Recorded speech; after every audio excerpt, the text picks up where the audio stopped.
Good evening, everybody, and welcome to the first edition of the Zombie Author Roundtable. We'll see how things go. We may do this more often, but joining me tonight in the studio is Mike Evans, Sylvester. How do you pronounce your last name? Barzey. Barzey, okay. Jaime Hernandez, Teel James Glenn, Bethany Stutsman Hagardt, and Broken Man, Joe Hansen. Joe Hansen. Well, I want to welcome you guys all here tonight. This is kind of a new experience for me. I'm not used to having this many people on the screen at one time. So what I thought we would do is take a little time and introduce ourselves. We'll go one at a time and talk about your work. And if you look over to your right, you'll notice there's a set of boxes on the side. One says comments, and when you are up talking about your books, post your links in the comments so everybody that's listening can find your books, your social media, and everything. So, well, Mike, how about you start it out for us tonight? Oh, damn. Okay. My name is Mike Evans. Oh God, I was hoping it would be Jamie. Just kidding. So I've got two main series that I'm working on right now. It's The Orphans, if you like fast zombies that will absolutely scare the hell out of you. The Turned usually do the job. Also got another series that's kind of brought me back into, I guess, people seeing who I am, which was Zombies on the Block. I'd kind of taken a year off, and when I came back, I wanted to give zombies one more shot. Zombies on the Block was basically me torturing my entire family, all of my neighbors, and thank God they all had interesting careers and I didn't have like 15 accountants. Not that, no offense to any accountants out there, but anyway, it's been a breath of fresh air to kind of be able to have just fun with it again. It's been a great time. If you're into any kind of extreme horror stuff, I've got a little bit of that for you too. I'll post a link for you guys. I don't know. I think a lot of people are getting into Kindle Unlimited. If you're not already into it, all 35 books are on that. And thanks for setting this up and getting everybody together so we could do this. Well, it's my pleasure. Let's see who would like to go next. I'll go. All right, man. Let me switch it over. All right. So my name is Sylvester. Whoa. I don't know what that was. I have 3 zombie books, or three books in a series. My series is Planet Dead. It is, I would call it a mashup of Z Nation meets Resident Evil, because I have multiple kinds of zombies and genetically enhanced zombies, but I mostly refer to it as Z Nation because I have a lot of humor in my series. I believe horror and humor just go hand in hand. I believe even if your life is in danger, there's something funny going on somewhere. And I just like having fun with my series. I have ghosts in it, voodoo, cults, serial killers, just whatever gets the ball rolling and heads get chopped off, and whatever just makes me happy. So I've been writing professionally since I believe 2017. I am a 8-year military veteran, a husband, and a father to a little 7-year-old boy. You'll probably hear him busting in and out. He has autism, so he doesn't understand boundaries, but we're good. We're good. That's about me. And you can find me in the links in the comments. And I shared those over there. I think we lost somebody. I think they disappeared. Oh, no. Well, who would like to go next? I'll go. That's right. Who was that? Okay. Me. I will move you over there and fire away. All right. Well, I am Bethany Stutsman. I have one book out. It is Highway of the Dead Uprising. I have Highway of the Dead Sabotage coming out. It was supposed to be this month, but life. So probably in the next 2 months or so. I also write the Gabby Jones Paranormal Mysteries. So that's kind of fun. I'm a stepmom of 2 fun girls, and I have 2 black cats. They're pretty interesting. And I'm trying to post stuff, but I can't figure that out. So as soon as I figure that out, I'll be able to post all my info. If you send that to me in the private chat, I'll post it. Okay. All right. Perfect. Jamie, you want to go next? Sure. All right. Yeah, I'm Jaime Hernandez, and the first book of my series, Urban Gridlock, came out February 1st. The series is called The Chronicles of the Undead, and book 2 is coming out in about 2 or 3 weeks, early June. And my series revolves around basically 2 families trying to reunite when the zombie apocalypse happens. Very old school Romero-style zombies, slow, no mutations or anything like that. They're slow and they kind of sneak up on you.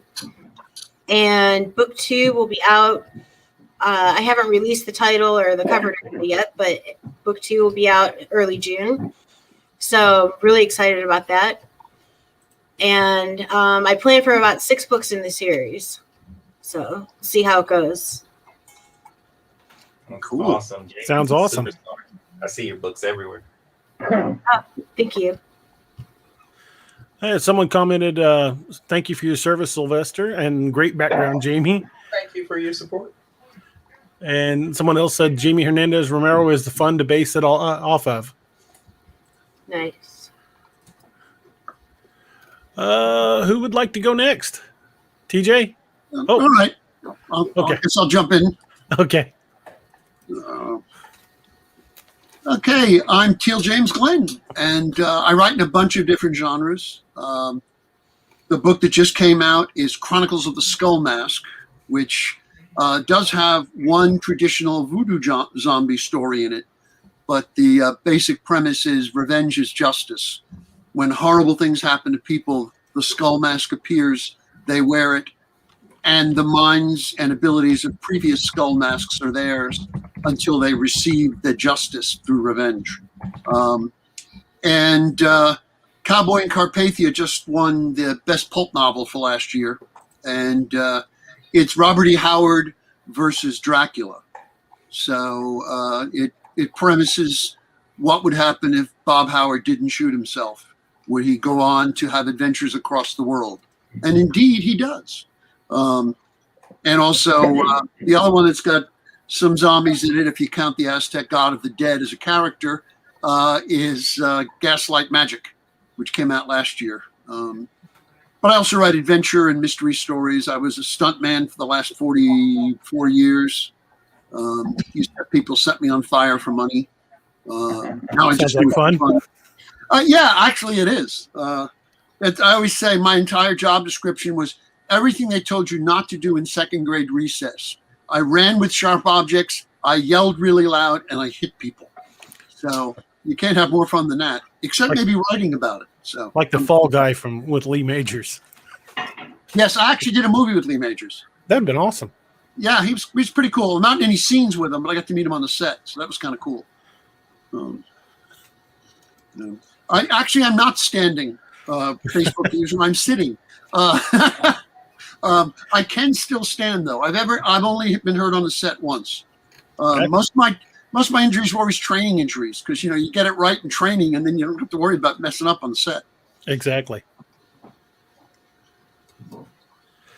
Okay, who would like to go next? Pretty cool. All righty, let me switch her around. Go ahead, sir. You forgot my name already. Joseph Hansen. I've written a couple of zombie series. One was a collaboration with 5 authors through Phalanx Press. It was the 5 Roads to Texas series. Also wrote my own Zombie Rush series, which is currently being wrapped into its full length series, which will include a book called Splinter, and then the series I'm working on now, which is called Gone to Dog, which is kind of a science fiction tail end of the zombies type thing. And that's all tied into my Zombie Rush series, which has been out there for a few years. I come from a blue collar background. I've been a builder, been a chef, was a sawyer, owned my own sawmill, made my own furniture, made my own hardwood floors right out of the tree. Just kind of a Minnesota hillbilly kind of guy. I know the feeling. But here I am, and I say broken man because I just turned 60, and I'm currently going through all the medical crap that you have to go through in order to get on to more years ahead of you, Seems we all come to a point where we got to make changes. Absolutely. When we all go out of warranty. Yeah, and that's the truth. The original warranty is now void. But I'm happy to be here, and I'm happy to be talking with all of you. I'm happy to have you here, sir. Thank you for You coming too. in. My And you're the pleasure. guy I want in the zombie apocalypse. You can build the furniture for us and do all the work. There you go. There you go. Never Actually, underestimate I'd probably- the value of the craftsman. I'd probably be reduced to cutting firewood.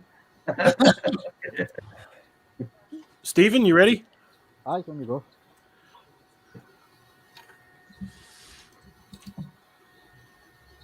Hi, I'm Stephen Kenny. I started writing in March last year. I get the first book was out this March, and I put another book out, a short story based on one of the characters, in the April. I've so far got 8 covers done for 8 character books that I hope to have out by the end of next year. But I also I'm writing book 2 just now of the main series. I'm hoping that'll be out maybe June, July this year. And then I've got another book I'm writing that's going to be set in the US. The ones that I do just now are all set in Scotland. So I'm planning on doing one in America as well. So I had to buy a big map to get all the places right and that, because they're going to Vegas all the way to New York and stuff. Well, any So- help you need, just let me know. I'm more than happy to help. Yeah, same here, brother. Aye, that'd be good, aye, because No it's problem. having to look up all the places in this map and find out how long it takes to get from one place to the next, and it can take a while, aye. So, aye, there's quite a lot of covers done and quite a lot to get through. Cool. Do you have any of your social media links? I can post them in the chat. I sent them to you through the email earlier on. I don't know if you got them or not, but I can send them again if you need to. I just need to get over to my email real quick. Give me just a second. Yeah, you'll discover that distance in the U.S. and distance in Scotland are a really big difference. Aye, exactly. Aye. In Scotland, you're talking 200 miles, quite a long distance, whereas in America, it's just a wee jaunt in the car. Well, like he was saying, here it's 4 hours to go out and get a pack of cigarettes is nothing in most states, and that's driving in full speed. Aye, exactly. I was looking at the other day, the full length of Britain's only about 600 miles or something. I think it's something like it's nothing, basically. Yeah. There's some places where, they used to go nuts in the prairie when they posted, cavalrymen during, the 1870s, 1880s. They'd go nuts because they didn't see a tree or another person for hundreds of miles.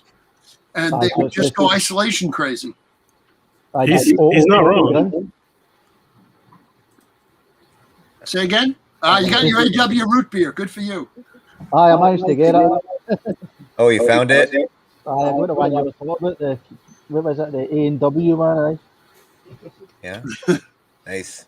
Couldn't get root beer here at all, anywhere, and the wife managed to get it on Amazon, but it cost $20 for 12 cans. Wow, that's expensive. Damn. Ooh. Got to savour it. Take a sip every 20 minutes.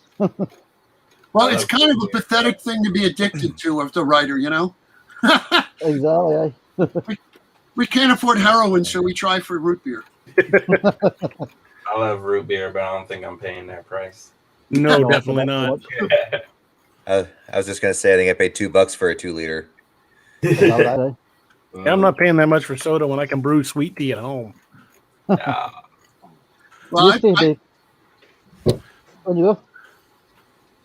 I was going to say, I have friends in Alaska and friends in Hawaii, and everything they buy, because it has to be shipped in, costs twice, 3 times what I think about. Everything here gets trucked in.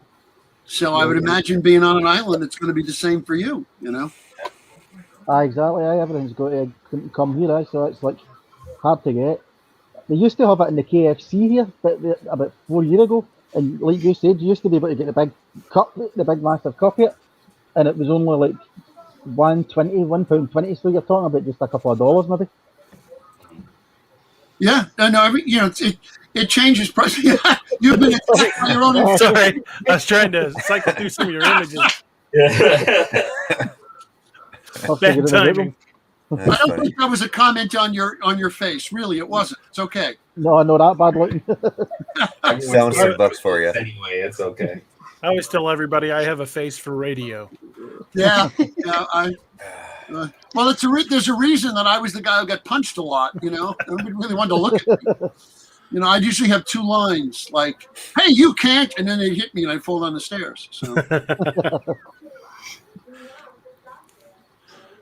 Well, has that everybody got a chance to introduce themselves? I think so. I believe so. Okay. I will go and give a quick introduction of myself for those of you who aren't familiar. My name is D.A. Roberts. I write the zombie series, the Ragnarok Rising Saga. It's a 10-book series, and a coming zombie series called Wastelands of Ragnarok, which picks up after the first series. I have 4 cryptid series currently in print, totaling about 22 books total, and more to come. I'm just always writing another project. I usually have three going at any given time. But you can find all of my works at www.daroberts.net. And having said that, I will get back to the group because I want to make sure everybody gets a chance to talk about their stuff tonight. And we are getting questions from the gallery. And let me go back to scroll because I was posting all everybody's links, so I missed a few. Someone said chefs represent. Yeah, they're talking about the craftsman. Yeah, that we saw that one already. Somebody who still likes your cover, Voodoo, loving the meetups. Anybody, if you've got any questions for any of the authors tonight, go ahead and post them in the chat. We do have about a 30-second delay before what they hear can actually translate to them responding. And in the meantime, I can just go ahead and field a few questions myself. This one just for anybody that wants to jump in and answer. What was your favorite zombie movie? Actually, everybody can answer this one. See, I always choose the weird one. My favorite zombie movie is Zombies of Moratau. I don't think I've seen that. I like the weird ones. And it's a 1958 or 59 picture. And it takes place on the African coast. And the premise is that a ship sank 30 or 40 years before and has this treasure, but they had offended a local god. And there's like a colonial building where, white folks are living. And they keep bringing in people to go try to get the treasure. But the zombies protect the wreck below waterline. And so there's these wonderful scenes of zombies walking around on the bottom of the ocean. And it's almost a murder mystery, but not quite. And it's done low budget, but it's traditional old voodoo magic zombies. But it's not, because pretty much any zombie movie before Romero, people kind of, there were a couple, but a lot of them were comedy movies. This wasn't. It was straight up scary. The first encounters are driving on a road and they hit somebody and the passenger screams, "You hit him, you hit him." He says, "Yeah, it was one of them. We got to keep going." And that's how the movie opens, and then you see it get up and walk off, as the car passes. So it's Zombies of Moratau. It's just a weird little picture, but it's kind of fun. I might have to find that one. That sounds good. You said it's in public domain. I could rewrite it. Actually, it probably is by now. There was the same director did like 5 other movies: The 5 Skulls of Jonathan Drake, It, the Terror from Beyond Space, Invisible Invaders, which was where Romero got his concept of science zombies. It's the first science zombie movie, and then he also did Atomic Zombies. forget what it's called, but they're all the same little group of low-budget movies produced at the same time. I might have to find that one and watch that. It sounds pretty good. Steven, what about you? What's your favorite zombie film? I would say the original Dawn of the Dead. I Original? like that one. And I like the slow zombies or the fast ones. There was the one 28 Days Later. I That's a watched good that. I liked it, but for some reason I just prefer the slow zombies or the fast ones. And in that, they're not just fast, they're super fast in that one. They're sprinting basically. So I would say Dawn of the Dead. And I've got one recently. What was the name of it? The Beyond. I don't know if anybody's ever seen that. The Beyond. I haven't seen that one. I think it was that guy. Is it Fulci or something like you call him? He done. Oh, what is it? Zombie one. He done a couple of zombie films for the 80s. I need to look the name of them up. I can't remember the exact names of them. But he's called Fulci. He's Italian. And he done about 3 zombie films, and they're all quite kind of well known, but they're not very good, if you know what I mean. They're not great films, but they've got quite a good following, especially this one, The Beyond. But I like Dawn of the Dead. I would say Dawn of the Dead, the first one. Those are good movies. Yeah. Jamie, how about you? Original Dawn of the Dead is my all-time favorite. Of course, Night of the Living Dead. I like the Dawn of the Dead remake. Mm-hmm. You know, just because it was so different from the first one. But definitely the Romero movies are my favorites. If you're going with more of the classics, you know, not going for comedy. Of course, everybody loves Shaun of the Dead. Could somebody please check, because there's a background TV on. I can barely hear people talk. Yeah, we're picking up somebody's TV in the background pretty bad. Sylvester, do you have a TV in your closet? I don't think so. My wife is watching TV. Maybe that's it. Oh, okay. I think your mic's picking it up. Yeah, Let me it's see. pretty loud. Yeah, if that was coming from me, I'd have. Yeah, she's gonna. Think my closet be haunted. She's Yeah, turning. I'm just Thanks, kidding. Yeah. Sorry about that. Thank you, hon. Yeah, we've got a TV upstairs. She's not laughing, but we usually like to sit together. Like when I write, she's usually just 5 feet away from me doing her own thing. We've just been together 38 years and very comfortable being in the same room as each other. So I understand completely. Me and yeah, my wife are Wrong codependent. with that. yeah. We can't leave each other's side. It's you know, I don't envy those who are single, especially at my age. You know, I've had such a good life and rich experiences with her, and Yeah. it just I wouldn't change a thing. Well, I would add some money, sprinkle a little bit of money on there. Yeah, you know, I totally get that. But otherwise, I wouldn't change a thing. My wife and I will I got celebrate our really lucky. 30th next year. Good for you. Good Kudos. for you. Aw. Yeah. Bethany, what's your favorite zombie film? You know, I like Train to Busan. I love the Me fast. too. That's mine. Man, they just like move their joints in such a way that creeps me out. It was so But- intense, wasn't it? Yes, yeah. So I like that one, and I'm not gonna lie, I love Zombieland. Like, get me Yeah, some Woody Zombieland. Harrelson on Get Zombies. So, those are my two favorite. Those are good choices. I would go with what she said, except I would add that Train to Busan 2, the second movie, is really not worth seeing. Yeah, I It mean, it's was a good really follow-up. disappointing. Yeah, hopefully Yeah. nobody here worked on it. I mean, I thought the second one was pretty poor. You know, And most sequels usually are. Mhm. Well, Not Train to Busan- always, but most of the Train time. to Busan had one plot, and that was get the hell away. And they just hit it and hit it and hit it and hit it. And when the movie was done, most people were like sweating, like, "Oh my God, I can't believe I just went through that." And you're expecting that with Train to Busan too, and you don't get it at all. You know, like Lost the sense of urgency. Mhm. yes, very much so. I will say that it colored my ability to take the subway for a while. It made me think twice. I could see that. Sylvester, what about you? What's your favorite zombie film? It was Day of the Dead, but then Train to Busan really happened. Like, It's I hard to would top Train to Busan. It really is. It's such a I good would movie. like to think that if zombies were real, I want my zombies slow, but entertainment, I want them fast, and I want them crazy. I mean, I love Romero because of the stories and just the characters and the build up and the tension.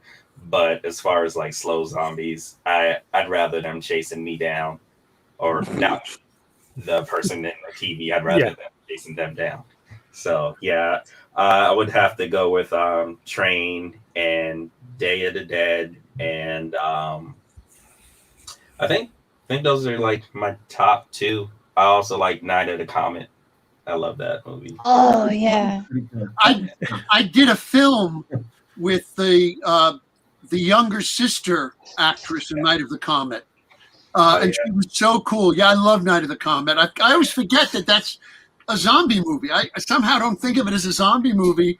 I just think of it as kind of like a punk experience, you know. It's such a good movie. I love it.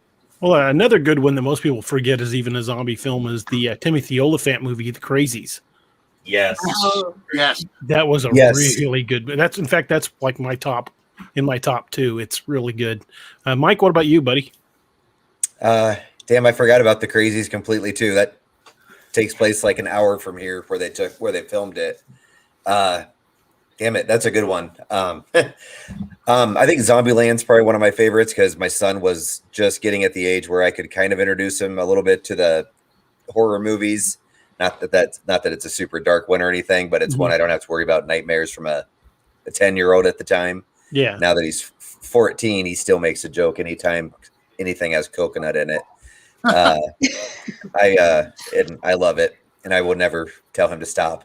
But so Zombieland, not Zombieland 2. And then the remake of Dawn of the Dead is one of my all-time favorites. And 28 Days Later is pretty goddamn good too. Oh yeah. So those are probably like my top three that I've probably watched 30 or 40 times each. The first movie I ever saw. Zombies. I do too. The first time I ever saw a fast zombie was in the remake of Dawn of the Dead, and because I watched it years ago, and I remember sitting on the couch with my wife, and this was actually before I even wrote the first of the Ragnarok books, and we were sitting on the couch watching, and all of a sudden they started running, and I just reached over and grabbed her by the arm. I'm like, "Zombies aren't supposed to be fast." Yeah. It's like when you first see a fast zombie, it just broke everything for you because I don't know, you just have it built up in your head that like, oh yeah, they're walking and everything, but once you see someone bolting at you and they're infected, I'm just like, oh, I'm done. Because I'm not a fast runner. Right. I got knee problems. I ain't got time for this. I'm ex-army. I left the army with knee problems, so I'm not running anywhere quick. The trick is to have slow friends. Yeah. Always go with somebody who can outrun. Slow friend. I think that would be the people with the knee problems then. Well, sadly, I'm in that category now too. So you know, you guys can all be on my team then. There we go. We got our first real question. Carol Geisander says, "What do you think is the appeal of zombie stories?" And that anybody feel free to jump in with that one. It's the unity that the survivors have to form and the relationships they have to form in order to survive. Because you'll see some lone wolves here and there do well, but the real story is in the micro societies that have to form in order to get along. You know, you're protecting strangers' backs. Sometimes you're watching over someone who did you wrong a day or so ago. You know, it's the human contact, the human relation that is more important to the story than the zombie itself. You know, I mean, how many times can you write a dead guy and have him be different? You know, it's, you know. I agree. I think that the thing about the difference between zombies and werewolves and vampires, oh my, is that zombies are people, and they're the shadow of people. They're like ghosts made physical, if that makes sense. And so you're afraid, you know, it's the dual thing. You're terrified of these people, but you need these people, the ones who are still breathing, to survive. And it's almost like making you look inward. I used to read all the old 50s, like Day of the Triffids and End of the World books, Panic in the Year Zero and all that. And those kind of books were general things and strange stuff that doesn't really exist now. But zombies are only like half a step from reality. They're not werewolves. They're not vampires. They are people that are just not quite right. And to a sense, like Chud. You ever see the old movie Chud? I remember that. Well, they're kind of like non-dead zombies. They're just like brain-dead humans. And that's a half a step right off from zombies. So I think it's because everybody can identify with looking at somebody and going, are they right in their head? And, it's just a little step further to make them zombies. And I agree with you. It's always about the society, not about the monster. It's always about how you combat it, not the monster itself. Right. Yeah. I think after the entertainment value of it, people immediately, I don't know, like they just put themselves in the movie saying, well, if, can I survive the zombie apocalypse? What would I do? What would my family do? And that's just, it makes it anytime you can make it relatable to a normal, regular, everyday person, that's like key, I think, with entertainment. So if they can interject themselves into it, same idea with like serial killers or people breaking into your house, and shit, anything like that. So I think that's the one problem. The one problem with it, with the connection and everything, is with so many of us authors out there, it gets tough to keep your connections, your people, fresh and different.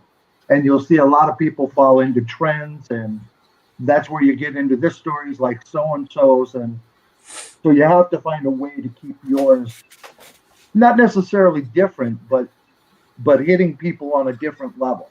Like you can tell the same story 10 different ways, and it's going to be that one way that you hit people with it that's going to make it count, and the others are just going to be like everybody else's. So you got to be really careful and focus on keeping that alive and keeping that energy going and keeping your people unique without making them gaudy. Well, Does that make sense? Yeah, and the thing is, I was going to say, Romero, he did his first one, and he didn't even think of them as zombies when he did it. That was his whole thing. And he did the first one, and it was the countryside. And then he said, okay, I can't tell the same story again. How can I make the story different? And then he picked the mall. He said, I need a symbol. Yeah. And he went for the very relatable thing for the 80s, which was the mall, And so he recognized that you have to find a way to make it something new. When he did the what is it, the World of the I forget the one where they're in the city, their city complex, Land of the Dead. I couldn't remember the title, but he said, okay, now I have to go completely somewhere else. I'm going to go into the corporate. So he found a way to keep putting it in different relatable settings. And as an author, you have to find a way to put your people in different relatable settings, but make them people that the audience wants to get with. Right. Or piss off enough to come well, yes. Wait until they get. I mean, there are people that you got. I have a serial killer in my Zombie Rut series that people were literally reading it just for the time he would get taken out. So of course, it was the last book, but hey. there's a movie in the 50s, Man with a Gun, with Robert Mitchum, and it opens up with this great old-time bad guy, Leo Gordon, coming into town. And this little kid and his dog, and the dog's barking, and the camera stays on Gordon, and he pulls a gun and just shoots off camera, and you hear the dog go, eh! And then he rides away, and you see the dog dead. And nobody cared about the rest of the plot of the movie. They just waited to see for the moment when Robert Mitchum would shoot this guy. For killing the dog. It was the whole reason for the movie after that was, we don't care about the story. We want to see that guy get it. Yeah, even if he had burnt down a whole town the day before, they'd still want to see him kill that guy who hurt the dog. Absolutely. That's right. I have Dracula at one point when I'm in Cowboy in Carpathia, he's having a snack. So one of his men just picks up a cat and cuts its throat, puts the juice in it, and he's drinking the blood. And my editor was like, "No, you can't kill the cat." I said, "He's Dracula. He can kill the cat." He can kill the I cat. can't. Oh man, if you start killing dogs and cats in books, oh, like Stephen King, he kills a dog in every book. I'm like, seriously? Like, what do you got against dogs? No kidding. I My kill best friend. everything. Just They're, because people see it so taboo, some people just want to stay away from it. And then I hear it so much, like people say, "Oh, I don't want to see a dog die, or I don't want to see a cat die," and I hear it so much, I feel like I want to kill one because I hear it so much. Well, But that's why I don't- let Dracula do it. I let Dracula do it, and it wasn't a cat that we knew, so it was okay. But I'm like, Right. the bad guy I mean, can do it, you don't and it's get near that the end of the book. At the end of my second Ragnarok book, there's a scene where the main character and his dog get blown off a dock in an explosion. And before the third book came out, people were already saying, "You better not have killed the dog." They didn't care about the main character. They were complaining about the dog. Yeah. I mean, to get back to the question on what appeals to us about zombie movies, I'm not gonna lie. The thought of not having to go to work because there's a zombie apocalypse, like that, that appeals to me. But I think it's just breaking up the monotony of your life. Like it gives you something completely different to think about. And that's what excites people, is taking them out of their world and into another world that they can see themselves in. But it gives them something else to do besides just everyday life. I think a big part of the appeal of zombies, myself, is that it's, of all the monsters, either werewolves, vampires, anything along those lines. I think zombies always have felt the most plausible. Yeah, they're Like it could happen. just half a step off people. And believe me, I've seen drug addicts in New York on the street, and you look at them and you go, that could be a zombie, and I would know it because they look just like that anyway.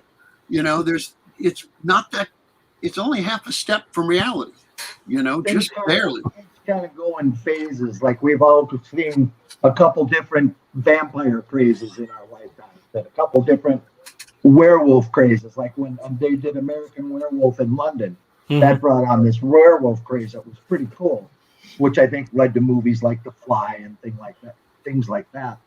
But zombies, they've always been there, and they've always had this following that is just kind of, it's a really solid group of people that follow zombie movies, and they're bringing more in every day. So zombies are different than other monsters. They're just like you say, more realistic, more believable, and the fact that one could be your dad or your brother, or It could be anyone, literally. Yeah. I gotta say, the other weird one that I really, really love. Have you ever seen Chopper Chicks in Zombie Town? No, I can't say that I have. Again, like I said, I like the word. It's I swear to God, that's the title, and it's the first movie with what's his face from Sling Blade. It's the first. He's the Billy Bob. romantic. It's Billy Bob. He's the romantic lead in it. That's how long ago it was made. And it's a biker gang of women who roll into a town when the zombie apocalypse hits, and they save the town. And it's scary and hilarious in equal parts. But What's it called again? Chopper Chicks in Zombie Town. I've Not got a the- list. Not that I doubted you, but That might be a re-release title on it. To be honest, I don't think I've ever rented a movie that had Chopper Chicks in the title. Well, yeah, this was very 80s. I feel like we all have to rent the movie now because it's got Chopper Chicks in the title. I love. There you go. I love the absolutely obscure stuff, and that you can't get more obscure. that's nothing like wrong with obscure that. That's like as obscure as Hell Comes to Frogtown. I love that. I saw that in the movie theaters. Okay, Any movie with Roddy Piper. and the Texan Rory Calhoun is the old prospector guy. And Yeah. Sandal Bergman was in that too. Yeah, and William Smith, the great William Smith. as the bad guy. Yeah, no, I thought I love the weird, obscure stuff. I can't help it, you know. Has anybody seen White Zombie? Oh, the original White Zombie, yes. Yeah, a long time ago. Oh, I bought Yeah, that about 2 weeks ago in DVD. Somebody told me about it, and I've got it in DVD, so I'm going to watch it at some point. It's partly directed by Bela Lugosi. The director was sick at one point, and Lugosi directed about, I think, somewhere between a third and a fourth of the movie. Nice. And it's the same sets and makeup people as Universal, so it's an independent, but it feels like a big Universal film. It feels like Dracula in production value. It's really very good, and it's very traditional old zombies. You know, good old voodoo zombies, which are my favorite. Back to some of the comments we're getting. Jeff Thompson says, "Is this where all the cool kids hang out?" Well, I'm gonna go with yeah. Yeah. Angel Moon says, "Hi everyone." Hey, Angel. Great launch today, Angel. Mm-hmm. Yeah. Jacob Hayes says, "Return of the Living Dead and Evil Dead 2." Rico Lopez III, he's actually from the Philippines. He's tuned into the show before. Train to Busan and the Dawn of the Dead remake. Maganda Hapong. Jeff Thompson, Night of the Comet is great, but what about Shaun of the Dead? That's a great one.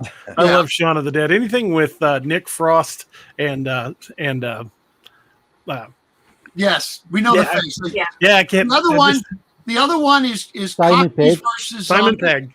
That's Simon Pegg. I love Simon Pegg and Nick Frost. Yeah. Anything they do is comedy. I love it. The other one is Cockneys versus Zombies, with Honor Blackman and a shotgun blowing away zombies.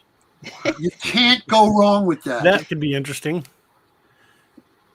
Greg Price says the Borg are a modern take on zombies when they're written right. I can kind of see that. Yeah. The Star Trek zombies. It's the first. It's like that line between science and magic, because the science is so weird, it might as well be magic. But the thing with them is they have a collective going on. So like they're all of the same mindset. Yeah. Hive mind. Angel Moon says thanks. And Jeff Thompson says excellent point. But yeah, we are getting quite a few comments in the chat tonight, folks. Generally, what we do on the show is we kind of have a tradition that every time we get a like or a love, we always take a drink. So on DAX Machina, we can actually end up getting kind of hammered sometimes. Oh, I wish I would have known that. I would have gotten my scotch. It's happened. Yeah, I've got a decanter of scotch just over to the side, but I'm drinking coffee at the moment. We're actually got two hearts and 7 likes. We're doing pretty good. We're getting a lot of people, and that's just off my author page. That's not everywhere. It's going out to 8 places. We're on YouTube, Twitch, and multiple groups on Facebook. Groovy Monkeys. So we're getting out into a big audience. It's going to be a good weekend. Opening fishing tomorrow in Minnesota. So Nice. I'm double stoked. The boat's ready and gear's all ready. I'm ready to go. They delayed it a week because it usually falls on Mother's Day, but mothers complained. I don't know why. As well they should, you know. They delayed us a week. It should be the week, but it's because mothers don't want to have to clean the fish when dad comes home with it. There you go. You know. But that's kind of our favorite thing to do is to spend so much fishing. Well, I can't say Neither that. one of us go on the ice, so it's just too cold. Tired of being cold. Well, I don't blame you there. Now that I'm getting arthritis in my back, I don't like getting cold either. Oh, yeah. You know, I used to as a kid. I used to ski and snowmobile and do all that stuff. But now that I'm older, it's like, yuck. Well, that's all right. You're good. We won't have snow soon. Global warming will take care of all of that. Everything will be like the Caribbean.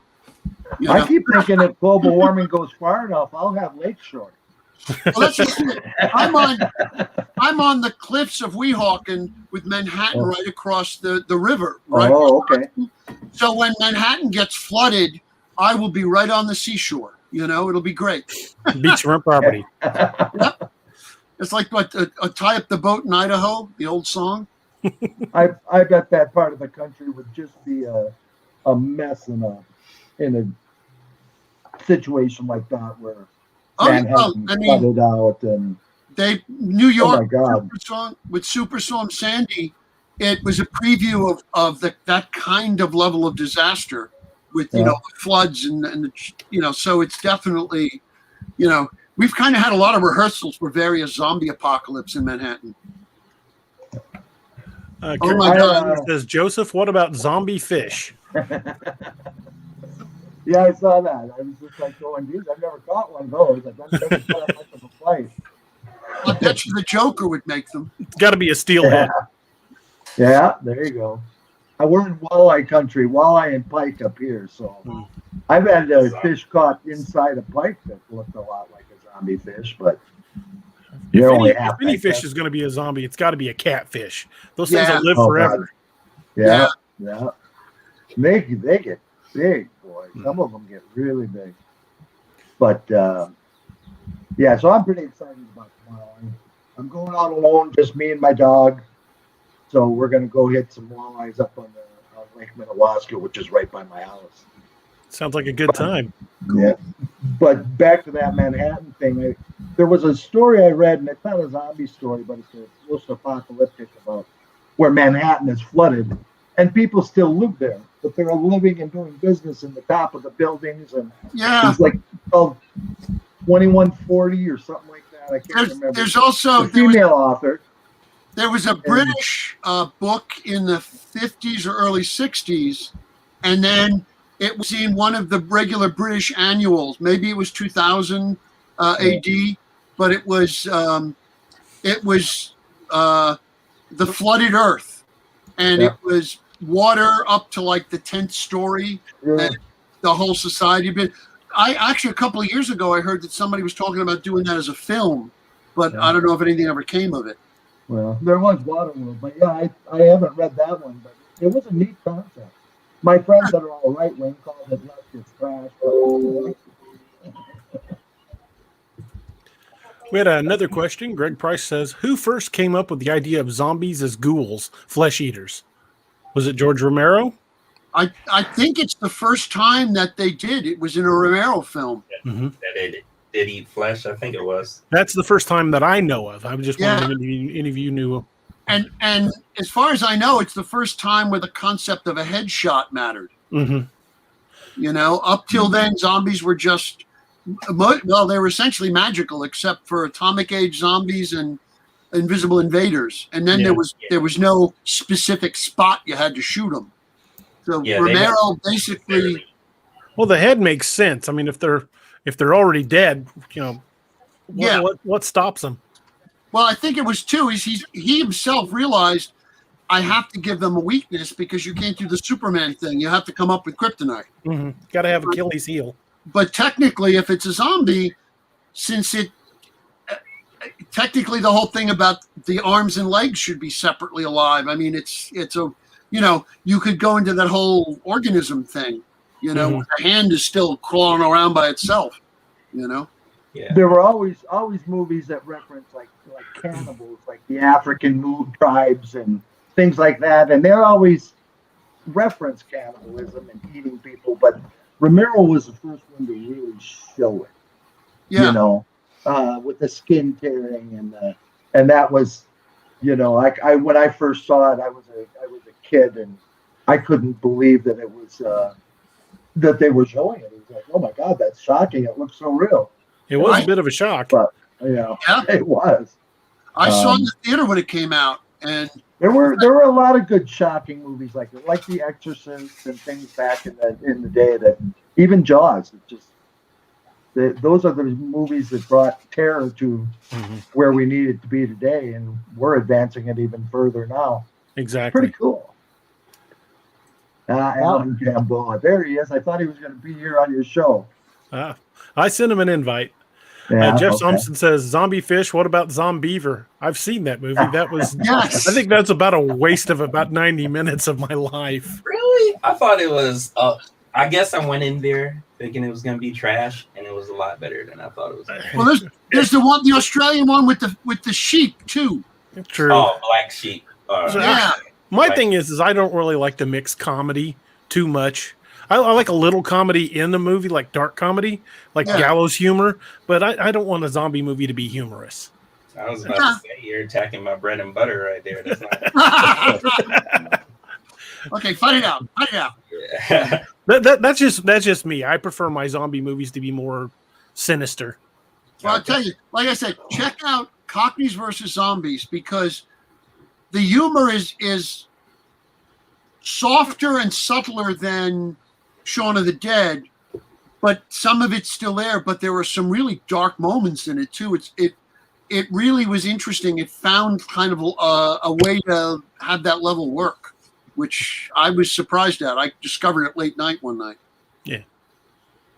I bought a DVD the other day, and it was Rise of the Zombies, and it's got Danny Trejo in it, and it was just 90 minutes of pure nonsense. I don't know if anybody's ever seen it. No, I haven't seen. I haven't seen that. A lot of What? times they would throw zombie in the title of something just to try to draw people, and a lot of times it was just so bad. Well, remember, Uh, that's one of the reasons for the low budget zombie movies. They're the Mhm. cheapest monster to do. I've worked on too many of them. It's Yeah, just don't require a lot of prosthetic, just like gray makeup, put some gray makeup and here, shamble fake around. blood, Yeah. fake blood. Greg Price says classic voodoo zombies de-animate when they get a bit of flesh. I did not know that. Jeff Thompson says the first one may have been Dario Argento, one of the other European filmmakers. I could be wrong.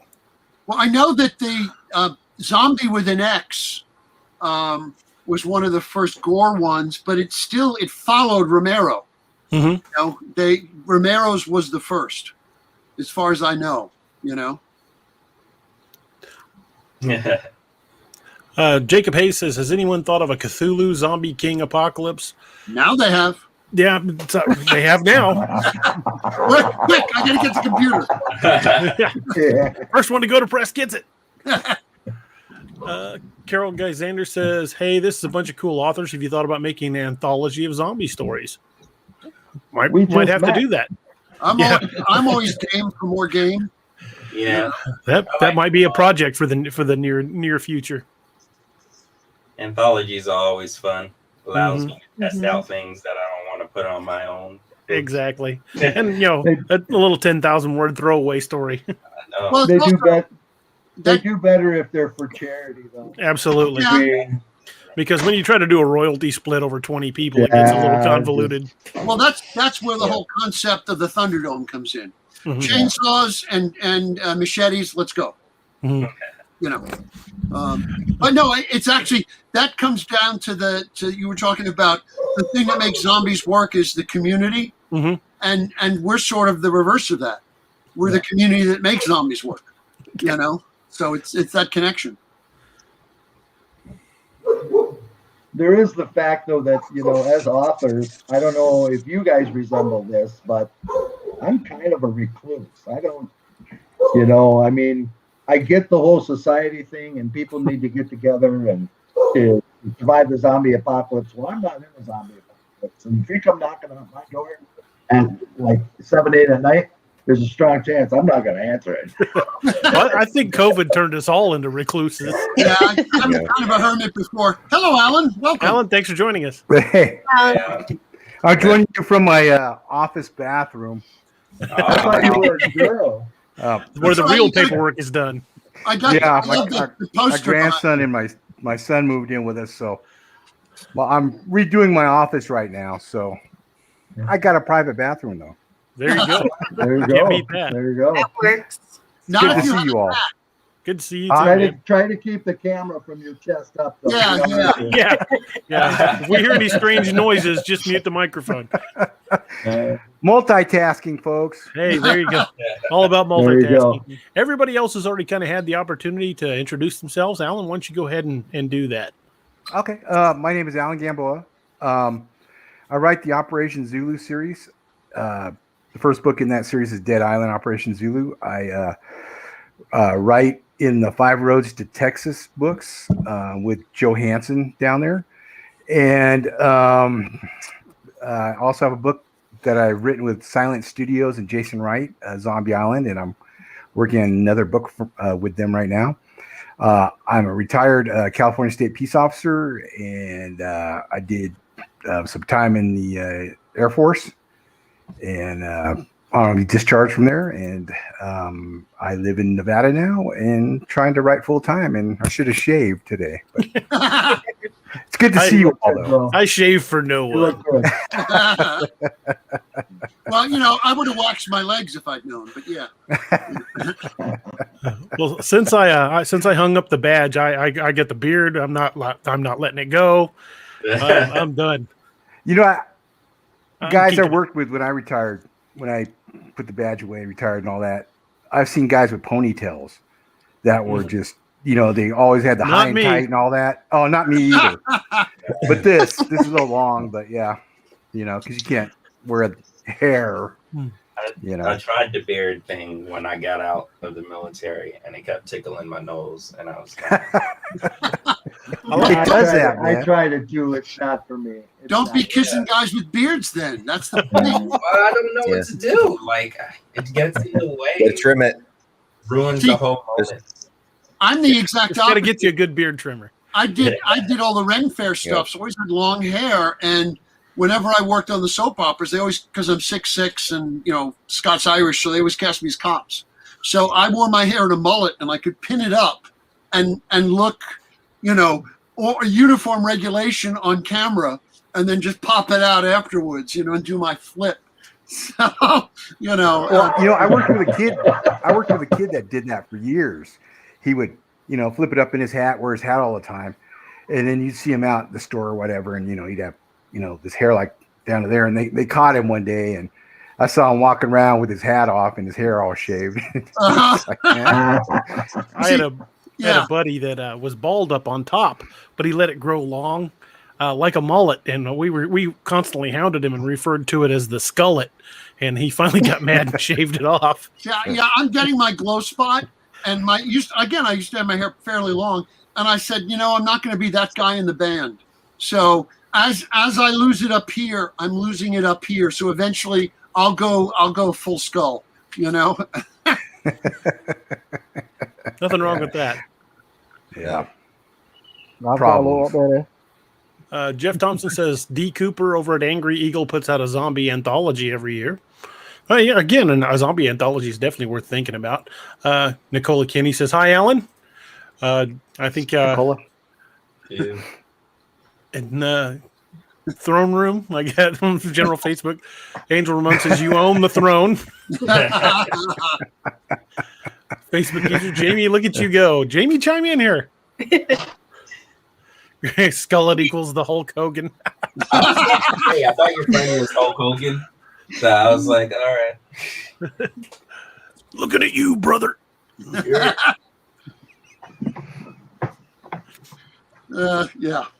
Alan, what Jamie, you're up. That zombie film you said earlier. What was that? I'm sorry, Stephen, I couldn't hear you. Alan told me about a zombie film and I got it in DVD. What was the name of that one again? I couldn't remember. Oh, yeah. I turned him on to Fulci, a couple of Fulci films. Zombie and Zombie Flesh Eaters. Yeah. Horrible movies, but worth the watch, and it's something you'll watch all the time. Because they're just so bad. But, from the 70s, they got a zombie fighting a shark. That's the one. And That's the one. And when that zombie grabs that lady's head and pulls her into that splinter, her eyeballs go into that splinter, and it's just slowly, and then it goes through her eye, and you're just like, oh my gosh, especially if you're a teenager watching this, you're like, oh my gosh. Gotta love a good gore fest. So yes. good. When I first met Alan, he told me that, I read some of his work before he even published, and I said, wow, this is kind of different. It's really good. It's really entertaining, but it's kind of different. He goes, yeah. He goes, I'm a B movie fan. That's what I love. That's what I do. That's me. Fancy books. He goes, I want to write a B movie. And, his books I think are much better than a B movie. I think I've been in many of them. But I get his motivation. He just loves movies. Good or bad, Alan's all about them. He's watched. Hey, my dad told me every movie deserves to be watched. Yeah. I don't know if that's true. Like I said, I've been in so many of them.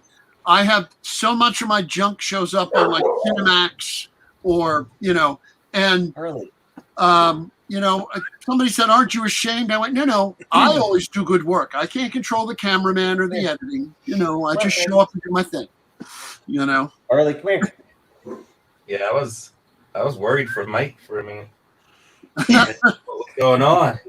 Thought the dogs saw that. There you go. It's a Yeah, spot Mama. cookie.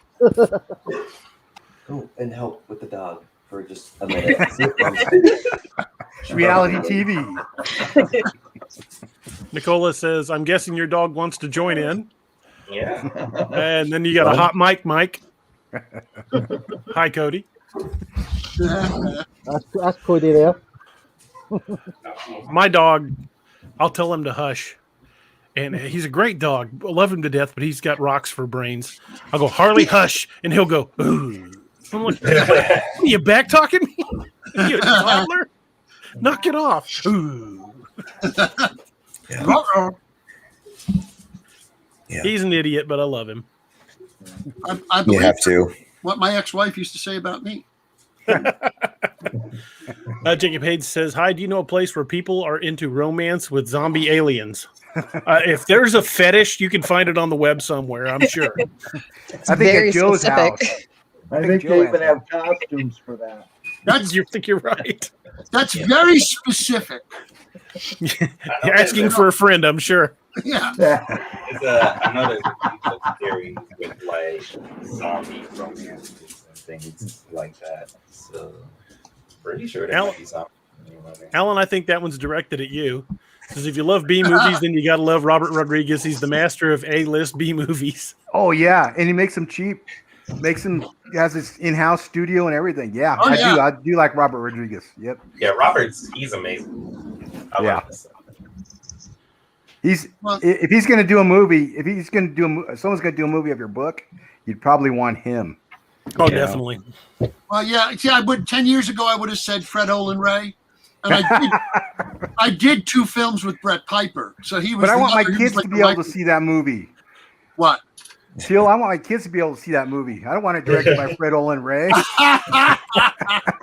When I started putting this round robin round table together, I wanted to surprise all of you, and I wasn't going to tell you until we did the show.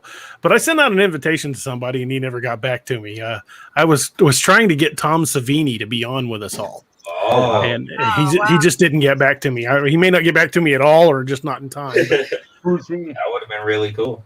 that would have been Who's awesome. he? Yeah. Well, the, Who's he? You don't know who Tom Savini is? No. Oh man. he was the Let's have your biker. zombie card. Let's have your zombie. Give us your zombie card, Joe. I think you got to turn it in now. He's the head biker and the makeup guy for Dawn of the Dead, and he directed the remake of Night of the Living Dead with my friend. So yeah, he was the zombie guy. He No, pioneered. I'm the opposite of Alan. I am undereducated when it comes to movies. I work as a rule. I typically work 50 to 60 hours a week, and then the rest of my time is spent writing. So my TV, I rarely watch TV. I read, I listen to stories, and I work. That's And Joe's a I- Luddite. He's a Luddite. Yes, the Well, him. I love him. He's great. Yeah, that's Tom. He's awesome. I was Like, hoping he's to have him for the show, but it just didn't quite work out. He was in that George Clooney vampire movie. Mhm. Yeah, Dust Till Dawn. Yeah. Sex machine. Yeah. Sex Machine. Yep, absolutely. Yeah, I love him. He's great. He has a lot of personality. amazing. he was. Really People cool. forget the first movie he did with George, like I know, with Romero was Night Riders, Mhm. where he plays the Morgan Le Fay character because he was the biker guy, Mhm. Yeah. And he for a while he was him and Rick Baker were the makeup people. He was here, Baker was the West Coast.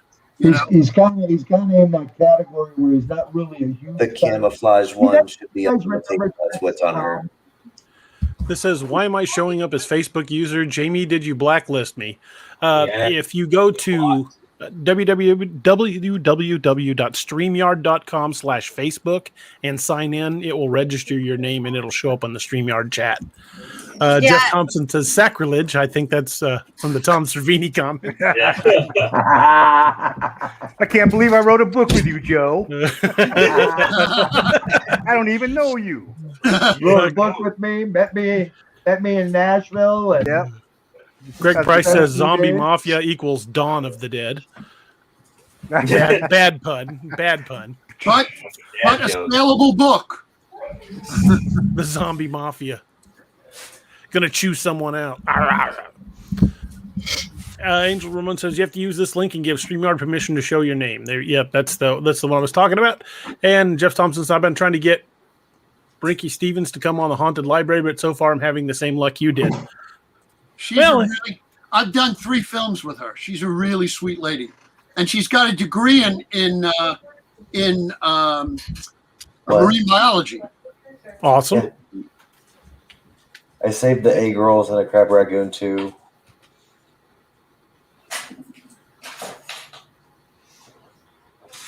He's looking behind him because he's afraid the zombies are coming. Or the dogs, one of the two. Same difference, you know. Who are we talking to? Are you? Has anybody ever read the books? I just bought about 4 of them. They're called Tomes of the Dead. Yeah. Sounds familiar.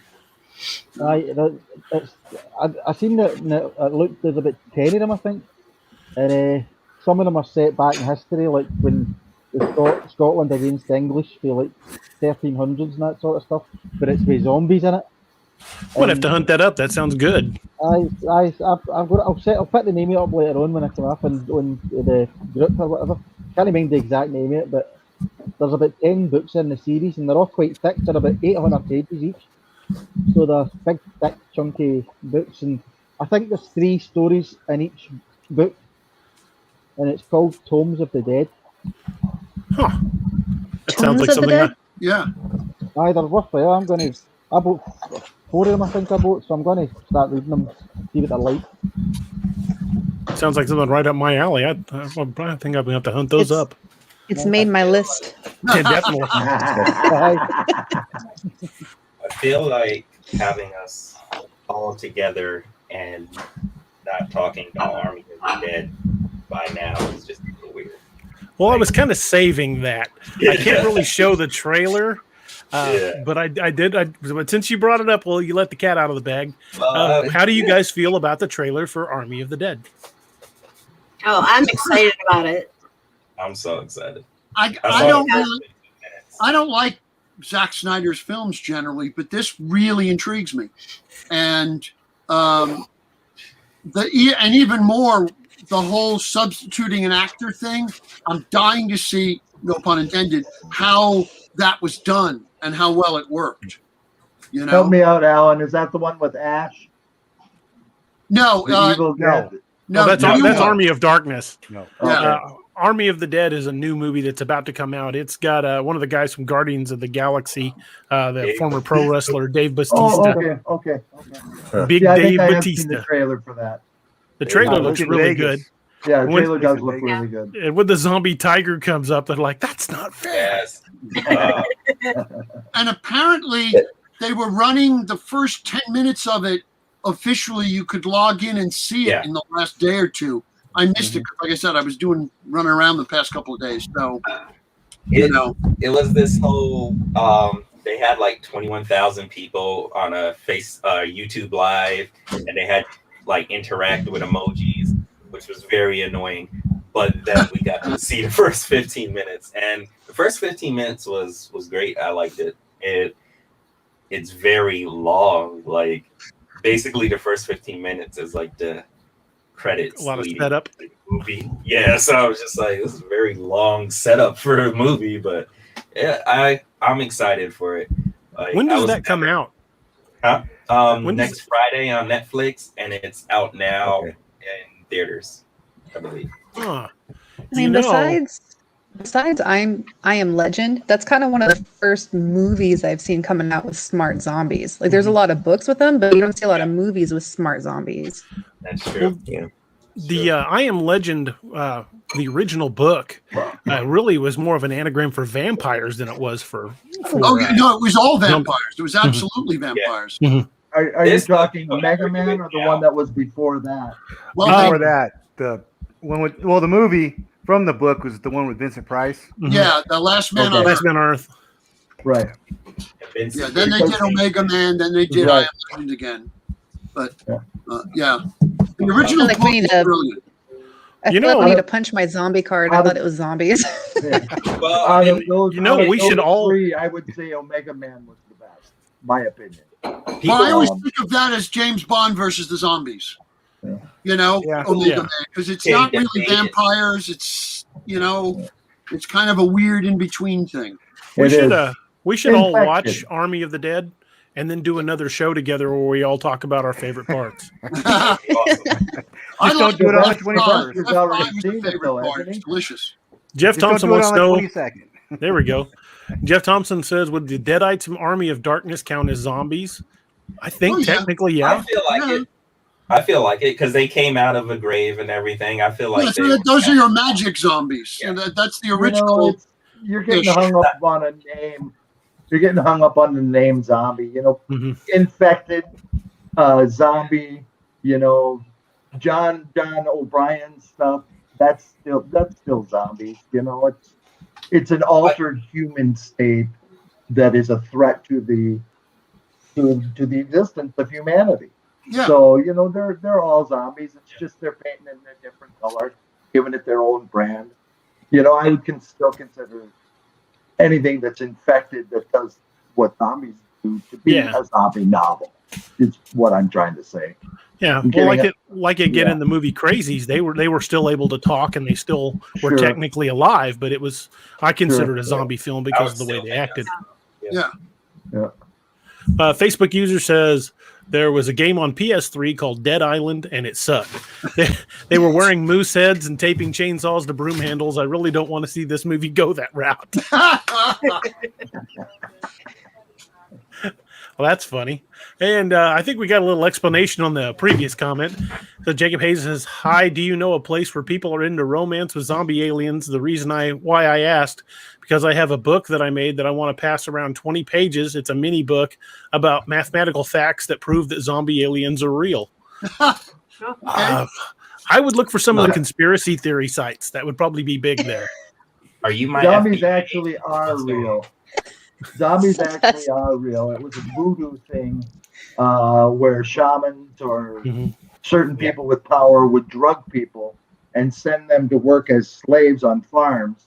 And Yeah. it'd be like 6 years later, they would show up back at their home not knowing where they have been or what they've been doing, but their bodies broken, their hands are calloused. And so, and that was called, called zombieism. So, when people say zombies aren't real, the fact is that zombies are based in reality. Yeah, there's Yeah. zombies Voodoo. all throughout reality. There's So, zombies yeah. in animal culture. Scientists have identified parasites that'll take over Right. a host's body and basically make it a zombie. It's happened primarily in the insect world, but I guess there's Well, nothing to and say it moose. couldn't happen to a person. Yeah. That happens to moose too, Mhm. up in northern Minnesota. Yeah.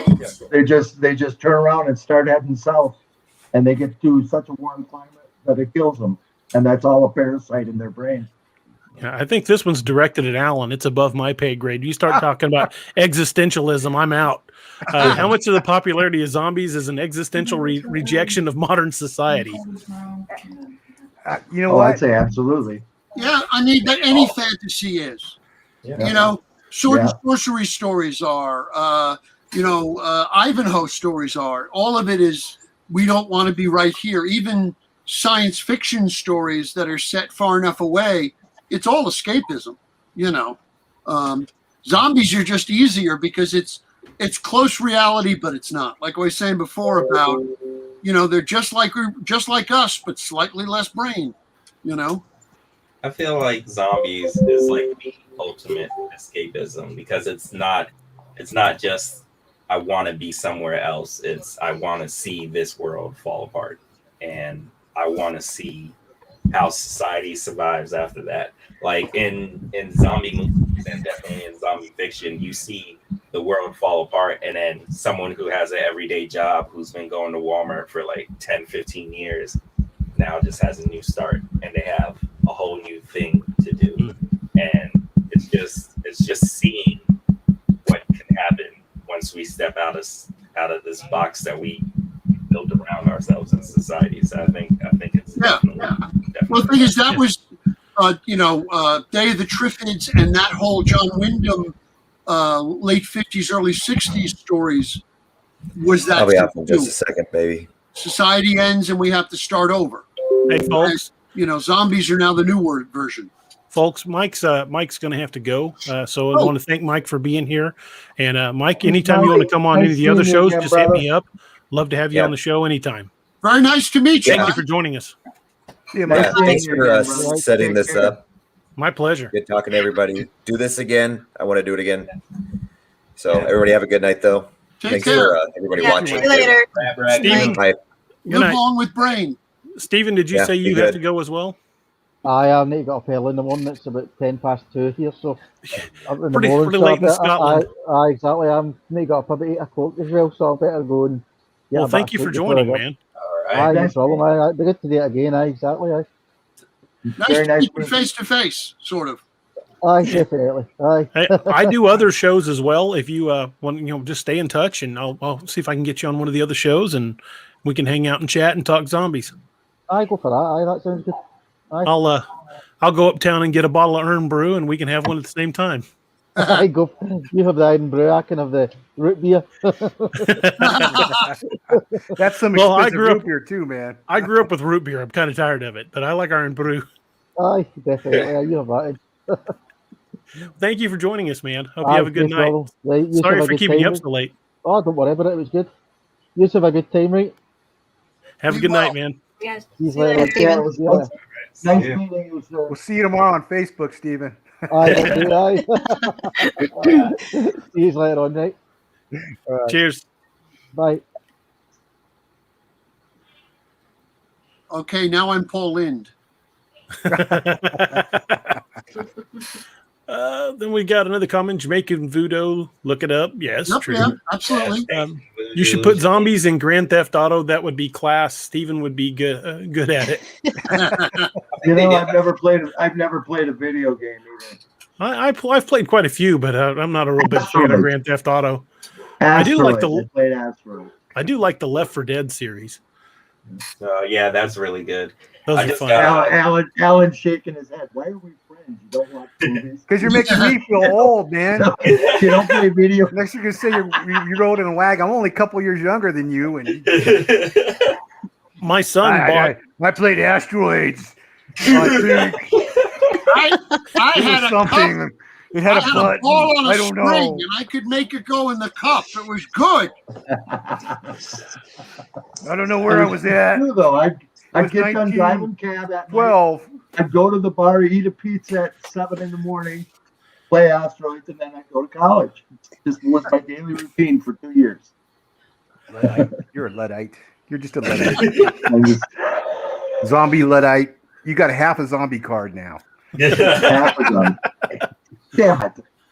That was so important. Sylvester, take his other half from him, would you? That was so important to me too. Damn it. Oh man, that's hilarious. No, Alan and I have been harassing each other for probably 8 years now, and nothing wrong with that. We're in. I wouldn't say it's bullying. You've been bullying me for 8 years. That's what I used to tell. I am. He's like 8 feet tall in person. It's what I used to tell young officers when I was their FTO. They'd say, "You're so serious all the time." I said, "Well, that's a pretty good indication. Is if you don't see me joking with somebody, I don't like them." They'd be like, only hurts just relax. Yeah, exactly. Jeff Thompson says that's the biggest reason for the popularity of post-apocalyptic fiction. And we got by Mike Jameson. My grandfather, God rest him, he used to say that Jameson was the shite we sell to tourists. So when I drink Irish whiskey, I drink Bushmills. It's been bottled in the same location since 1608, and if anybody's got it right, it's probably them. And I agree, Jameson's the shite they sell to tourists. Man, you sound like you just did a commercial. I love Bushmills. That's my favorite. Zombie Tycoon. Zombie Tycoon 2 is my favorite zombie game on Steam for around $7. It's like Zoo Tycoon, where you build the walls and you make enclosures. Like, that's kind of wild. I didn't really get into that. I got into Sims more. I never played Sims. I did do the Zoo Tycoon when my boys were young because they were big into it. So I played it a few times, but I just never really caught on. I played Sims and I cheated. I used the code to give myself $1,000. And you admit it in public. It's now on the record. The NSA knows. It's perfectly fine. They can come get me. Are you kidding? Every one of us being authors have searched something at some point, researching a book that has put us on enough watch lists to keep us busy for life. I wrote for a web series that about a Super 7, which was a comedy spoof of spies and masked heroes. He was a masked hero who was a spy. And we got a fan letter from the CIA. And the guy said, "We love your episodes. We send them out to all our stations whenever the new episodes come out. If you're ever around Langley, come on in." And I thought, that's it. I am now so on a watch list. You go in, but you don't come out. Yeah, pretty much. You know. Who has time to pay attention to what everybody is doing online?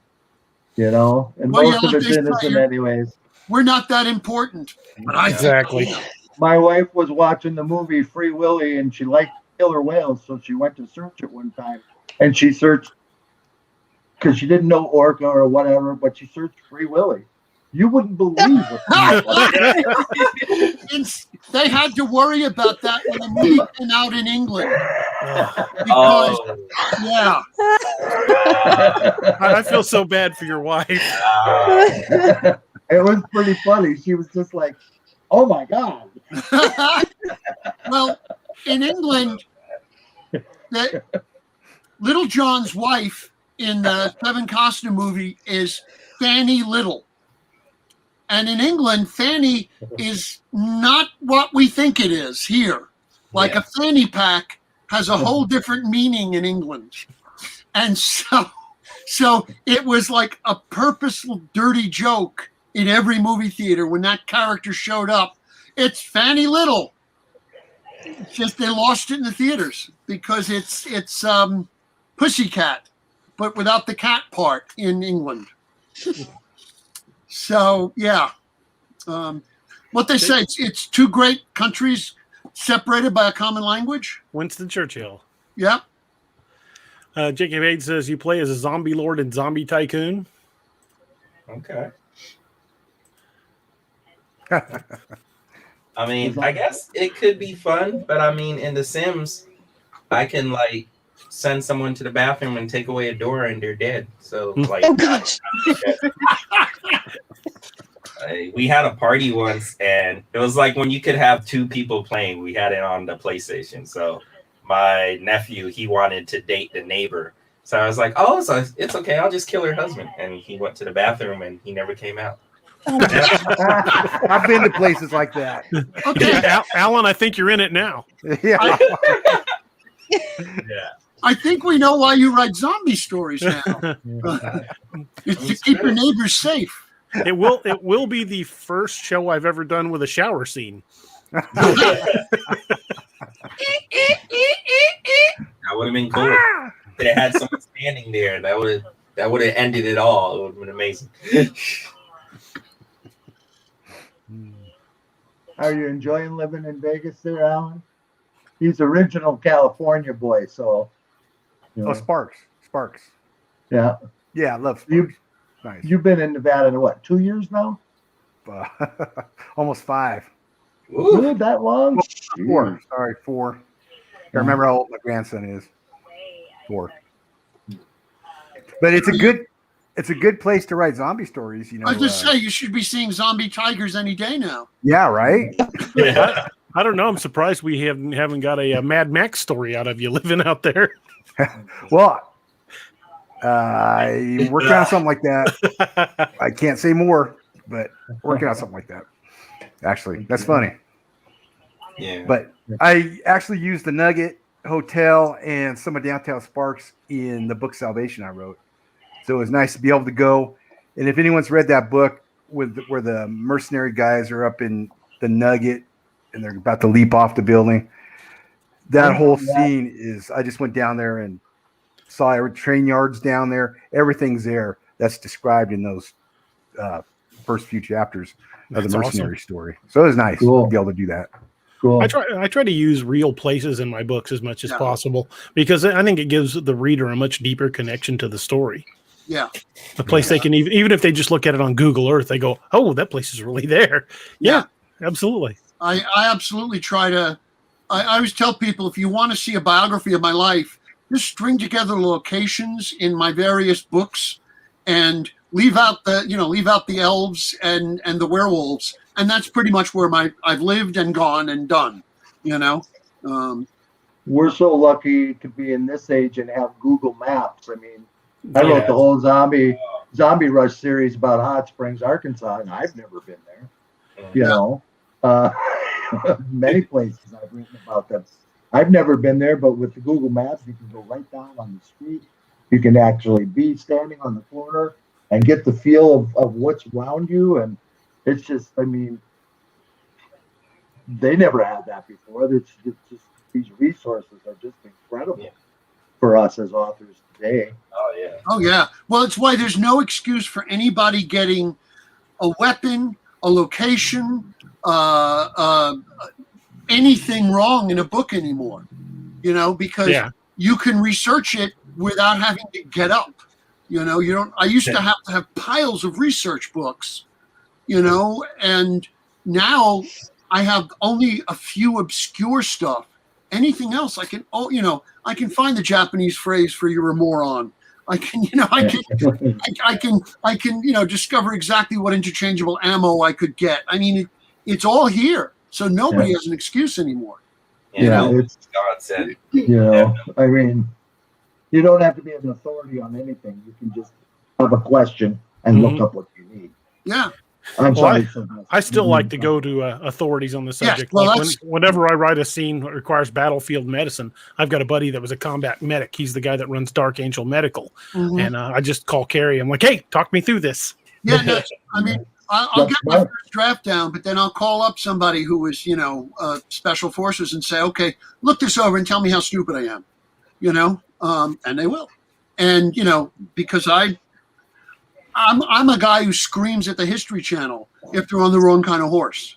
So I know that somebody reading a book of mine, I don't want them to step out of the story, even if it's something totally fantasy.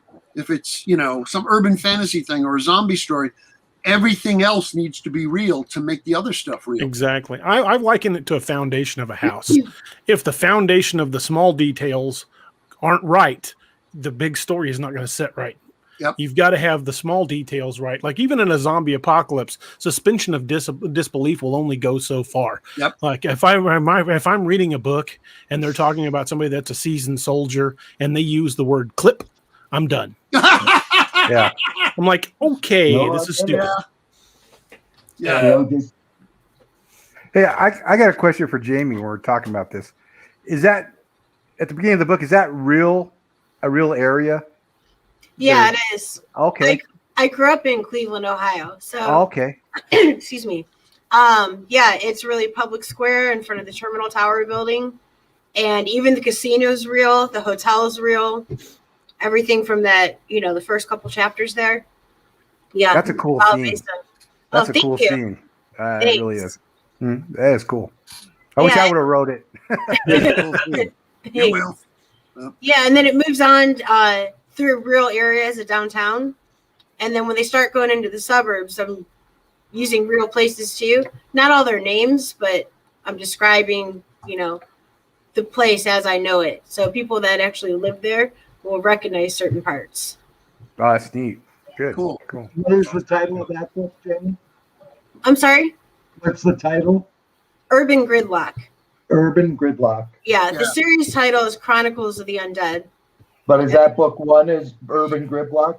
Yeah, it's Urban Gridlock is book 1, and the second book will be out in early June. Nice. Is it Congratulations. It's a good book. It's a real good book. Is it on? Thank you. Oh, you're welcome. Timmy? Is it on Audible? I'm not hearing you. Is it on Audible? Oh no, not yet. Okay. I'm new to this, so I don't know how all of that works. I figured after I get the second book out, if it's doing well, then I'm gonna look into Audible. That's Well, worth it'll be doing. doing great now after this. Hopefully. Hopefully it'll give everybody a boost. Audible talks you through it pretty good. I mean, Jeff, you got to get a producer, and then the producer does most of the work. Yeah. You know. Jeff Thompson says, I generally have Google Earth up and running while I write. I do that a lot. I do too.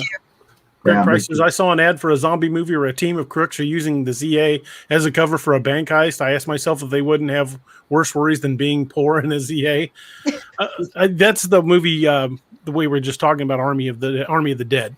It should be coming out very soon, and I'm looking forward to seeing it. Even if it's the premise. I mean, if there's a zombie apocalypse, I think robbing a bank's probably a low priority, but maybe they've contained it to just Las Vegas. I think that's what it is. The premise is they're gonna nuke Vegas Yeah. to stop it, and these guys got to get in and out before they nuke it, so no one will even know they stole the money. Yeah, it's basically like Peninsula. It's contained. Yeah. So we still have money worries. So like, I mean, I guess Makes I can sense. understand it too. Like if Vegas was about to explode and they got all that money and all that stuff there, I'd be like, I ain't got nothing to lose. Why not? Well, think we could make it in and out? Jeff Thompson says, I learned how to make homemade napalm from Wikipedia. I don't think you're supposed to say that. Now he's on a watch list. Now you're on a watch list. Yep. Facebook user says, I now have to learn Japanese for you're a moron. You're a maroon. The thing is, human greed will always trump fear. So, you know, no matter how bad things are, somebody's going to want to hoard something. Yeah. You know, it's just, you know, during the Black Plague, people were doing it. What was it? Albert Einstein said there are only two limitless things, the universe and human stupidity. And I'm not sure about the first one. Yep. Yep. I'm pretty sure we all just saw that Hummer that's like on fire because they tried to Oh, store yeah. it on gasoline. So Yeah. Well, you know, it's we live in a society where they have to put a warning label on a hammer that says "Do not hit yourself with this." That's where we're at. Or the warning labels on blow dryers, do not use in the bathtub. Yeah. Oh, God. And honestly, I would like use in the bathtub if you haven't bread. I would put on there because it would save so many of us from problems. Just remove all the warning labels. Just remove all the warning labels and let it sort itself out. I Darwin, don't know. in a generation, McDonald's got sued over a cup of coffee because it didn't have a warning label on it. Remember that? Yeah, I No, remember no, that. totally Wasn't that hot, ridiculous? though. That one coffee- generation. You know, our IQ would jump hundreds of points in one generation. You know, Before McDonald's had McCafe coffee, they just had really bad coffee, and to hide the taste of really bad coffee, you just Make it up. super hot. So they made it Super super hot. hot, and she Well- spilled it on herself and got like 3rd-degree burns all over her lap. Nearly 20 years in law enforcement has rendered my taste buds pretty much dead for coffee. So I can drink coffee that's a week old still in the cup. I mean, and not be the worst I've ever had. I do all the time. Yeah, I'll pick it up and go, Yesterday's coffee. is this from yesterday? Yeah, throw it in the microwave. Yep. yeah, no, my Hot my equals ex good. used to be a deck officer, and she said basically ship coffee. If you can't eat it with a spoon, it's not good enough yet. Yeah. You know, with a fork or a spoon, because it's got to be really thick. I had a buddy that used to make coffee so strong we swore up and down everybody had to sign a waiver before they drank it. You didn't drink it so much as it marched down your throat under its own power. Yeah, well, I believe that was outlawed by the Geneva Convention. So you know, this coffee's been weaponized. Jeff Thompson says people are far more willing to suspend that disbelief if the world takes place in is believable. Oh yeah, 1,000%. I mean, the James Bond books were written on that premise. Mm-hmm. He spent so much time with real travelogue and real food and everything, so that the ridiculous stuff that happened in between would somehow seem more plausible. That verisimilitude, Mm-hmm. you know. Nicola says we do that. We will be zombies soon. And Facebook user says at least they use gas cans in the Hummer and not garbage bags. Yeah. I'm surprised the garbage bags people made it. Like you and me both. We don't know that they really have. Because gasoline will break plastic down. Yeah. Like, I was watching this woman fill up a Walmart bag and double bagging it. I was like that's going to help. Double bags. Yeah. I was like, I was leaving. Let me just get another bag. I was like, oh. Those are called zombie fodder. Yeah. I just cringe when I see that. I'm like, oh, yeah. Really? Things like this and COVID just had me like, I was writing zombie fiction and then COVID happened and people bought a whole bunch of toilet paper instead of food. And I was just like, I'm giving people too much credit in my books. Yeah. Well, that's what I said, you know, after this last year, anyone who says it's unbelievable that people doubt zombies are real in a movie, nope, they would walk up to the zombie and go, "You're not real," and smack it, you know, because they're just that dumb. They'd be taking selfies. I'd like to throw one of those gas tanks in the air and shoot it with a 12 gauge. I bet that would be kind of spectacular. Well, you all know that if there were zombies, there's going to be somebody advocating for the zombie vote. Oh yeah. Yes. There was a great episode of of the remake of Twilight Zone in the 80s, I think it was, and it was like a 45-minute episode, and it was zombie Americans. They were the Undead American Party, and one of them was running for president on the platform of. It pretty much was, but you know. And they had like commercial. It was a really good episode because you're sitting there going, "This is far fetched." Vote bub. You don't even have to go that far back. It's like that was Herschel's whole character in The Walking Dead. It was like he was for zombie rights, and so was that little "Look at the Flowers" girls and whatnot. Like there are gonna be people that are like, you can't kill zombies, or this is my family. There's always someone that's saying something, whether it's wrong or right. There's a book called Breathers, and it's actually from the viewpoint of a zombie, and he goes to zombie support groups. Living challenged. There was that British TV series, and it was maybe that was the series, but it was a television series, and the whole premise was that it had happened and there were some people that had recovered, and he had to go to weekly meetings to fight his cravings for flesh. Recovering cannibal. Yeah, recovering zombie cannibal. And I'm like, it's like a vegan cannibal. Yeah, pretty much. I go to Cannibals Anonymous. Yeah, I only eat vegetarians, man. It's okay. When the movie The Cure came out, I didn't watch it. I thought it was an amazing concept though, because it just went beyond like once you became a zombie and then you got cured and then you're back in the human world. I thought the PTSD that would come with that is just on some whole level. So I always thought that was an amazing concept and something to do. And like they said in the movie The Big Bus, you eat one lousy foot and they call you a cannibal. I'm sure people taste great. Yeah, how many people do you have to eat to be a cannibal? You eat one person, you're a cannibal. Treat yourself. Eat 4 or 5. Well, technically, then, if we've ever bitten off a cuticle, we're a cannibal. Yes, it's auto cannibalism. You know? I mean, you've bitten your cheek before, and I think, you know, my wife says I can't talk about this anymore. So never. Hey, bite your cheek. Stop talking to people about eating people. Making her hungry, good. Aren't you? Yeah, when you're pointing out the marbling and the meat at the autopsy, it might be going a little too far. You know, it's when your coworkers bring over the A1 sauce and start pouring it on your arm, you have to worry. Yeah. Well, when the society falls, you know it's bad when people are measuring their neighbors to see if they'll fit in the smoker out back. Oh gosh. Yep, we call it long pork here in Minnesota. The other white meat. Yeah. Don't ever say you ain't got no value, boy. Was that Keith Blackmore's book where I heard that, where it was called Long Pork?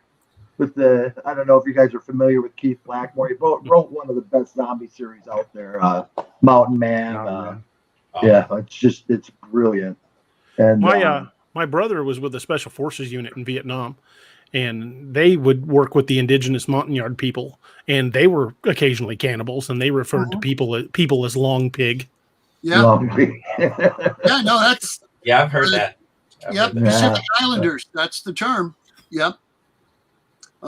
So you see, in other words, it doesn't taste just like chicken. It tastes like pork. Yes, but if we didn't have chicken, how would we know what anything else tastes like? That's true. There is that. And on that note, I'm going to actually have to head out myself, guys. Yeah, I got to get going too. Early day fishing tomorrow. This is awesome. This is very delightful to meet you all. It was great. Yeah, you too. I'm assuming Thank you, you're guys. alive, but you know. Well, Memorex. Yeah, I was going to say it could be the Matrix, but it's very nice to meet you in the flesh, so to speak. Well, thank you guys for joining us. And I will see you in the Book of Face. Absolutely. Be well. Guys, have a good night. You too. Good Nice night. meeting all of you. Nice meeting you, Joe. Talk to you later, my brother. All right, Joe. See you later. Hey, Thanks, Joe. get some more technology. I know he watches TV. Oh, We keep getting smaller. Yeah, it keeps shrinking. Yeah, people keep disappearing. I thought more people were going to be on here. Yeah, I me did too. too. I sent the links out. Everyone said they were coming to the party and they didn't show. Yeah. That's what happens, man. Even with RSVPs. Ow. Jeff Thompson says, "Great show, guys. Jamie, you need to stop interrupting everybody." I know. I'm sorry. I'm working on it.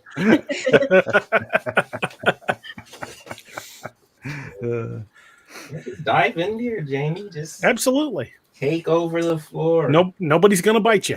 No. We're not zombies yet, anyway. It's all good. You need some practice for next weekend. Come on, Jamie. I know. Well, I'm new at this, so and a lot of there's movies and things you guys talk about I've never heard of. Well, So- first, to be fair, I never heard of most of those movies he was talking about. What's sad is check I the have. list. They know this. Facebook user says, "What time is it where you are, guys?" It is Now- 9:42 p.m. 642 in Reno, Nevada, or Yeah. Sparks, Nevada. 642 in AZ. 8:42 in Texas. 8:42 in Missouri. Ah, look at that. I'm ahead of everybody. Time. And this is what we're doing on a Friday night. Is that good or just somehow tragic? Well, it's good for me. I don't know about all you youngsters, but me, yeah, this is great. good for me. Just happy to be awake this late, huh? If I wasn't doing this, I'd either be writing or playing video games. Same. I would have cracked open my box of bottle caps and been writing. Yeah. I wouldn't be hanging out in the bathroom. Hey, no judgment. I mean, if you hang out in the bathroom, that's all you, buddy. That's what you do on your Friday night. That's all fine.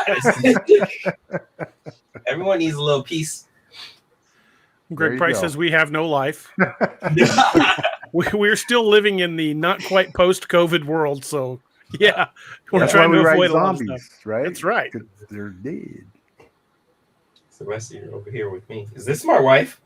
9:45 a.m. Saturday. Okay. You mean we're in the same time zone? Okay. Better That's be your gotta wife, man. That's got to be in Europe. I was gonna say, where's 9:45 a.m. at? That's got to be in Europe. Maybe? No. Farther. That 9:45. Good lord. Yeah, Man. geez. Australia, maybe. The future. It's, the alien, It's Saturday. Somebody's talking to us from the future. The zombie alien talking to That's us. right. Zombie. Ah, yeah. We found the zombie aliens. Maybe. Now we just have to make romance for them, getting them on. What's all those dating apps? I haven't dated in 8 years. I don't know. No, 10 years. I told my wife that I told my wife she is forbidden to go first because I'm not going to try to pick up the pieces. I wouldn't know how. I just Yeah. I think I'd be useless to the world if my wife was like, if she left. I don't even like people. So. Favorite zombie book authors? Well, we have not discussed that. Alan, you want to start? Oh man. I'm not going to go indie just because I have a lot of indie friends Yeah. and they write some amazing books. You know, I've read most of you on this panel's books. Gosh, I can't even speak now. But I'm going to go trade authors right now just because Brian Keene. Mhm. He really turned me back on to reading Zombie with the Rising series and all that. Mm-hmm. Jailborn, his Another books great I thought were really cool. This guy named Philip Nutman, he's no longer with us, but he wrote this book, Wet Work. He used to write for Fangoria magazine. Mhm. I'm sure, you know, I remember Fangoria. yeah. You had to look at the gray, and I could see Sylvester's probably seen it before. But it's really good. It had intelligent zombies. It's just different. You know, it's not a fantastic book, but it really touched something in me that I really like. But basically, I think Brian Keene and maybe J.L. Bourne, you know, Good there's a choices. lot of indie people Mhm. that I love their writing, you know, and, Jamie's first book, I'm not because you're sitting right next to me, but it was really good. I was, for a first time writer, a first time published. I really enjoyed it. That's It's what like, Thank man, you. has she written anything else? Nope. I mean, not published, but really good. Thank Well, you. Zombie Road. I'm sorry. And that was a good story. I really like Thank that you. one. But yeah, so I'm done. Jamie, what about you? Who are your favorites? Well, if we're not really talking about indie authors much, Can I be think anybody. Yeah. J.L. Bourne is the first zombie author I've ever read, and God, I love his series. I've read it probably 3 or 4 times, and I didn't even discover indie authors until a few years ago. So I've got Jamie, a lot of catching up to do. Huh? Jamie, he's a good friend of mine. He's really a good, he could be harsh at times, but he's really a good person. So I'm glad that people have really, really like his series, Well, because he is really a good dude. Yeah, no, I really, really enjoyed his books. Like I said, I've read them 3 or 4 times, and I didn't even know that the indie author community existed until a few years ago. But I think he's the only mainstream author that I've read, and I have to say David Simpson. I know I guess he's indie, but he's pretty big indie. David's awesome. I love David. I love his books, and I've read, not counting the latest book, I've read all of them at least twice, some of them 3 times, and I have a habit of doing that. If I love an author, I'll read their series more than once. And then, excuse me, of course, I got to write my first published short story in Zombie Road fan fiction. So for me, as a fan, that was huge, But yeah, I love David Simpson. And yeah, just going a couple of my favorites. Sylvester, what about you, sir? I'm not as well read as everybody. Like, I really came from the aspect of like movies. So I was really big into movies. And then I started reading more when I became an adult, and I do audiobooks because if I didn't do audiobooks, I couldn't get anything done. So, I would have to say Bobby Adair was, with the Slow Burn series, was what pulled me in to zombie books. And really, when I finished that, when I first started, I finished like book 4, and I was just like, I want to bring out the emotion that he brought out in me. Like, I would listen to his book walking to work, and I'd be laughing out loud. So I was just like, I want to do that. And then I definitely, I believe her name is Justine Ireland. She wrote a YA series called Dread Nation, and it's takes place like during the Civil War, and like the zombie apocalypse happened, and so they kind of transferred indigenous people and slaves into this like high society training camp so they could fight zombies and stuff. And it follows one of those one of the I forget her main title, but basically she would work for a rich family and protect women's virtues and things like that. So I love that. That is a great series. And the Zombie Fallout series. And right now, I've been just picking indie books and just, if it's on Audible, why I was hurt when I was looking at the book. I was looking for it on Audible, and they were like, "No, she just wrote her first book," and I was just like, it's not on. So, but yeah, I just go around and I listen to all my author friends. So Pixie, who did the Killer Cure series, and I think right now, what am I on now? What book am I about? Actually, right now I'm not reading a zombie book. I'm reading my best friend's Exorcism. So that's good. Bethany, what about you? If we're talking indie, John O'Brien's my guy. I love all of his books. As for traditional publishing and everything, I love, I liked World War Z. I did really like the book. I love all the different viewpoints and how diverse he made it. And then I also like The Cell by Stephen King. I thought that was kind of it's all based off the cell phones turning people into zombies. So I thought that was kind of fun. It was good.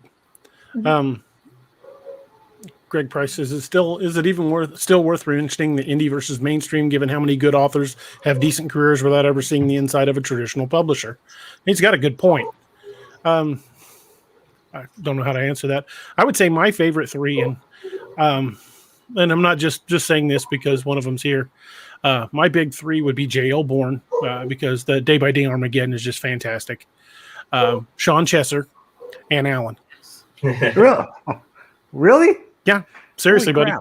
Hey, never mind. Thank you. I'm still like that little kid. When someone says, "Hey, I read your book and I enjoyed it," opening a present. That's just that's the way I people feel. Amaze me. It's like, you really like what I wrote?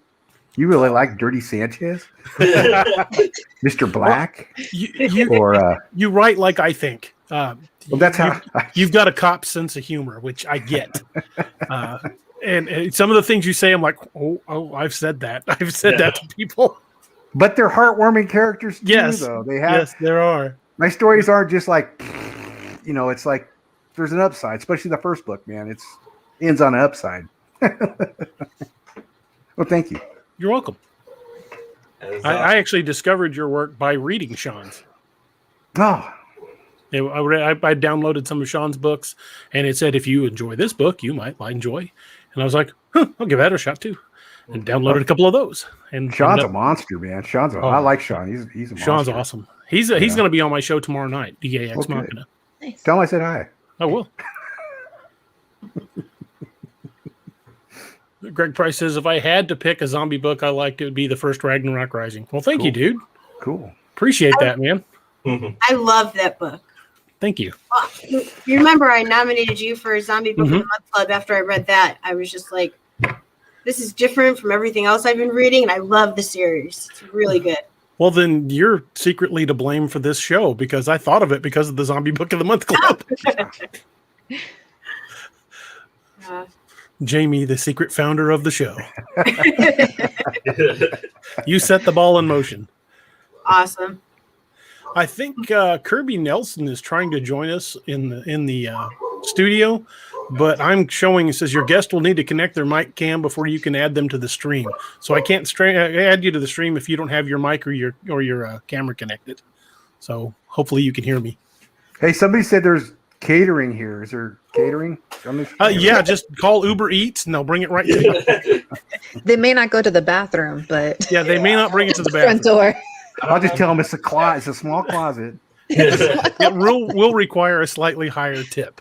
It's family show, so yes.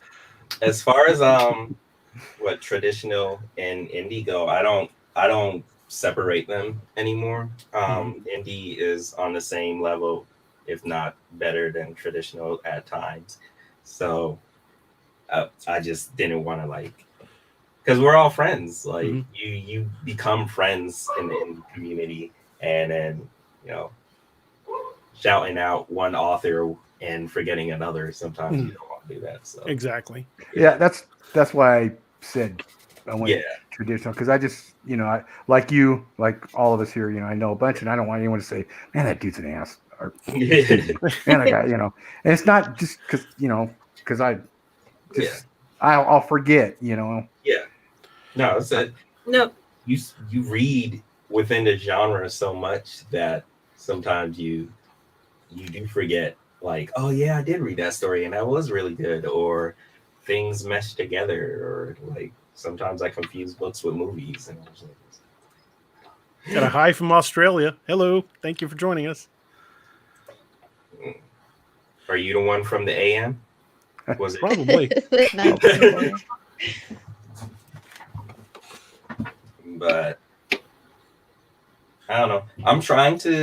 I'm going the traditional route for a project that I just finished working on, and I was gonna go the traditional route just to try it. I mean, I've tried indie. Now let me try traditional. Actually, what really sold me was this is bad because it's a big controversy in pay gaps between races and between minorities in it. But it's called Publishing Paid Me, and you found out that male white authors or whatever, we were getting advances of like 6 figures and more, and then female authors were getting lower advances, and minority authors were getting a lot lower advances. And so that was a big thing. But when I was learning about it, somebody was like, yeah, for her first book, she got $100,000. And for my first book, I only got 20 grand. And I was like, 20 grand for one book? Okay. So that's what I was right. like, I can just write one book and you give me 20 grand? I could do this. This is fine. Yeah.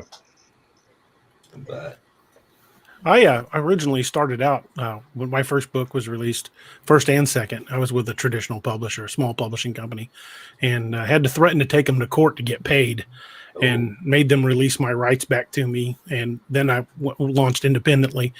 And at first, when I was with the original publishing company, it was easy to get a convention to say, "Sure, come on, we'll get a booth and set up." But once I went indie, some of the same conventions wouldn't talk to me anymore. So I created my own fake publishing company called Darkwater Fiction, and it was just me, and it was just a logo.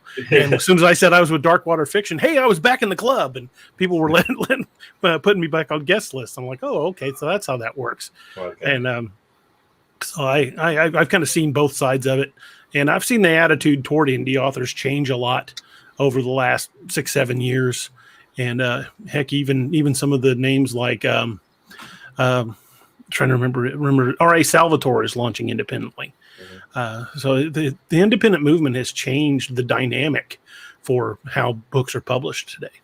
I feel like, well, personally, I think a lot of the stigma against indie authors has been lifted by the entertainment industry, because lately the entertainment industry has been diving into the indie pool. They've been bypassing traditional books, and they've found indie authors. There's probably 4 or 5 Wattpad books that have been made into either Amazon movies or Netflix movies. And so I feel like the entertainment industry has helped lift the stigma. And wasn't The Martian? The Martian was at first. It was indie. Then you've got writers like Hugh Howey, who's made himself a multi-millionaire as an indie. Never signed with anybody. Said the hell with everybody. I'm doing it myself. Yeah. So I mean, I feel like if you go about it right and the stars align, sometimes it is definitely a perfect avenue for people to go down now, instead of just let looking for an agent and having an agent say yes, and then the agent has to go to a publishing house and having them say yes, and it's just like it was too many middlemen for me, and that's why I was just like, I'm just gonna go indie. I totally agree. I've had so much control over my own work for so long. Yeah. I'm not sure I could relinquish it.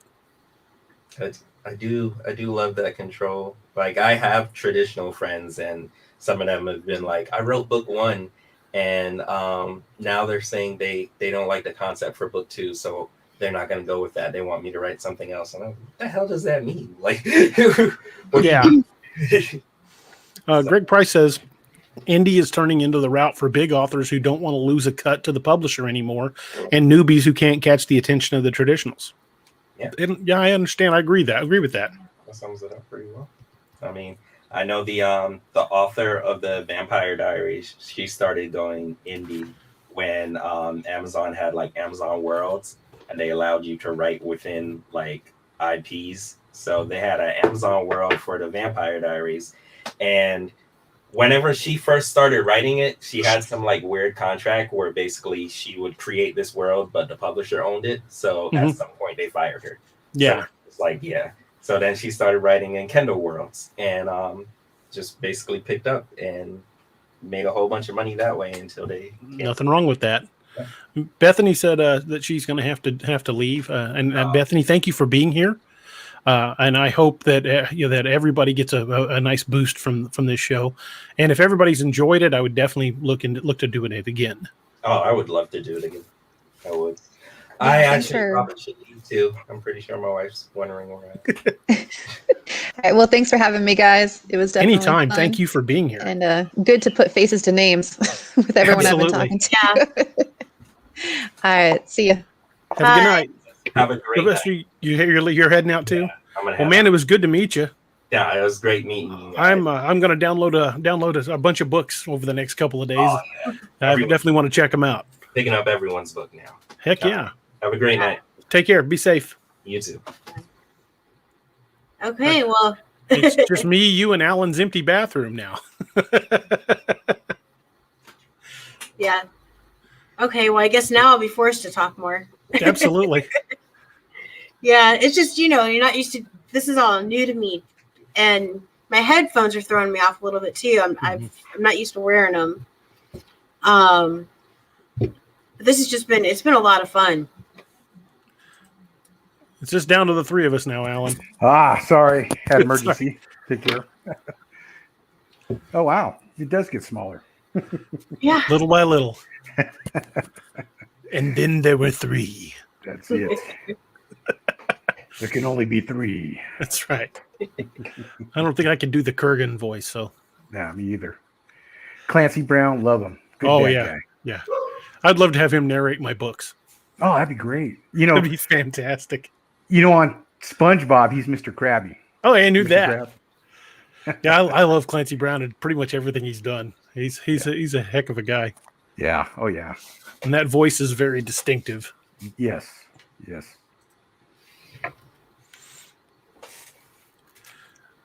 Jamie, do you want to talk a little more about your book? I know you have another big interview coming up, so yeah.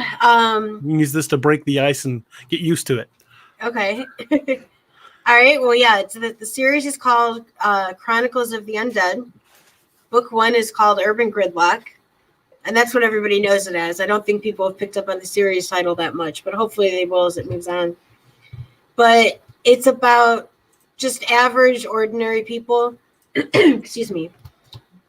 No military or anything. I wanted to write it from a viewpoint of, like, if something happened with my family, like how we would react if the zombie apocalypse started. So the first book is about these 2 lifelong best friends, Max and Jesse, and they're working construction in the middle of downtown Cleveland. They're about 6 stories up from Public Square, which is basically the center of everything, when the zombie apocalypse just starts, like, fast and furious. So they've got this elevated place where they're watching everything. They can see everything that's happening.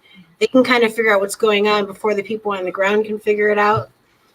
Excuse me. And then from there, the fight is to get home. They're both trying to fight their way out of downtown and make it back to the suburbs where they both have wives and kids. And the book centers around Max and Jesse, and then Jesse's wife and kids, and Max's wife and kids. Everybody trying to get to safety and reunite. I have to admit, I have not read your book yet. I need to get it. That'll probably be one of the projects for this weekend. Would the two of you mind doing me a brief favor? Sure. Could the two of you talk about books or whatever for about 2 minutes? I have got to run across the hall to the bathroom as my coffee is my rent on my coffee is coming due. Well, see what you do. You need to do like I do. Just have your office in the back. I've got to look at that. I will be right back. All right. All right. How about Jamie? All-time favorite zombie movie. What's your all-time favorite? Come on. And don't say something traditional. Say something. Okay, you're non-traditional. Non-traditional. Yeah, one not Donald did. Dead Snow. Dead Snow. Okay. You've seen it with the first one. Okay, I get that. Yeah. I like the second one. Okay, but the first one was much better. The second one got weird. Yeah. It was funny, but yeah. Okay. All right. If you had one zombie book on a desert island, and you don't have to say Dead Island Operation Zero. Which one would it be? Could I take the series or just the book? Okay, let's say if a book's a series, yes. I'd have to go with David Simpson's Zombie Road. You know what? That's like the Bible. It's huge. Yeah. Yes, and it's good. It's really good. And David's a machine. And it's so good. I can read it, repeat it, read the first 4 books, then find out book 5's coming out, reread them again. That's what I've done all along with the series. So I've read it a few times. But something about his writing just is amazing. It is. He's really hit something on that. Okay, your turn now. Come on, let's get some practicing. All right. Your favorite all-time zombie movie, not classic. Okay. My all-time favorite would be probably Dance of the Dead, just because it's a fun little indie movie. Feel good at the. I like feel good at the. I'm not a nihilistic person, and you can tell that by my writing. I think I don't like it to be just we're done. So Dance of the Dead. I haven't seen it, but I just added it to my list. Check it out. I think you might like it. Yeah. It's a fun movie. That's a good one. Yeah. Thank you, by the way. I don't think I could have lasted another half hour.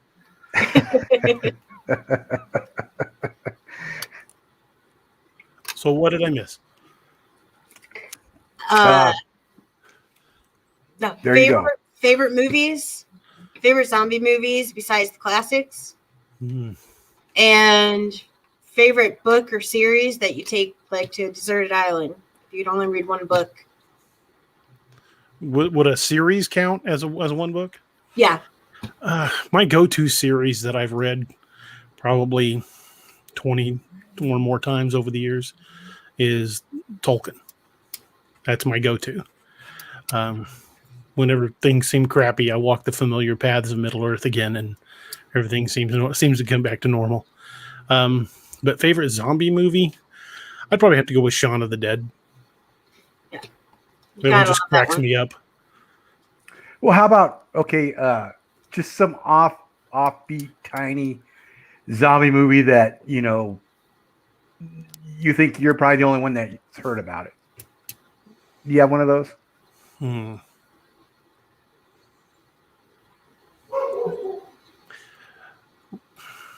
Fido. Okay.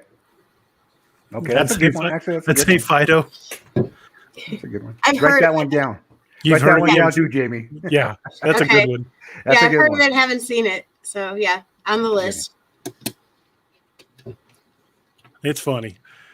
It's amazing how funny Billy Connolly can be without saying anything. Yeah. Billy Connolly was amazing. I just saw him in something. My son was watching it and I was walking by and I said, "Hey, that guy's a comedian." And he wasn't playing a comedic part. I loved him in Boondock Saints. Yeah. He was the father, right? Mm-hmm. Yeah. Oh, okay. Now I know who you're talking about. And as Dane Ironfoot in The Hobbit. Yeah. And he had a sitcom. He took over for Howard Hessman, Johnny Fever from WKRP Cincinnati. It was called Head of the Class. And he took over like the last 2 seasons. Yeah, that's the first time I saw him, was in that. I think that was my first exposure to him too, but then I found out he was a comedian, so I started looking for his stuff. His stand-up was just hilarious. And he does a lot of dramatic stuff, a lot of, non-comedic stuff. But I guess they like to do that. Eddie Murphy. Mm-hmm. My wife, her favorite Eddie Murphy movie is Vampire in Brooklyn. She loves really? She loves that movie. Greg Price says The Fog. Yeah, The Fog's a zombie movie. Yeah. Zombie pirates. Mm-hmm. That's pretty creepy. John Carpenter. Mm-hmm. John Carpenter flick. The thing about John Carpenter, I don't know if you two agree with me or not, is he comes up with these great concepts, just fantastic concepts.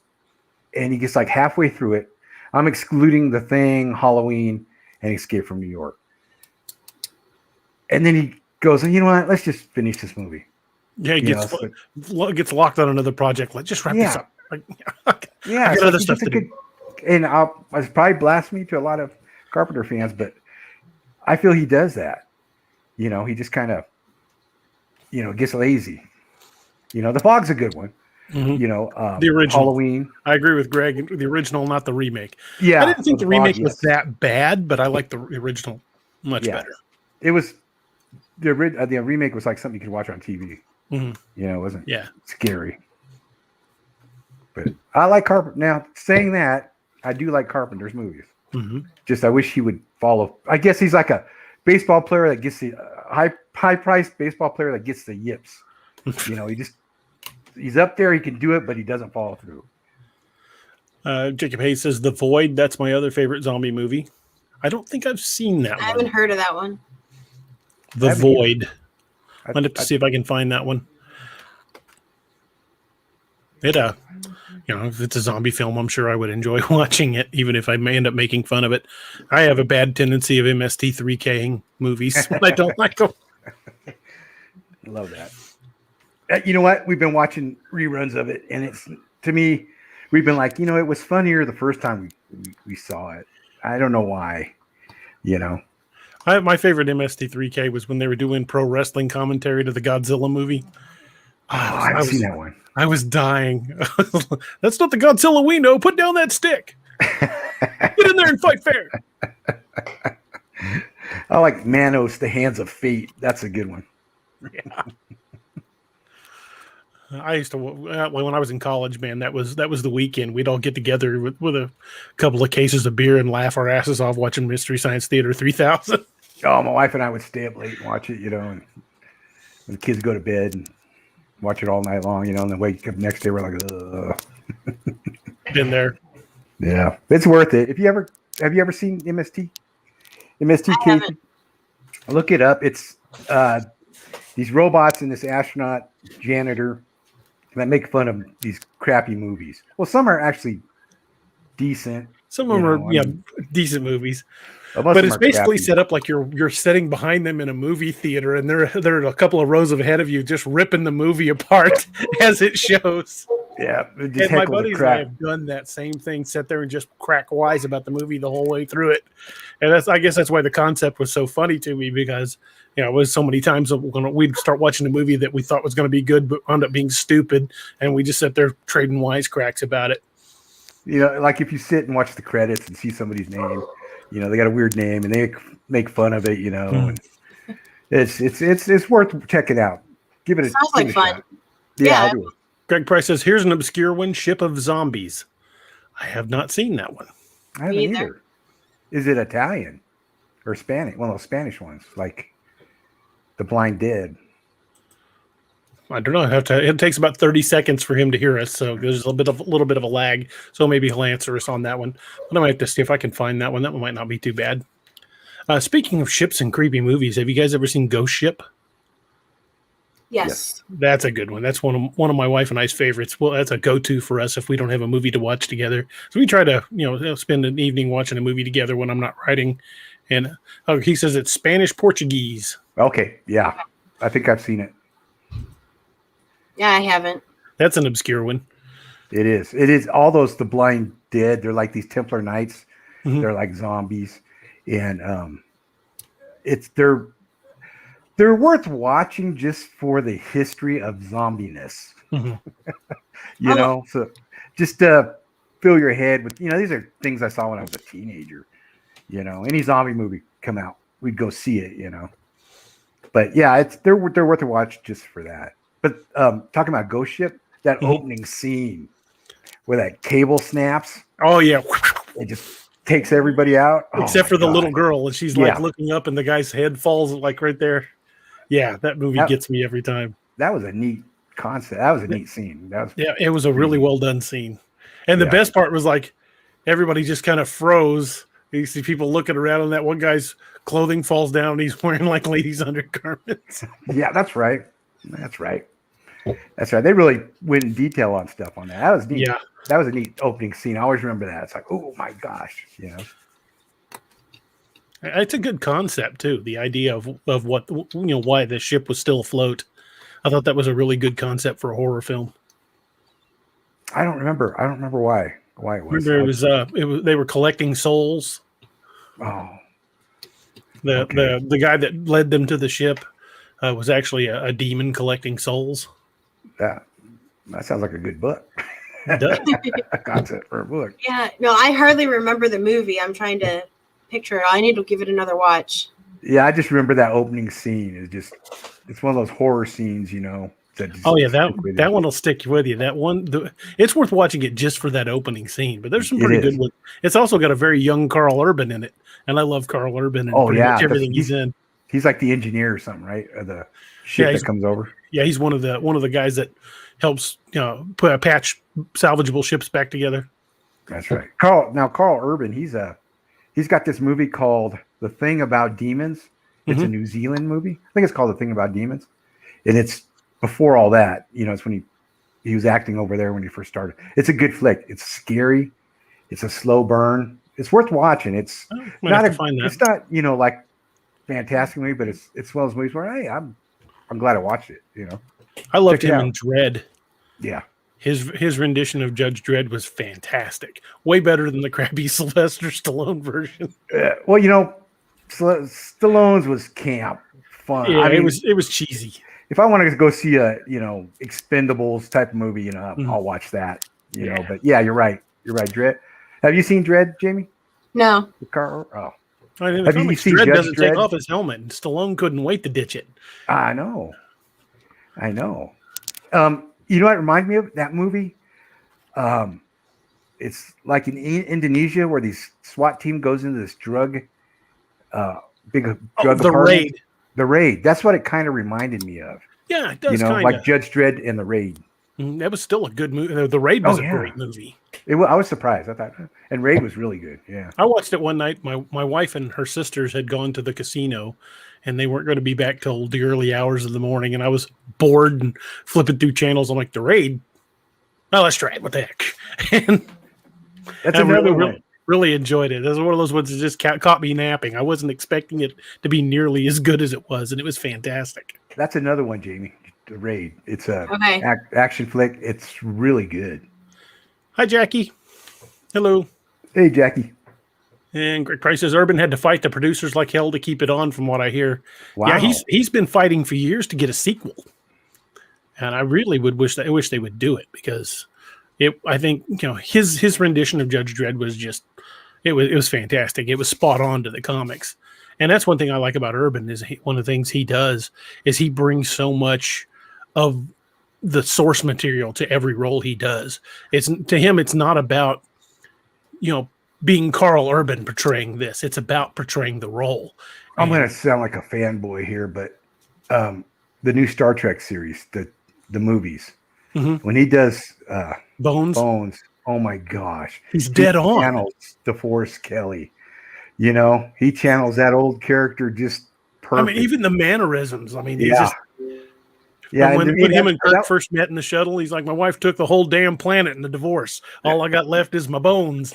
And see, when I was a kid watching Star Trek, that was my favorite character. Like Kirk, of course, I like Kirk too, but oh yeah, Bones was my favorite character, just because he complains a lot, but he'll do it, and that's kind of like me. I'll complain, but I'll do it, and I always liked that character. So when he, he was just spot on with that character. So that's my favorite role of his, I think. I think my favorite actors are always the method actors. Like Tom Hardy's a method actor. When he goes into a character, he doesn't leave the character anytime he's on set. The whole time he's on set, stays in character. Val Kilmer was that way. I guess when he did the movie Tombstone, the whole time they were on set, he stayed in the character of Doc Holliday, and I guess it creeped people out. Wow. And in fact, it aggravated the hell out of Billy Bob Thornton. He can't, to this day, he can't stand Val Kilmer. Really? But the fact that he stays in character is really incredible. Val Kilmer does a one-man show where he comes on stage as Samuel Clemens, as Tom Sawyer, and Mark Twain. Mark Twain, and stays through the entire performance, stays in the character, and then comes out in the audience and answers questions. Wow. As Mark Twain, and I've got to see that show. He does it every so often, and I hope it comes near us sometime because I would really like to see it.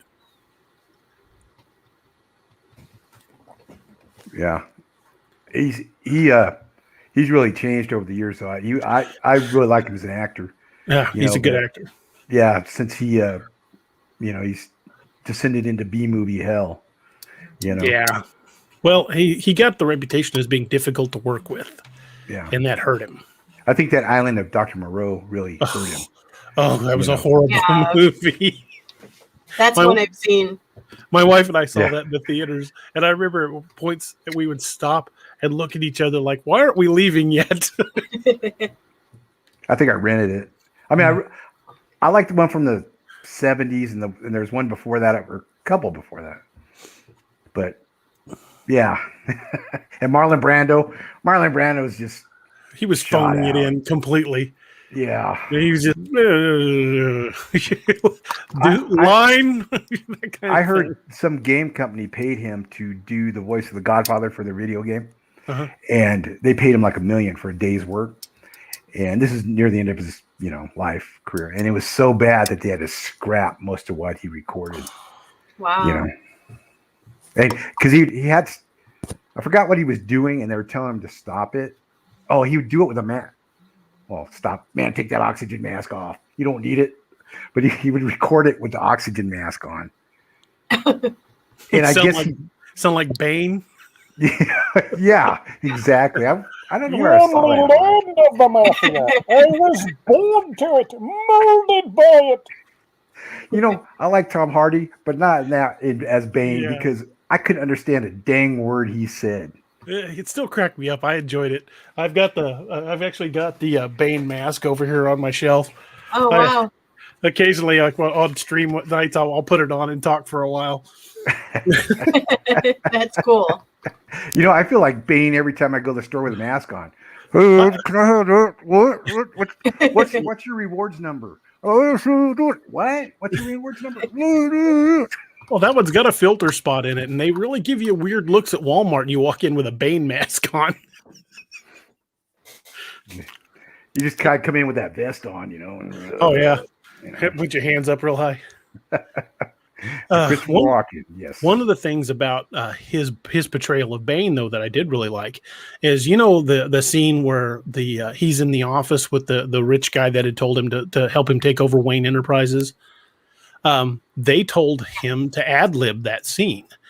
And when the guy says, you work for me, I'm in charge. And he walks up and lays his hand on the guy's shoulder and goes, do you feel in charge? That was totally ad-libbed. And the guy that was playing the rich guy was freaking out because it scared him.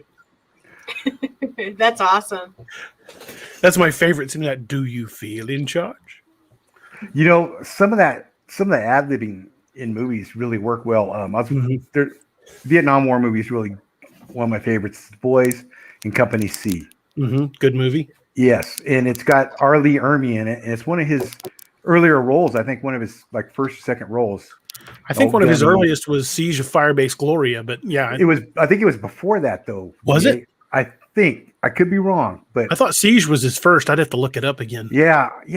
I was. He's really thin in this one. Just wiry. Wiry Marine, and they're stripping the guys out, and one of the actors pulls out a switchblade and flicks it, and Army jumps back and what the hell, and that was totally pulling the knife out was totally ad lib, and it really got a shock surprise out of him because the knife blade flips over in his face, and so things like that tend to work out, when you go for it. I guess I don't know.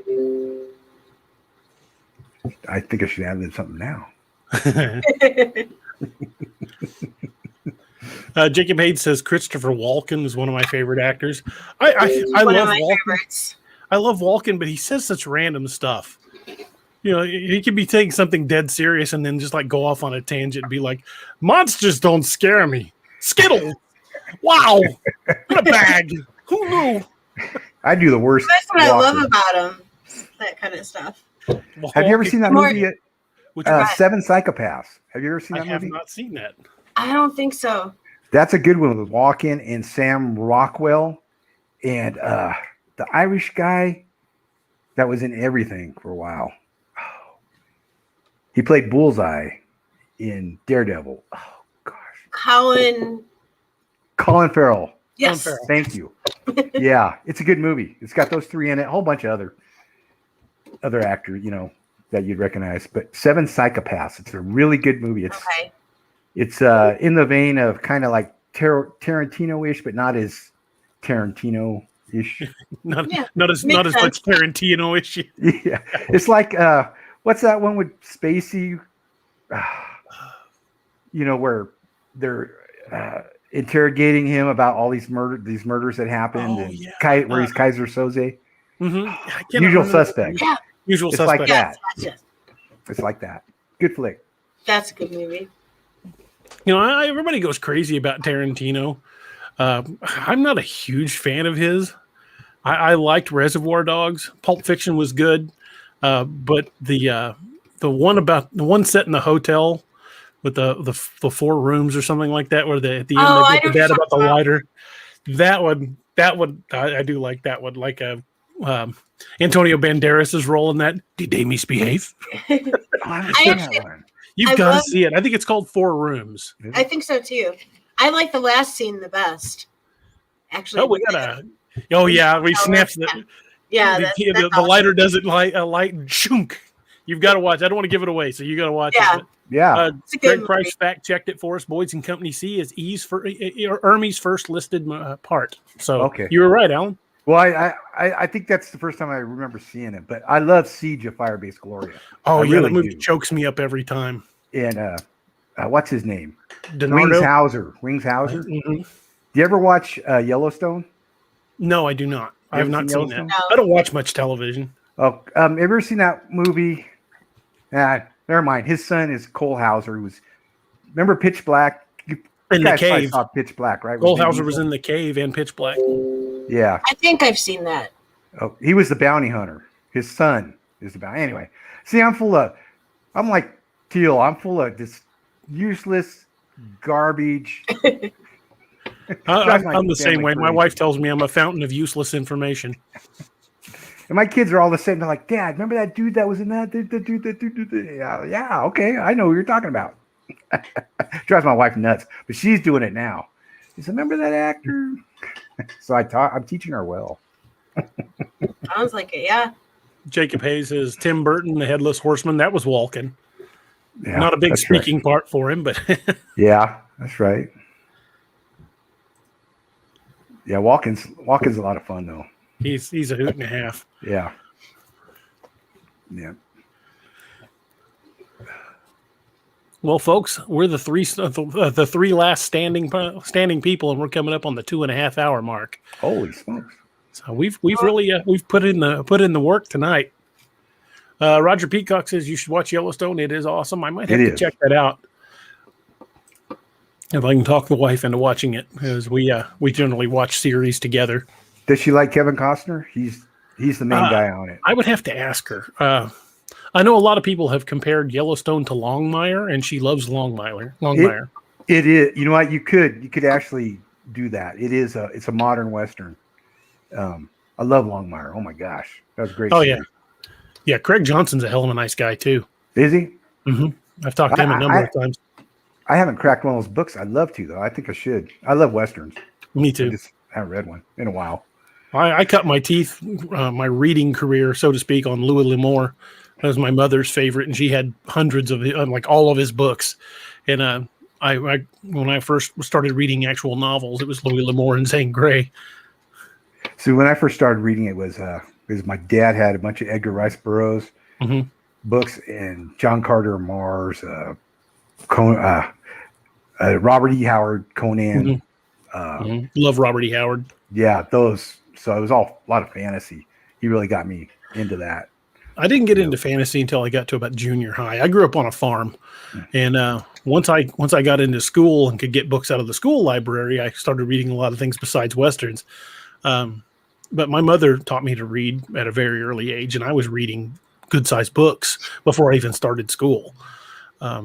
And just it took off from there. I mean, by the time I was in junior high, I'd moved up through Ray Bradbury and found Tolkien, and then just took off from there. Now I read just about everything. Yeah, I hear you. Bradbury is a favorite of mine. Mm-hmm. I love his short stories. Fahrenheit 451. Yes, and the Martian Chronicles. Oh yeah, the Martian Chronicles are fantastic. Yeah. Well, how about you, Jamie? You got any favorites that from when you were younger? I've been reading now. I've been reading since I was a little kid. Like I was at the library all the time, anything I could get. I used to love, I don't so much anymore, but I used to love Stuart Woods. It was like a fun kind of mystery, light thriller. Is he an attorney or something? Yeah. I've read a couple of those, and they're not Stone bad. Barrington. Barrington's the main character. Yes. I used to love his books, and then at some point I just kind of lost track. I probably read 40 of them, and then I just got tired of them. But I used to read a lot of Dean Koontz. I still love Watchers. I think that's an awesome book. Yeah. I'm a little weird that I like to read World War II nonfiction. Nothing wrong with that. I love World War II. I love it. I have subject. so many books. I have all of Stephen Ambrose's books. I mean, he was just legendary historian. So I really enjoy those. And no, I used to read things like John Grisham and stuff. Like a lot of the things you guys are talking about, I'm not familiar with. But yeah, I used to read like some John Grisham and some mainstream authors. And then I suddenly got into more of the indie stuff. And Harry Potter, I read that, of course. I think that's the last mainstream series or books that I read. And I reread those every now and then. And then now I'm pretty much looking on my Kindle for, I just love post-apocalyptic, whether it's zombies, EMP, anything like that. Occasionally I'll read something else, but those are the things I enjoy the most now. Good. A lot of those John Grisham, Dean Koontz. I used to be a big Dean Koontz fan. Then I just kind of got burned out. But same. But I did learn from him is the short chapters. My books have short chapters, and that's because of Koontz. I figured I didn't have to have a long chapter. I just write a short. Bob steps out the door, blah blah blah blah. Then we'll switch to Aaron hanging off the ceiling, or whatever. I don't know. Yeah, Clancy was the same way. He might have a chapter that's 2 paragraphs, or it might be 40 pages. He did his thing. Yeah, I like that, and I think people kind of like that. It makes it feel like it moves faster. Yeah. And I love giving titles. Excuse me. I love your chapter titles. Yeah.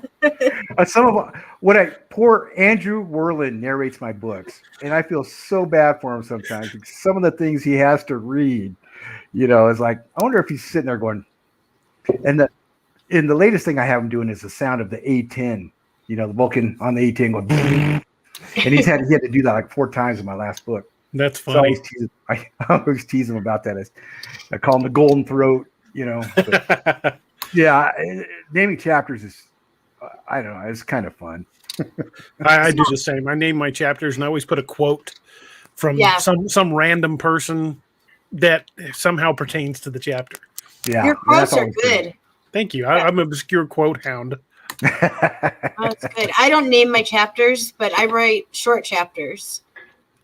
I don't know if they're probably comparable to yours. I'm not sure, but to Alan's. But yeah, I just like writing shorter chapters. It just kind of it feels.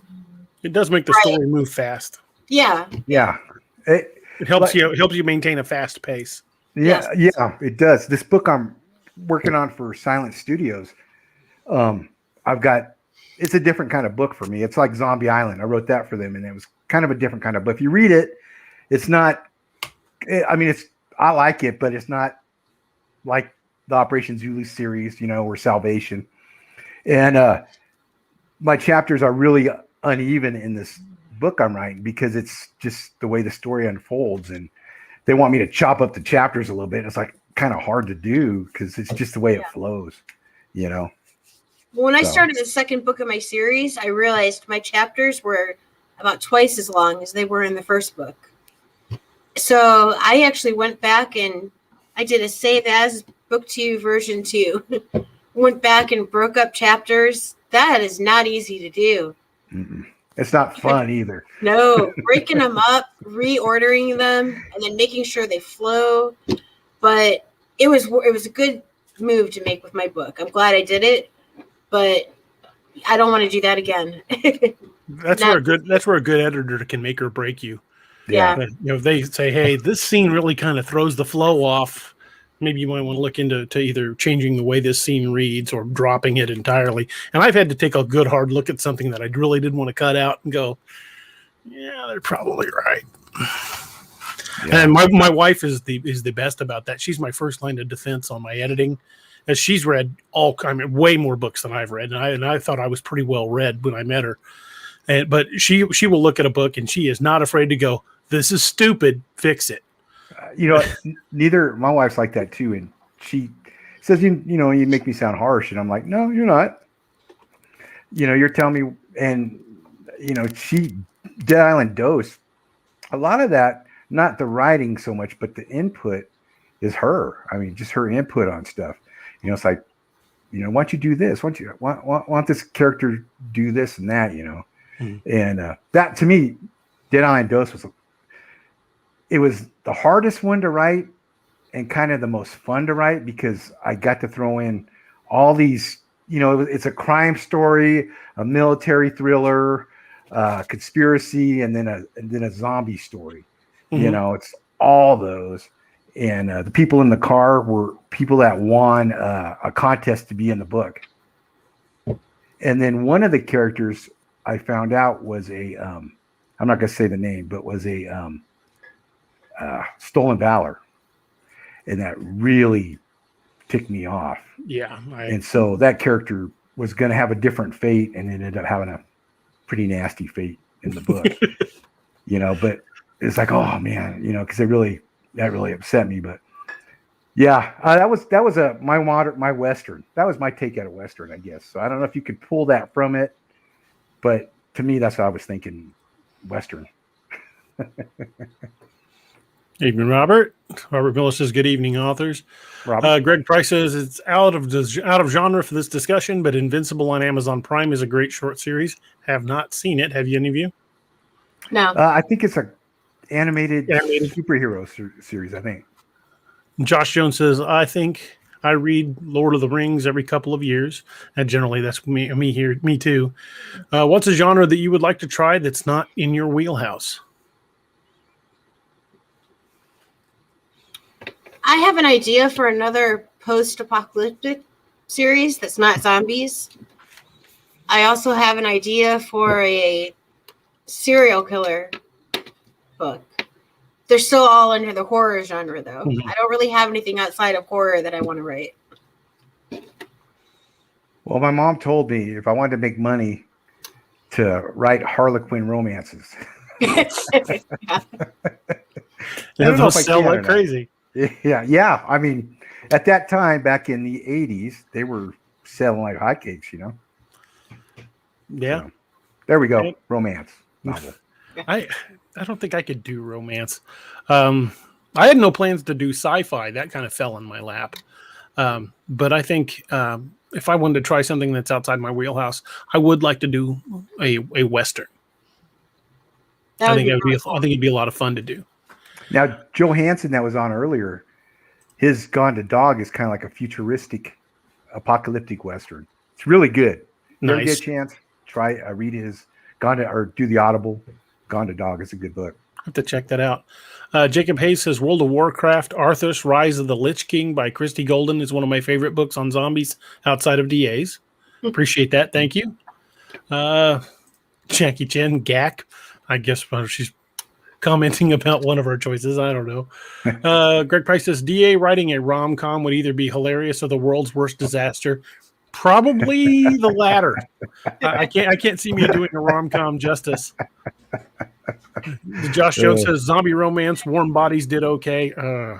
Yeah. It's kind of like the old commercial from when we were kids, Alan. Where you got your peanut butter on my chocolate. You don't go and get your crappy romance on my zombie story. One thing I did like about that movie was I just like the zombie guy's best friend. I don't remember his name. He's the guy. He used to be a correspondent on the Daily Show or Colbert Report. Is it Dave Franco? Am I wrong? No, it's not him. I'm not sure. It doesn't matter. I can't think of his name, but it was the zombie's best friend in that movie. I thought he was the only good part. Rob Corddry. Yes. Hey guy, yeah. Yeah. Freaking great comedic actor. I Yeah, love Rob. Sorry, go ahead.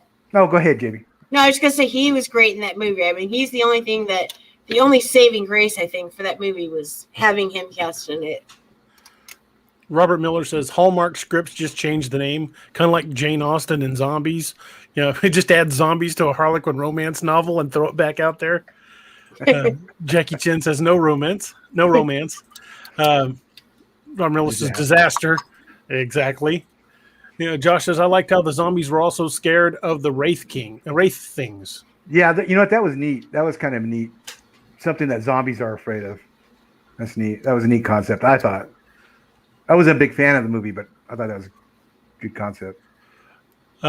Greg says, "Oh, come on, DA! Every good story has a love triangle." I kind of tried that in my most recent book, and got grilled on it on a couple of comments on the reviews on Amazon. So I probably won't do that again. Robert Miller says, "Dogman loves Bigfoot. Who loves the Wendigo?" Ooh, that could get brutal. Tearing up some real estate there. A lot of smells. Something smells funky. Have you seen that movie Dogman? The movie Dogman on Amazon Prime? Yeah. Yes. Is it any good? When the main character, the largest name actor in it is the brother-in-law from According to Jim, don't expect a lot. It was okay. When Andy from According to Jim is your main character, probably not going to be high quality drama. I saw that. Bad. We'll go through and look at these movies and just watch the trailers. We'll spend an hour and a half doing that sometimes at night.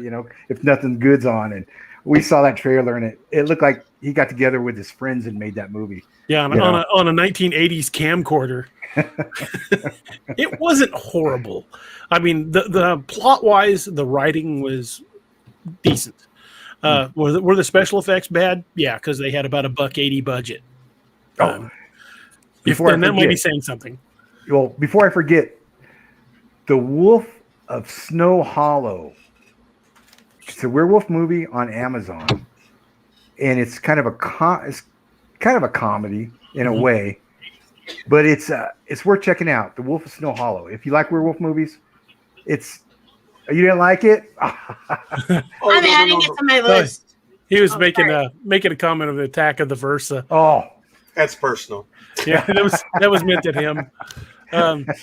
Josh Jones says spec 4. That's all I'm saying. DA, by the Mea way, culpa.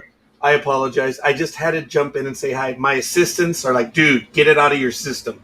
Go in and say hi. Well, I saw you like peek in for a second and disappear a couple of times. As my clients come over and exit and stuff, I've been busy. Yeah, that's Claudia back there. Hi, And Claudia. of course, here's my youngest. If she'll stick her nose in over this side, they are telling me, dude, go say hi. That's my youngest.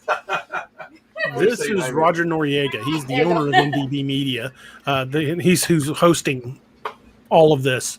I'm on both of the podcasts that I'm part of are hosted through NDB Media. Roger's been a big supporter of mine since the first book came out. Roger, this is Alan Gamboa and Jaime Hernandez, both outstanding zombie writers. Hi, Alan. Hi, Jamie. Great to meet you. Yes. I just wanted to say hi to you. I know that you had more online, and I don't want to bring your viewership numbers down. That's why I just wanted to come and say hi. I know of your work, guys, and it's really cool. I'm glad you joined. I really just I had to come in and say hi. But again, I think their numbers are going down already. Okay, so I got to get out of here. I just want to say hi. I think you guys I can't wait to see this program after. But I have an appointment. Oh, there's a call that's coming in, and I have an appointment in 15 minutes. I got to prep for it. No problem. Thank you for popping in, Raj. No, thank you. And I can only imagine what it was like today having kindred spirits on the program. No pun intended. At one point, we had the screen full. I mean, yeah, it was massive. So are you trying to tell me it was big, DA? Yeah, absolutely. there was at least 9 of us. You can't just pass up that opportunity, can you? All right. All kidding aside, guys, I can't wait to watch the program. Thanks for saying hi. Thanks for saying hi to them as well. It's tax season. I'm drowning, so this face is made up. It's a zombie face. And Robert, that was a great line. That's why I was laughing. Ellen, I had not seen the movie that you were talking about, so I wasn't shaking my head. I was just shaking my head at Robert, always taking a shot at my little itty bitty car. Peace. Long life, guys. Talk to you soon. Take care. Something just flew on screen. That was Gmo. All right. We'll see you guys. So is that what the bridge of the Enterprise really looks like? The working man's bridge of the Enterprise, yes. That's the Enterprise's tax office. Aye, lad. Me no likey. We'll see.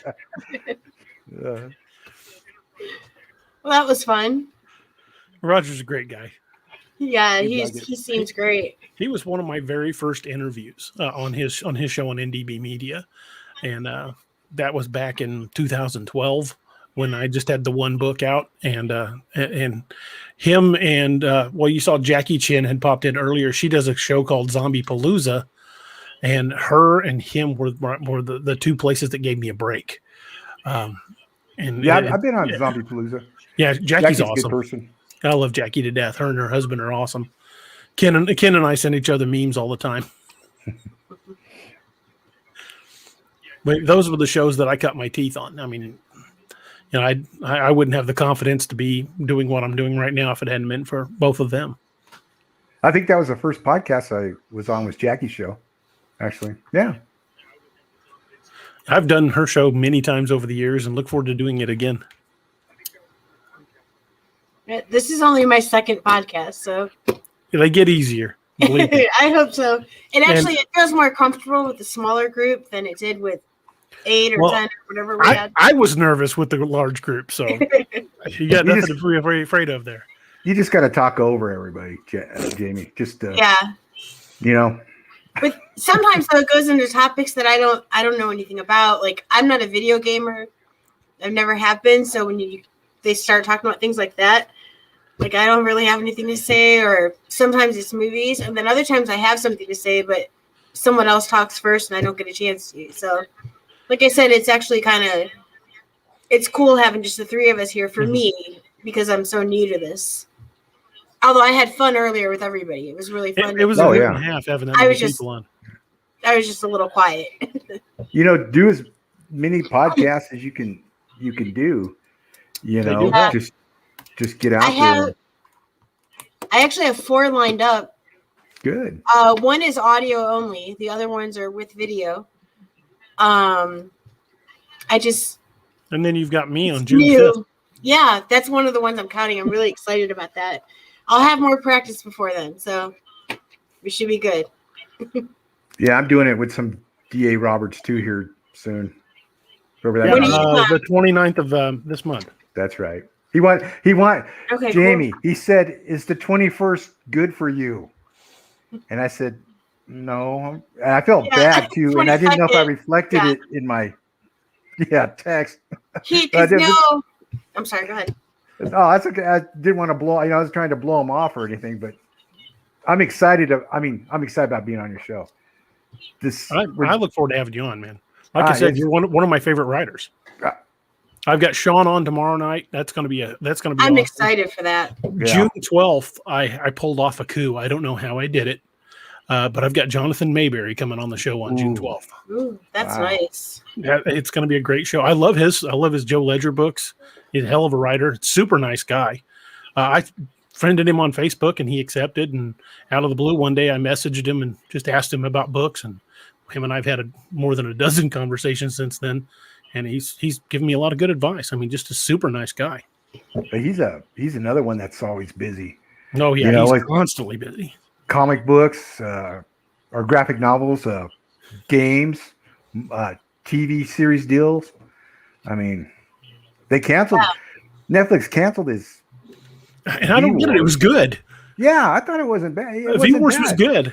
I mean, Yeah, it really wasn't bad given a chance to hit its stride. Yes. I think it needed a second season to really develop. But it did. It got good. to the point where you're like, cool, and then it canceled it. It's like, come on. I didn't see the series. I don't know what you guys are talking about. It's V-Wars. I think Netflix probably still has it. I think it's still on there. They just didn't renew it. Yeah. Yeah. They canceled it, but I'll still check it out. Yeah. Because I love him. He's incredible. It's a great writer. Yeah. Roger Peacock says, I'd like to see y'all do this again, but think it would be pretty cool if everyone would go on DAX Machina. Actually, I've got almost everybody that was in the crowd tonight booked on separate shows, but I would definitely love to host another big group like this.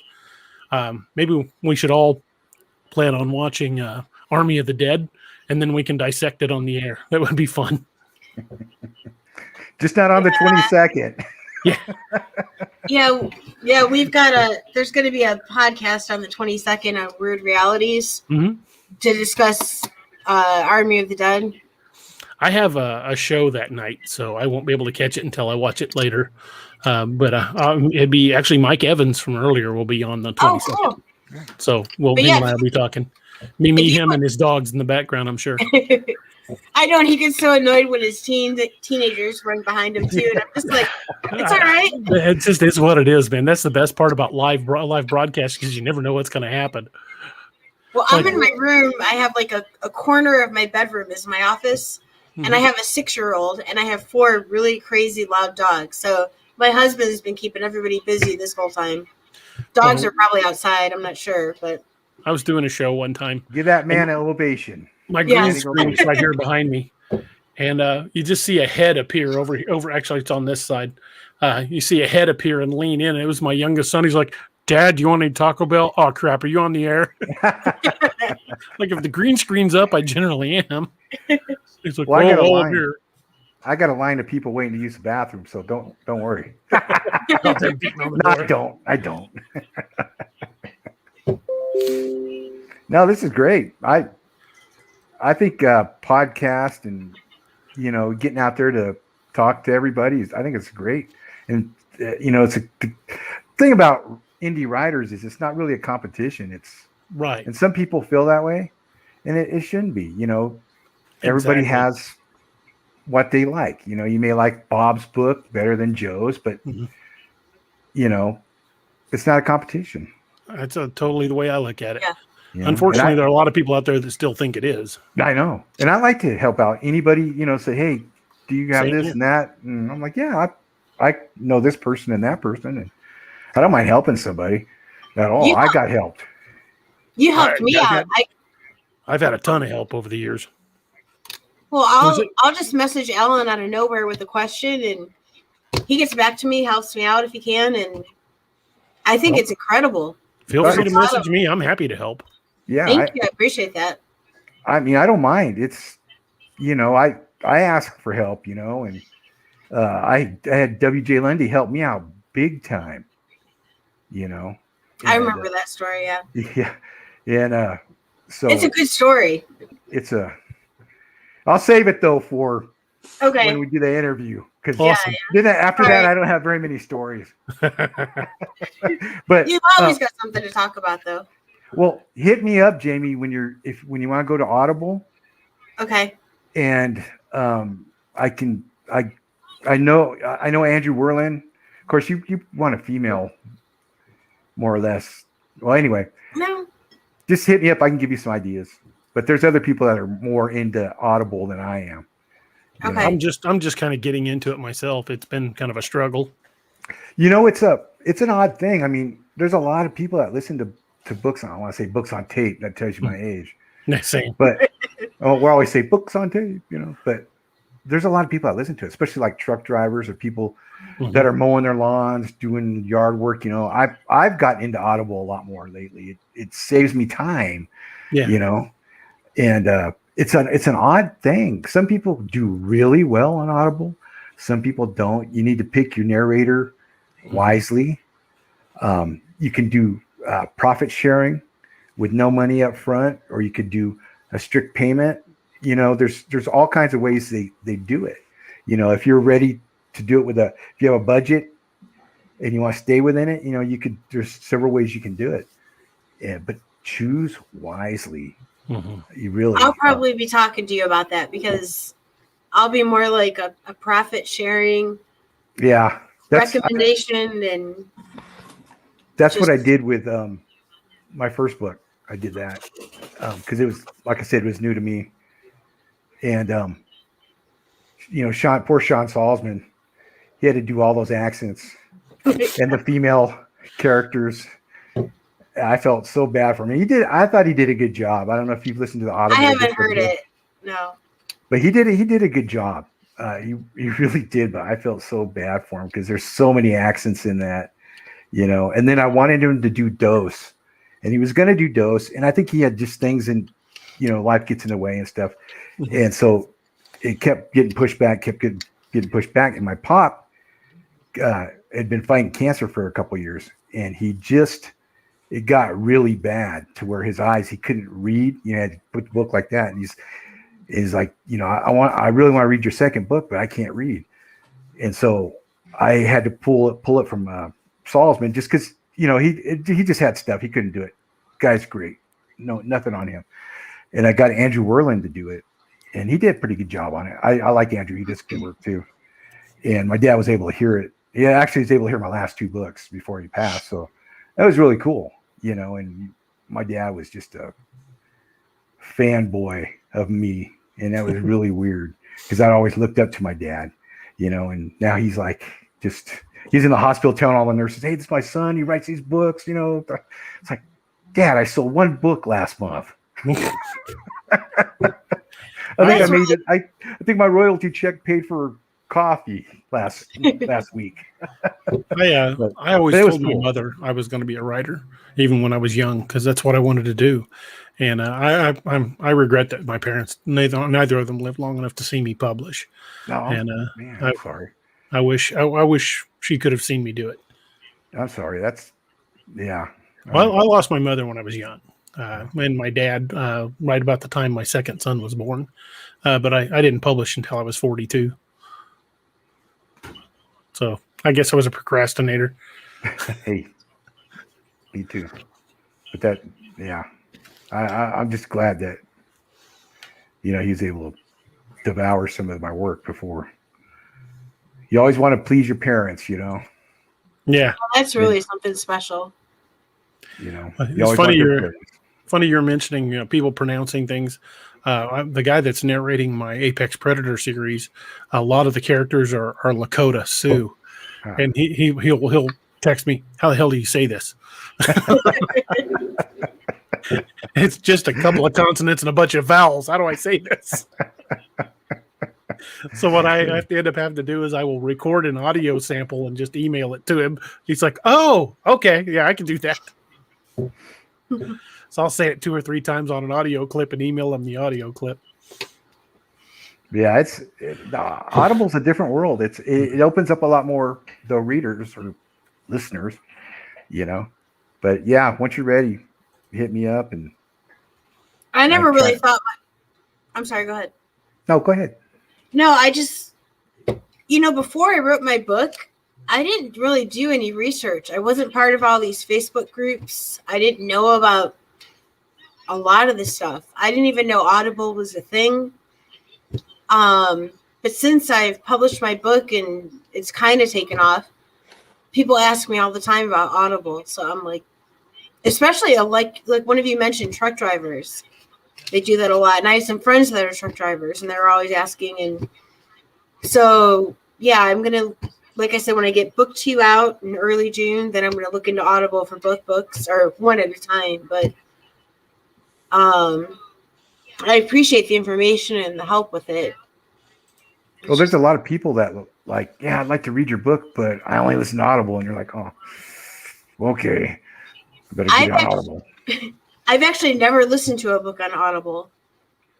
I just, like I said, I have a 6-year-old and I'm a stay-at-home mom and I homeschool her. So I'm not in a position where I can just press play on a book and not be interrupted, like every 2 minutes for something. So I know that feeling. I'm glad my boys are grown now, though. Yeah. You know what I would do? I'd have a hard time sleeping. I'd put my headphones on and plug in one of my books. And falls. My wife's like, "So you're listening to your books to fall asleep?" I'm like, "Yeah, but I know what's going to happen. I know what I wrote." When you first wrote your books, did you read them on Kindle or anything? Were you like excited, like I want to, read my story? Yeah. Except when I finished Dose, because I read it, reread it, edited it, and I was just sick of it. When it came out, I didn't look at anything except reviews for it for about 2 months. Then I thought, okay, let me reread this thing, and I liked it. I did not like it when I finished it because it was fun to read. I mean, fun to write. But then when I had to go through the edits and the rereading it and changing things, it was like, oh, I hate this book. Editing is like cutting off pieces of your own body. Yeah, and I have an editor too. I use different editors, and I use an editor that you referred me to. I love him. Yeah, Casey Skelton is a good. If you're looking for an editor in a book, he's a good guy. He's easy to work with. Just a nice human being. I like. He really is. Mm-hmm. I won't name any names, but I once fired an editor because the editor thought they were the writer. Ooh. Yeah, they would send me like 14 pages of, you need to rechange the story to do this because I think the story would be better if it did this. And I'm like, piss off, you're fired. You're not writing the story. I am. Yeah. You want to write that story, write it yourself. See, I've never had an editor like that. No, well, I'm new, so I've just had Casey, but I love Casey. Yeah, Casey's easy to work with. I've got Cherie Castellanos right now. She did my last book, and she's like, she wrote me back, said, "Do you really want to say assault rifle?" I'm like, oh my gosh, I was tired. I was lazy when I wrote that part. Lazy. She goes, "You better be." But she's a good editor. I've had a couple. I like to use a different editor on every book. Just something weird for me. Nothing wrong with it. It gives you a different perspective. Because with each editor, you learn something new. Yeah, I've gotten most of my referrals from you, Alan, for everything. And so far, like I said, I'm using the same life. editor. Yeah. Just not life. Just not life. Please don't. I give terrible life advice. Terrible life advice. If I have sitting a in the question, bathroom. But like we cannot talk for a month. I have a question. I message you, and you like shoot a message right back. It's pretty awesome. That's it's because something I'm I really retired. love. Yeah, that's true. Yeah, but you're watching your grandson, so Yes, well, kind of. Kind of. What's he doing? Okay, no, but I have time. If you ever want to hear something truly disturbing, put your book in Google Docs and let it read it back to you. Yeah. It is bizarre, like surreal. You're like, okay, this sounds like an episode of the Twilight Zone. What's going on? I'm gonna try that. I'm gonna Yeah, try I'm that. gonna try it too. Because it badly butchers some words, and then the reading cadence is like, and then they went to the store. Yeah. like, okay, this is bizarre. I'm gonna put Zombie Island through that because there's some explicit parts in that. That would I be read fun. that part. It's like, oh. Greg Price says General Lee is said to have said, "To be a good soldier, you must love the military, but to be a good general, you must be willing to order the death of what you love." Authors can learn from that. Good point. Yeah. Yeah, that's true. I was working on the last book in the Operation Zulu series, and I had to get rid of about 10,000 words. Ouch. Oh. Because I want this to be good since it's the last book, and well, not that, but I mean, I want it to be where readers are like, "Hey, I'm glad it took 20 years for Gamboa to finish the last book in the series. It was worth it." You know, It'll be worth the the Game of wait. Thrones guy got nothing on him. Do you just delete those portions or do you save them? Those portions I deleted just because I hated them so much. Well, it probably wasn't 10,000 words. It was probably close to about 8. But 10,000 Still a sounds short more- story worth. Yeah, 10,000 sounds Yeah. more dramatic. But no, I found myself just writing this part, and in the third book, if you read the third book, there's a new group of characters that come up, and I put those people in this part, and I really didn't need to do that much with them, and so I was like, nah, let's get rid of this. So yeah, I mean, and was upsetting. I thought I'm close to the end of the book. Nope, not. Yeah, that's always entertaining. You know, when you think you're done, but you're not. Yeah. So if anybody out there that follows my series, I'm hoping, I was going to say this summer, but I'm hoping in September to have it released. Nice. It is worth the wait. I'm looking forward to it myself. You know, you have diehard fans. We'll wait however long it takes. We really will. Well, thank you. I that's why I want to make the ending good, you know. Oh, yeah, it's got to make it perfect. Yeah. And as the ending is right now, it's going to, the Dead Island, the original Dead Island book was written. You probably heard this story before. I think Jaime has, where I wrote it as a standalone. Mm-hmm. And then Lundy, I'm talking to John Lundy. He's a pretty good friend of mine. He said, you know, a series is the way to go. So it's like, crap. Well, you know what happens at the end of Dead Island? Some people die, you know, that I didn't want to die. So I resurrected the main character that died in the Humvee. Mm-hmm. And did a dose of the prequel and Ravenous. And so this third book is actually not the last book, but it is the last book. It'll butt up against Dead Island. So it'll end with them getting ready to go to the island. And there'll be things, and there's, you know, like Hell rescued this girl in Ravenous. I don't know if you remember that, from an RV, and her family. Mm-hmm. Well, that girl turns out to be one of the main characters in Dead Island. Nice. Because it's 10 years later, and she was like 16 when it happens. And so it's kind of going to be, I'm going to kind of get a little bit of, hopefully, waterworks, because when I think about how it ends, it's like, yeah, you know, because people die. And so if I don't die, hopefully September, it'll be released. That's awesome. I've had a couple of scenes that I've written over the years. One in particular that I wrote in my Apex Predator series. When I wrote the series and I finished it, when I wrote the scene and finished it, I walked away from the computer for 3 days. I couldn't go back to it. I was just emotionally wrung out because I put a lot into the scene, and heck, it was a pretty tearful scene, and I had nothing left in the tank. I had to walk away. Oh yeah. Yeah, you know, Alan, you've read my book, so without giving anything away, there's the scene in the middle of the book that people don't see coming. That was emotional for me. A small scene after that with Junior was emotional for me. And then towards the end, when there's, you know, some people being reunited, I made myself cry. Well, yeah. So I'm like, that's how attached I am to my characters. I'm sorry that didn't make sense for everybody, but I feel like I'm really invested in my characters. I'm attached to them, and I feel like if I can have that emotional connection, hopefully my readers are feeling the same thing. Oh yeah, no, you gotta read it. Yeah, it's hard without giving it away. No, I just in Salvation, there's a character that whose death really bugged me, but I thought that was the way to go, and it ultimately, it does work, but I was like, it's necessary sometimes. Yeah, and it's just like, but I don't know if I'm going to continue with another book in that series or not, because it ends open-ended, but I'd like to.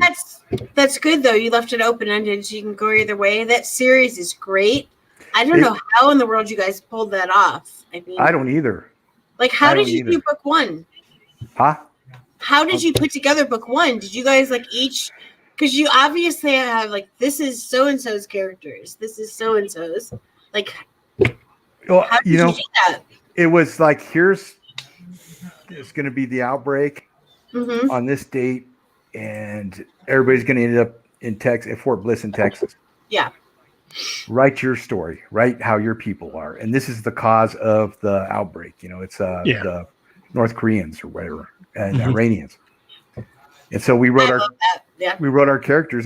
Mine come from Northern California. Everybody else was more Midwest and East Coast. But at the time, I was still living in the Redwoods, living in Crescent City, and so I wrote it from my point of view there. But it worked. It's really crazy. It just it worked, and now everybody has their own little story that they can go off to. It's an excellent series. I love it. Well, thank you. There's a lot of good. I agree. I'm up to date with I want to know if there's going to be more from anybody. Yeah, Joe, who is here tonight. Yeah, he's working on one, I believe. Oh, that's awesome. He's working on another book in the series. Rich Baker, who's been absent for a while, he's had a lot of health issues. I think he's got another book coming up. I don't know if AJ Powers is going to write any more in it. Lundy's been threatening to write one because he's the only one that doesn't have a solo book in it. And of course, really? Brian, yeah, he's the only one that hasn't written a solo book. And Brian Parker probably will. He's prolific. That guy writes a book a day. Yeah. So there's more books on the horizon. Well, it'd be a fun playground to play in. I can see why they would want to write in it. It is.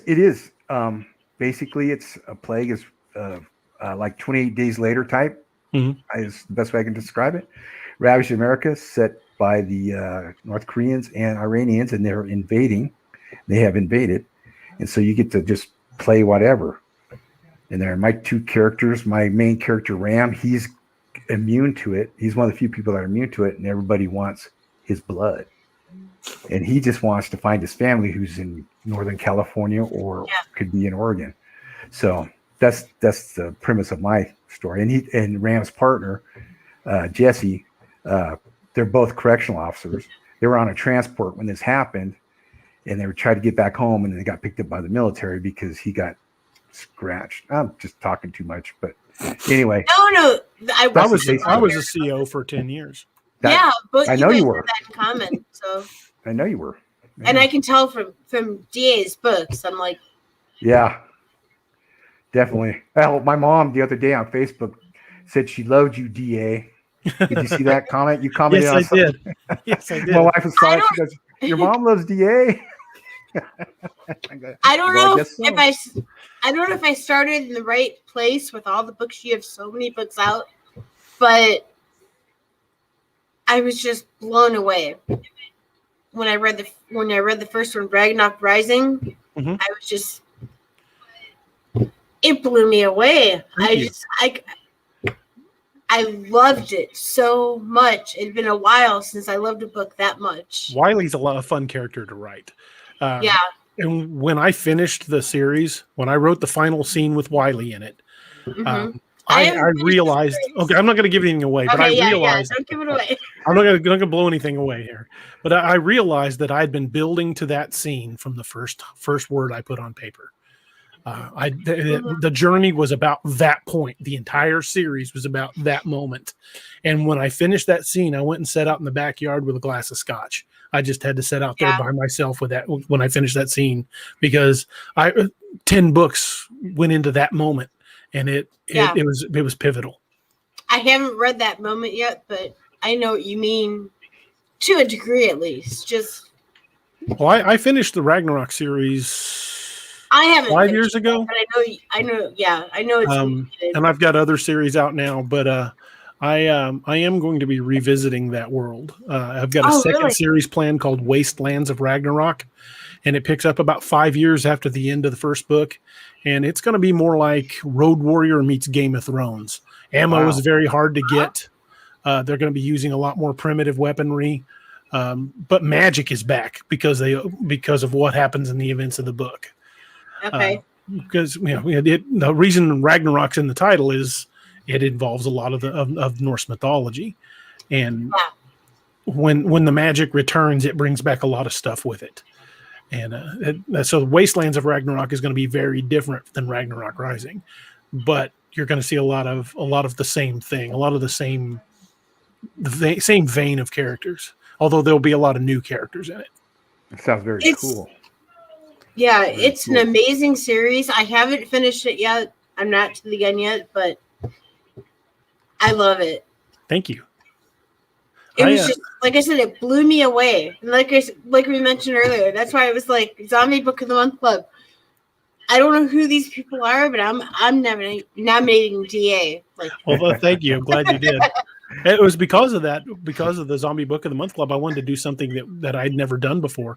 I'm like, how about we do a show with just a bunch of zombie authors on it? And so I pitched the idea, and everybody jumped on board. I'm like, hey, there's a lot more response for this than I thought there was going to be. Yeah, yeah. Well, I'm sorry, go ahead.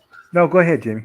No, I was just going to say, for someone like you, Jay, with so many books out, something like Zombie Book of the Month Club might not have such a... Oh, no, it was a huge deal to me, believe me. Was it? Because for me, it was like, I only have one book, and I won Zombie Book of the Month Club.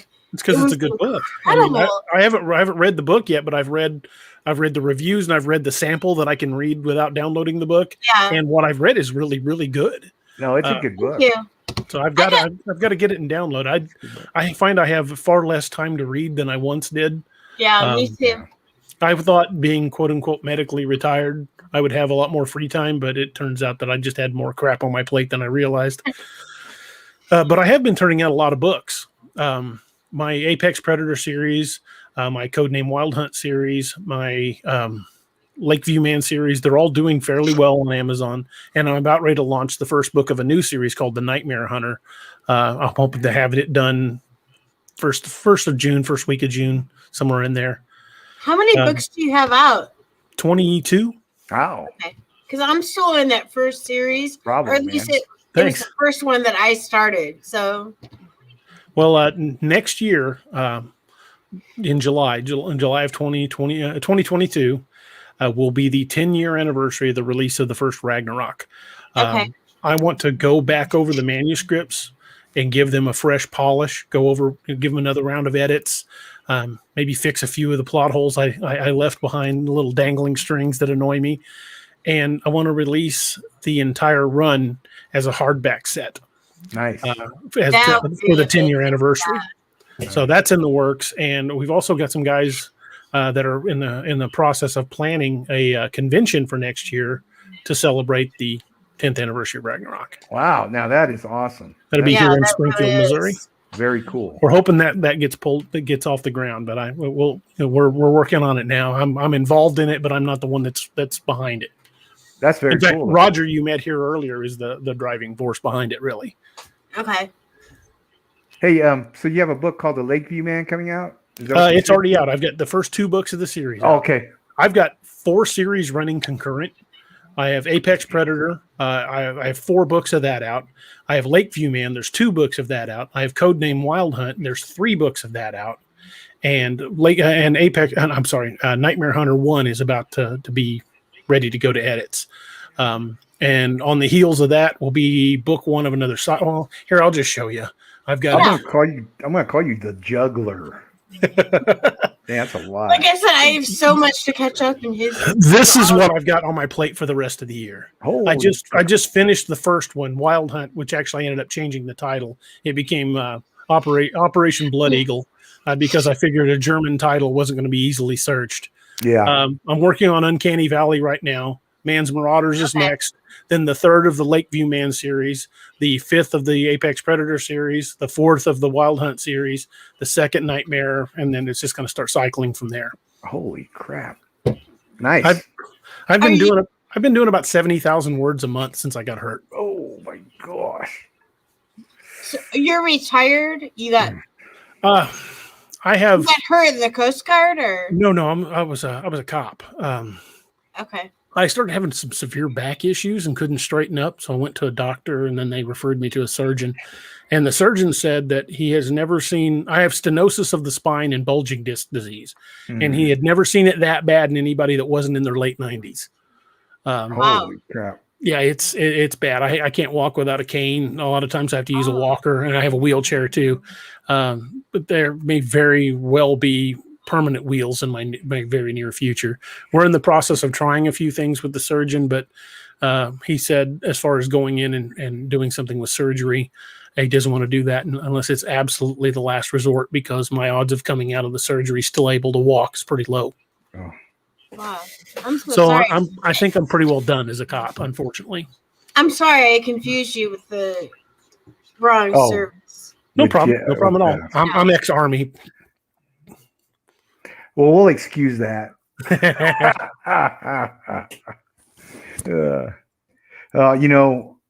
It got to a point, not comparing or anything like that, but I had to wear a harness eventually because I did too. Yeah. I was about to switch to a duty vest, just everything in the vest, because 20 years of all that crap on my hips just did a number on me. Oh, yeah. I got a story to tell you about my wife. She was a correctional officer for 15 years, and she's a little gal, 5 foot tall, and she got pulled into a cell by 2 Southerns, and she fought her way out, but we were carrying the Mark 9s. You know, it was like little mini fire extinguishers. The party can. Yeah. No, we lost Jamie. Oh, no. Uh-oh. Jamie, where are you? Well, I'll tell you this story when we do our thing, man, because I'm sure we'll have plenty to talk about. Yeah. Definitely. She's saying something in the chat now. Maybe she just lost her internet connection or something. We'll see what she says. If she's coming back, then we'll continue. But if not, we can figure out what we're going to do. Waiting for her to actually, because it's got the little 3 dots that are moving. There it goes. It says, give me a sec. Computer's acting up. I guess she'll be right back. That's crazy. Well, I'll finish the story then while we're waiting on Jamie. There she is. She's able to shoot one of them with the pepper gas, and then his celly came at her. Okay, I'm back. Sorry. No problem. No problem at all. Internet issues. Happens to all of us. Yeah, let's see. Okay, my wife got pulled into a cell by 2 Southerns. They started grabbing her. She pulled her pepper gas out, shot one. The other one came at her. She shot him, and she booked on out. But they twisted her legs so bad that it just totally screwed up her knee. She had to have a knee replacement. Oh, and she was not 40 years old yet, so she had to retire actually medically, because once you have a knee replacement working out there, you can't. Oh yeah, you can't run. You can't run. Yeah. I missed a minute. Was that your wife you were talking about? Yes. Okay. I got kicked in the head multiple times by an inmate, and I had a severe concussion. Was in a neck brace for about 3 months. Messed me up for pretty bad. In fact, he probably would have stomped my skull in if I hadn't had another officer right there. Wow. I never dropped out of the fight. I've watched the video a dozen times, but I still have no clear memory of it after getting kicked. And that's it's been going on 10 years. thought my writing career was over because they thought I had brain damage. I'd only had 2 books out at the time. And the funny part is my wife, they called her and told her, get up there. And I'm laying in a bed in the ER, and they've got me on a morphine drip, and they've already done CAT scans because they thought I had brain damage. And my wife's shaking me. She's like, honey, wake up. I'm like, oh, trying to fight through the morphine. And she's like, honey, wake up.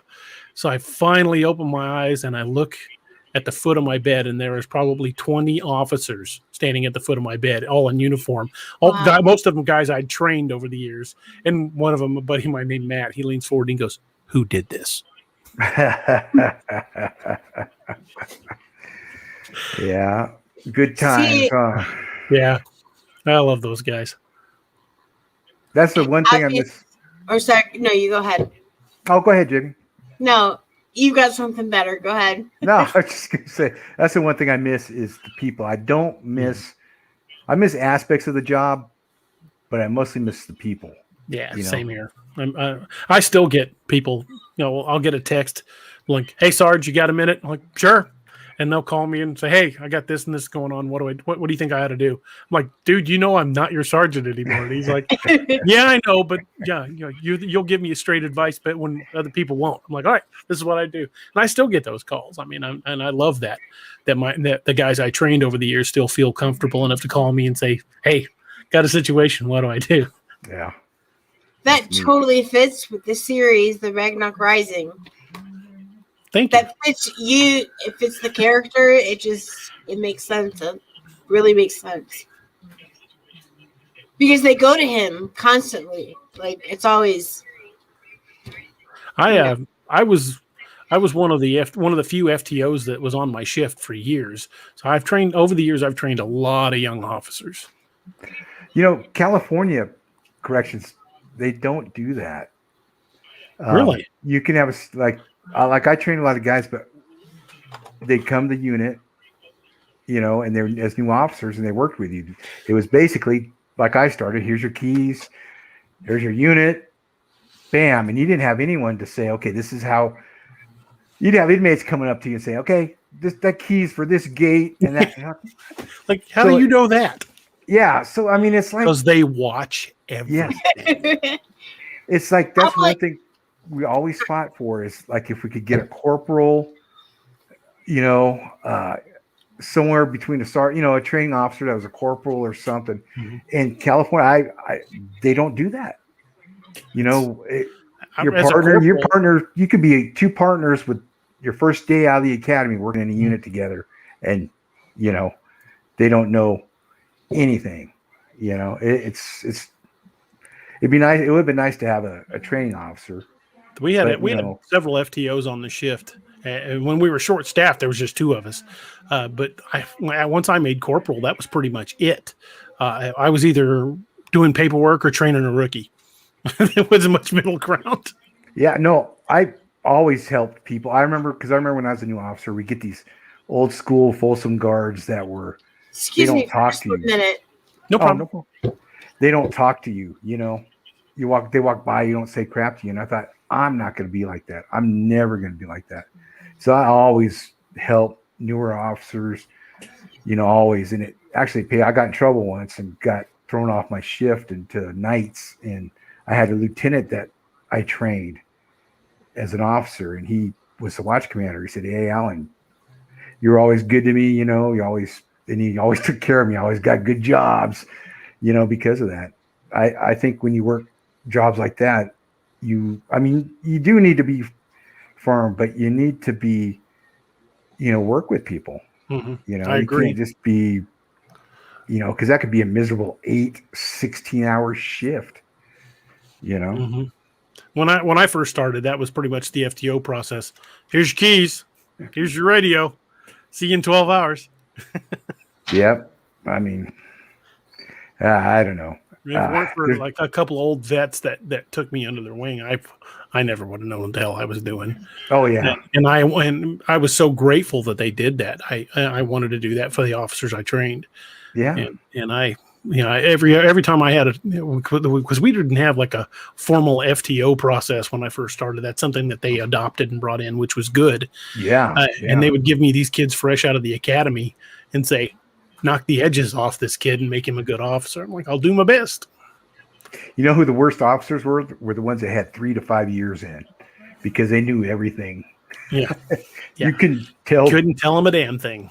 Nope. They knew everything, Or we'd get somebody that transferred in from another agency and they didn't want to hear a damn thing. Yeah. Or another I joint. know how to do this job. No, you may know how to do it where you're from. Yeah. This is how things are done here. Or another joint, we don't do this at Kern like that. While you're at Pelican Bay, this is how we do it. You worked at Pelican? Yeah. Dude, hats off. Yeah. I'm a plank owner. I started before we opened. But you can tell some stories. And it was an interesting place to work. I ended up spending my last 12 years working in the psych units. And I really like that. I like that better than working. I didn't mind working the psych floor. It's interesting. To me, it's more interesting than working regular gangs or. Only my wife loved working gangs. I didn't like working the child molester unit though. PC. I hated working PC because it was all I could do to stay civil.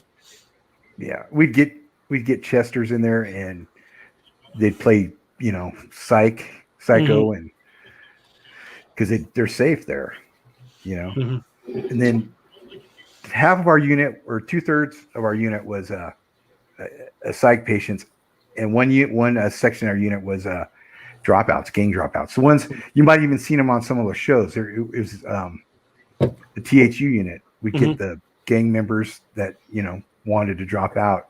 Oh man, that horrible working with those guys because they were just prima donnas, And gangs would give them everything they want. Gangs would come in. Well, I'm over exaggerating, but it felt like that.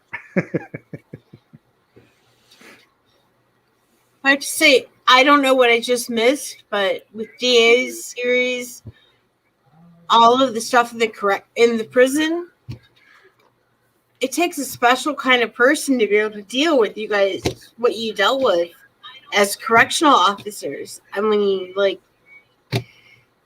I couldn't do that.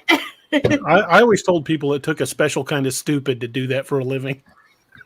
But do you guys have a special kind of confidence and strong personality? You've got to be able to walk into a room full of sharks and act like the biggest shark in that room. Yeah, I can do that sometimes, but not all the time. I guess you gotta think. And DA's been through bigger than I have. I mean, I've been hit with a sock full of batteries, and that doesn't sound pleasant. Wow. No, but I wasn't like you. But you just got to kind of. The cavalry will be here.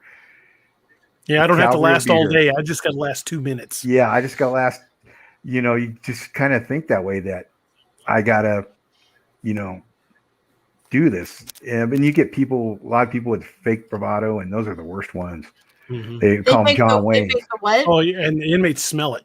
Yeah, fake. There's nothing backing them up. Yeah, they're John Wayne. They call them John. We used to call them John Waynes. They'd all bark and no bite, and those are the worst people to work with because they'll get you in trouble. They'll run their mouth and then they'll go hide at the desk. Leave you to deal with it. You got a 6'3" guy going, and you're like, and you used to have to worry about the desk, you got what? You still have to worry about the desk or whoever's next in command, or do they realize that you're dealing with whatever kind of evil guys you're dealing with? You get people that should never be in that job working with you all the time. And it happened many times. Yes. We'd call them fire starters. They would start a fire in the unit, a problem in the unit, and they'd go off shift. You come in, life's good, I'm going to make it home tonight, and blam, here comes a storm in your face, People are mule kicking doors and flooding toilets. Yes. I got gassed. Go ahead, Jamie. No, you go. I got gassed. Well, I got gassed horribly one night. Yeah, I was probably a year in the apartment, maybe less. I go out on the tier. I'm doing count. I'm working nights at that time. inmate says, "Hey, Gamboa," and I turn, and this other inmate in this other cell threw this cup full of vile body fluids, everything, That crap. slurry they make. Yes, it was Ugh. horrible. Got me from head to toe. Oh, The only thing my that God. kept it from getting in my mouth was the other inmate saying, "Hey, Gamboa." So I go home. At that time, they just sent you home. You could change, shower, come back to work if you want. If not, you could stay home, whatever. And I thought I better come back to work, because if I don't, then I'm going to be like this all, next time I work. So I go home, and it's 1 a.m, drive up to our back of our apartment, walking through the gate, and my wife sees me. She's all, "Hey, Alan," and I said, "Don't touch me, back off." And she always, to this day, she says, "That hurt my feelings so bad." And she always just remembers, Aw. and I said, I was covered in this nasty stuff, Phil. and That's a wife thing, though. You've been together for what, like 20, 30 years? 30 years, yeah. That's incredible. The good like thing about my wife, she was the best spouse for a law enforcement officer to have, because I could walk in the door and she would take one look at me and know if I needed a cup of coffee and to be left alone, or if she needed to set me down and ask me what was wrong. Because there were days I would come home, I didn't want to talk. I just wanted to go sit someplace and decompress. Some days like that. And it's, some days were good, some days were not good, some days were really, really bad. And walking that balance was really the tough part. Yeah.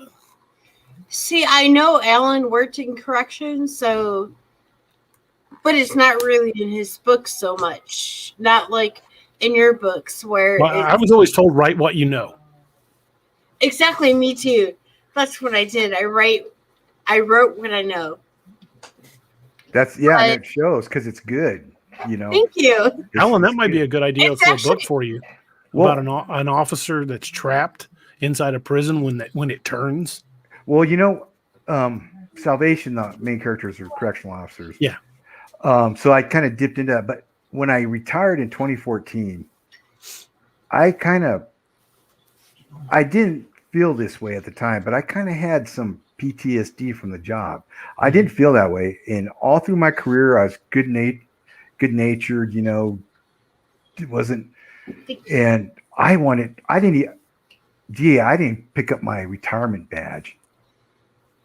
Yeah, I don't have a retirement badge. I still have I have a regular badge, but I don't have my retirement badge, because I did not want to go back in that place. I just could not physically get myself back into that place to pick up my badge. And I should have asked somebody to pick it up for me, but I just was not thinking, After I got kicked in the head, I had to talk to a therapist to get my hands to quit shaking. I can't even imagine that. I'd go to put my duty belt on when I was cleared to go back to work, and I'd just sit on the edge of the bed with my hands shaking like a leaf. And fortunately I had a good friend who was a licensed therapist, and I sat and had many sessions with John, and he asked me straight out. He said, "Doug," he said, "I'm going to ask you a question, and I want you to answer it honestly." He said, "Because if you say the word, I will take you off on PTSD right now." He said, "Do you want to go back?" And I said, "Yes, I want to get this behind me, and I'm not done." Yeah. He goes, "Yeah, I figured you were going to say that, you stubborn SOB. All right, let's get you through it." But you don't want to go out that way. No, I did not. I had too much pride invested. I spent 3.5 years on the riot team, and that was a hoot and a half, I can tell you. See, it's still, I'll see those shows on prisons. We used to watch those all the time. My son would tell my wife and I, "Why do you guys watch that show? Why do you guys watch that? Watch about work." And it's just interesting to us, especially see how other, states run their prisons. And he says, "Well, it'd be like me watching it," because he's working at Starbucks at the time, "me watching a show on Starbucks." I said, "Yeah, but you probably would." He's like, "Yeah, I probably would." But see, we didn't really have riot teams. We all trained in like extraction teams. Everybody was extraction trained. We didn't have a CERT team or anything like that. Yeah, I was come on the in CERT team for the extractions. We did have a CERT team, but those were, for hostage and all that. Oh, we did it all. Yeah. See, I did numerous extractions, and I have buddies that just ended up pretty messed up from being the shield man all the time. Mhm. You know, I always wanted to be the first guy through the door. I always did. And when I went from A shift to C shift, when I made corporal, they transferred me to a different shift. And my first activation with the C shift team, I'm in there putting all my crap on, and we had a little training area where we kept all our duty gear for the CERT team. And I'm in there putting all my rigid armor and the leg plates and the arm plates and the helmet. And I get the helmet locked in place. And my lieutenant comes up and he grabs me by the shoulders, by my shoulder armor. And he shakes me and he goes, "Doug?" I'm like, "Yeah." He goes, "You're first through the door." I'm like, "Okay." He's like, "He's naked." I'm like, "Okay." And he's covered in shit. Yeah. Oh, damn it. All right. Yep. Fortunately, I always kept a couple extra uniforms in my locker. And when we finished that activation, we went out in the Sally port, and they took a high pressure hose and sprayed our armor off. And then I went in and threw that uniform away and got another one out. There's some nasty people, man. Yes, there are. Hey, go ahead, Jamie. Go ahead. No, just hearing those stories, and DA incorporates them in his books. Like, I just can't imagine. And sorry, I don't really. I guess I don't have much to say about it, except I couldn't do what DA's character did. I'd be like, he's facing C block, D block, the worst of the worst. You know, the pedophiles, the murderers, and I'm like, yeah, I think I'll take my place back in here. You know? That was just any other Tuesday. But both of you guys, I don't know what it is. I guess it's pretty awesome, both of you. My mom hated my job. And it affects your work, so it's my awesome. mom hated my job. Did she really? Like, I hate that you have to do that. You go in there, you know. Was she worried about you? Oh yeah, but then she became an officer, and I was worried about her. You know, and I guess I had the right to be at the end because, you know, she got injured. And like you, Doug, she, you know, she had to go back, you know, and she went back for a while and then she just couldn't do it anymore. You know, they had to replace her knee. But. Well, I have a stepdaughter that's 20 years old, and for just picturing her in that kind of environment, I would lose my mind. Yeah. I just can't imagine what you guys did, how you got through it, dealing with all of those variety of criminals. I can't imagine. Alan, this one's directed at you. Oh, you know, I was never a dick in searching an inmate's cell. Never ever. I worked with guys that would destroy it. Yeah, and I just never thought. And I know there's some people that probably, you know, but I did a good search. But I you know, I know this is where this dude lives. You know. And what if it was really a bad dude who did something really, really bad? I would. I'm sorry, it's okay. No. I was more of a face-to-face kind of guy. I was in a lot better shape, and I really would talk to him face-to-face, you know, and I can look back at my career and say I never did anything I'm ashamed of, ever. That's great. I you know, you get pissed, and I would deal with inmates, but nothing that was, you know, really over the line.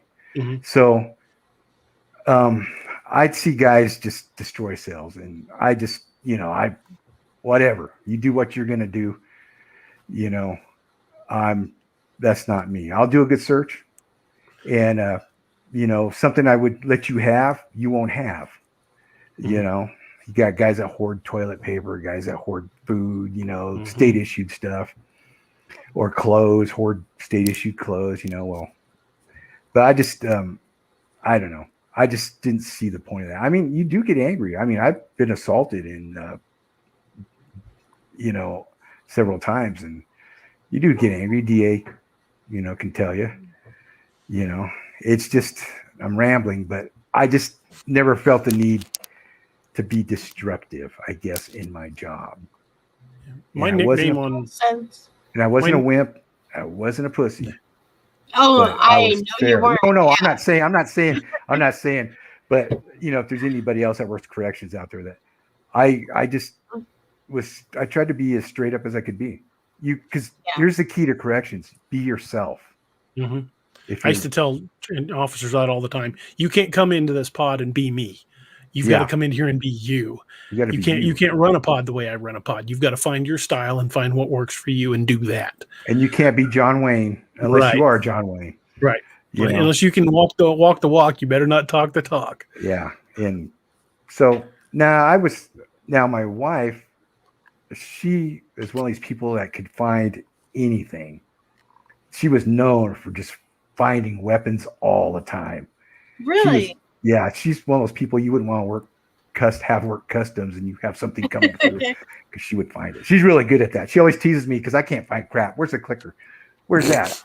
I can't find it, but she can, you know, she says I pass that gene on to the kids because they can't find crap either. My nickname on a shift when I first started was Shakedown because I would go in and find contraband, and whether or not I destroyed a cell was completely up to the inmate. If I walked in and they started cussing me and trying to push their weight around, that cell was going to look like a hurricane hit it. But if I'm like, all right, guys, I need you to hop up, I'm going to do a quick pat search, then I'm going to shake your cell down. I put it back like the way I found it. Yeah, that makes sense. Yeah. I mean, I wouldn't, make their bed or anything like that. No. But I wouldn't like take their property bin and dump it on the floor. Yeah, that's it. Stuff like that. I know guys that did it's that. like the exaggerated things we see in movies. Yes. Well, sometimes they're exaggerated and sometimes not so much. There are people that actually do some of that crap. There are people that just have, but that's whatever. I mean, they're already in prison, so. Mm-hmm. Yeah. My job wasn't to punish them. You guys, you tried to be fair. Our job, like Doug What? said, wasn't there to punish them. My thing was be fair, firm, and consistent. Yep, that's it. Fair, firm, consistent.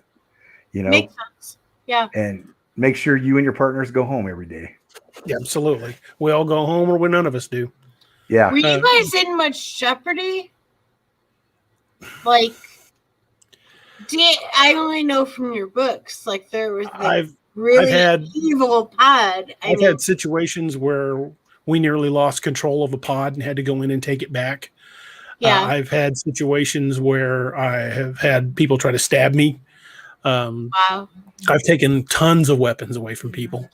I've had to use force many times in my career, and I never once have I had to use the force come back bad. Anytime I've ever had to use force, it was always justified. Yeah. And those all the uses of force had to be independently verified by we had an officer that's all he did was study. I'll be right back, guys. Like internal affairs kind of thing. Okay. Yeah, that kind of thing. Like internal affairs kind of thing. So yeah, no, I know. I get it. Never once had a use of force kicked back. I've had to take weapons numerous times. I've been in fights in cells. I've been assaulted multiple times over the years in my career. It's just one of those things. I mean, it is part of it, but at the same time, you don't ever want someone to have to go through it. So I've been in some really, really dangerous situations. Some of them, completely the inmate's fault. Some of them created by idiot officers that ran their mouth.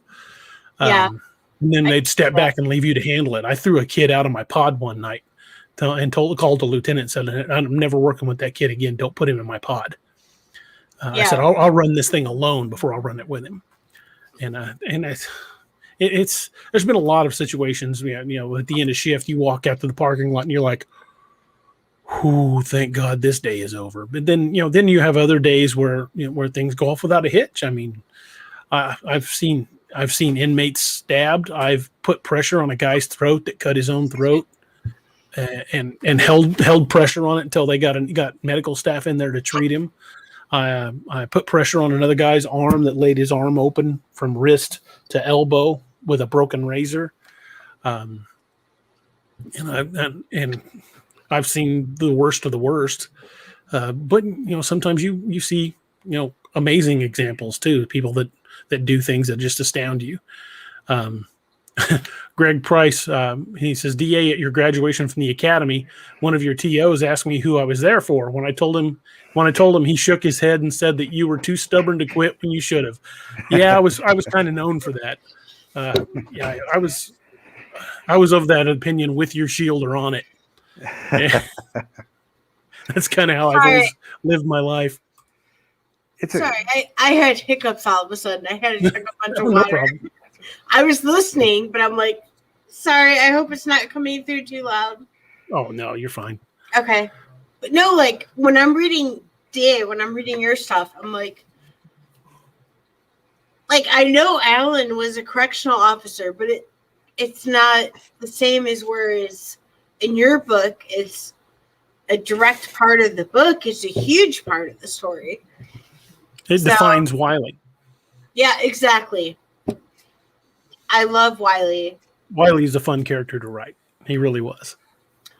I don't know. I've seen your name around all the time, and for some reason, one day I'm like, I've got to check this out. And then once I started, I'm like, this is an amazing series. And then, like I said, I have mad respect for what both of you guys do, or what you used to do. I know you're retired from it, but me, I couldn't handle any inmates. I'd be, they'd fire me day one.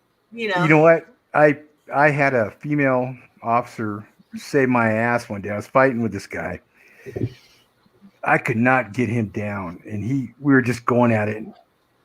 It probably seemed like 10 minutes, but it's probably only a minute. Yeah. And she comes up. She was doing an escort, and she finished her escort, saw what was going on, and ran over there because we were like in the corner of the rotunda. The control cop didn't even know what was going on because we were just like scuffling, And she grabbed him by the legs, and then I was able to take him down. And I was like, "Thank you." and some of the best correctional officers that I worked with are females, because I've had guys that I would never. I've had guys that ran off that I would never thought, or didn't do anything, just stood there, which I'm like, wow, you got to live with that. That's the one thing, I told my wife this. I said, pain goes away, but shame never does. That's a fact. And, she says, I always took that advice of yours, Alan, because she's one of those always the first. And she liked action. She loved getting in the mix, and she paid the price with her knees on that. But anyway, not to get maudlin, but no, one time, it's not the same thing. You guys were correctional officers, but one time my husband and I were on our way home from someplace, and we stopped because we drank a lot and I had to pee. So we stopped. We pulled over someplace that seemed safe. We got jumped by a gang. It was an initiation. Ooh. They attacked. My husband's this big, burly guy. He's strong. But I'm like, I didn't hesitate. I jumped on the guy's back. I took a serious. My husband thought my whatever bone that is under your eye was broken because it was your so orbital loud. socket. Yeah, but I'm like, I didn't know if he had a knife or if he was punching or whatever. But he went after my husband, and I'm like, in a situation like that, I would never hesitate. I can't see myself doing for a career having to be in charge, and I don't have that strength and character and personality that you guys have. Well, that's good that you have that, though. You have that. Yeah. When something happened in real life, I was just like, I jumped on the guy and helped take him down. I got a serious injury as a result, but that doesn't matter. It can happen to anybody. I mean, anybody can get hurt.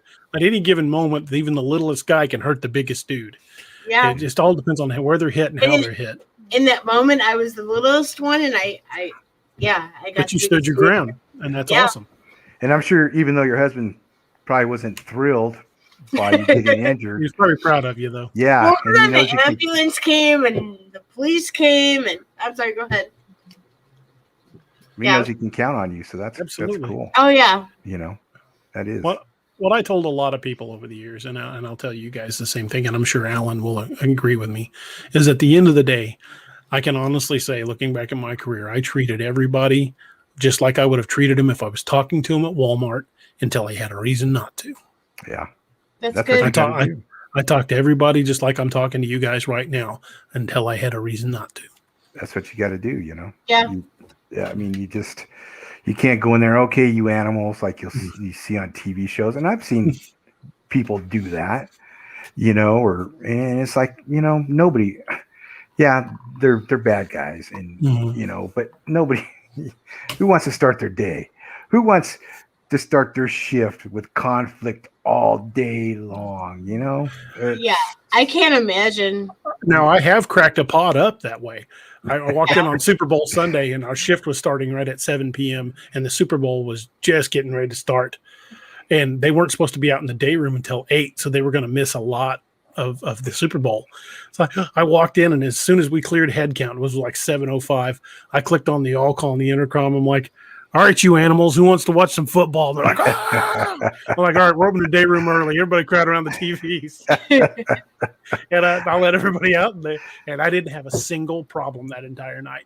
I let them out early, and I can't tell you how many of them came up and were like, Roberts, thank you for letting us out early so we could watch the Super Bowl. I'm like, hell yeah, I wanted to watch it anyway.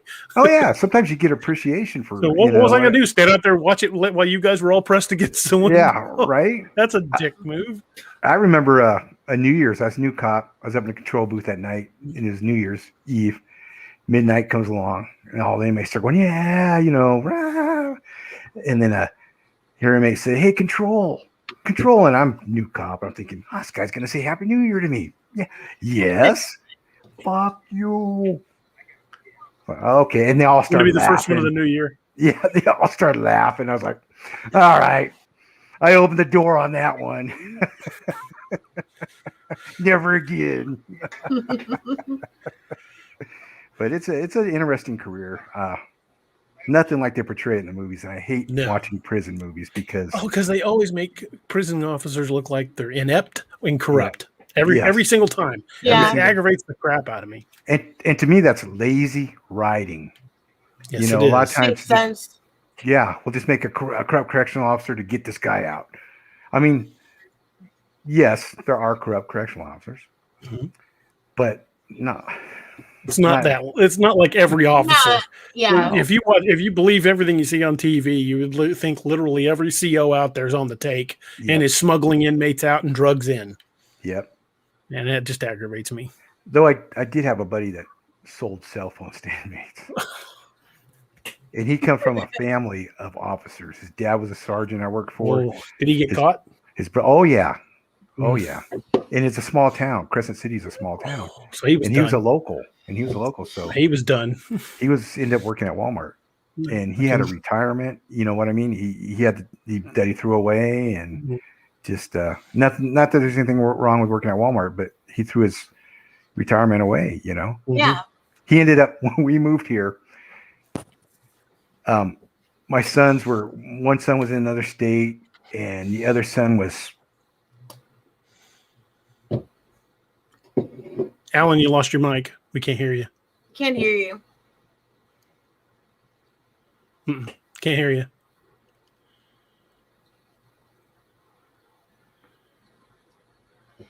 Nope. Can't hear you. You're muted. Did you mute yourself? You're muted. Yeah, it says you're muted. Thank you. There you go. Yeah, there you go. We're moving from California to Nevada, and my sons were out of state. One was in another town that couldn't help. So I had to hire movers, and we hired cleaners. And one of the movers was the cell phone guy. And another mover was a buddy of mine who was a correctional officer who got popped for taking drugs. They do random drug tests there, and he failed his. And I guess they give you a chance to like rehab or something, you know. They don't just, but I guess he didn't want to do it. He got fired. So I have these two correctional officers helping me move, and they were on, they're good guys, just Made a mistake. made bad decisions. Very poor decision making. Yes, and I just thought it was, and my daughter was there with us, and she's like, "Did you work with those guys?" Okay, yeah, I did. Here's a story. But I've seen a few officers walked off the job. Saw one got caught drinking alcohol with a couple of Aryan Brotherhood guys, and that was exciting. And he's a guy that was a John Wayne. Wow. It shocked the heck out of us. And he went to jail. He fought the deputies came and arrested him on grounds, and he fought them all the way to the jail. Just a dumb. See, I've thought about writing a book about prison. You probably should.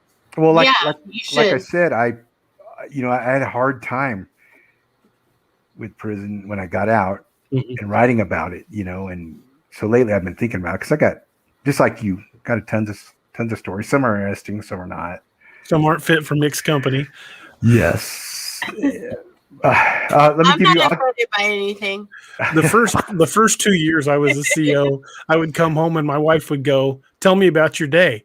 And after about 2 years, she'd go, when I'd come in the door, she'd go, "Was it gross?" Yes. There's a lot of I don't gross. want to hear it. A lot of gross days. I remember one time we did a cell search. This guy was a killer who had melted bodies in acid and kept them in barrels in a storage place.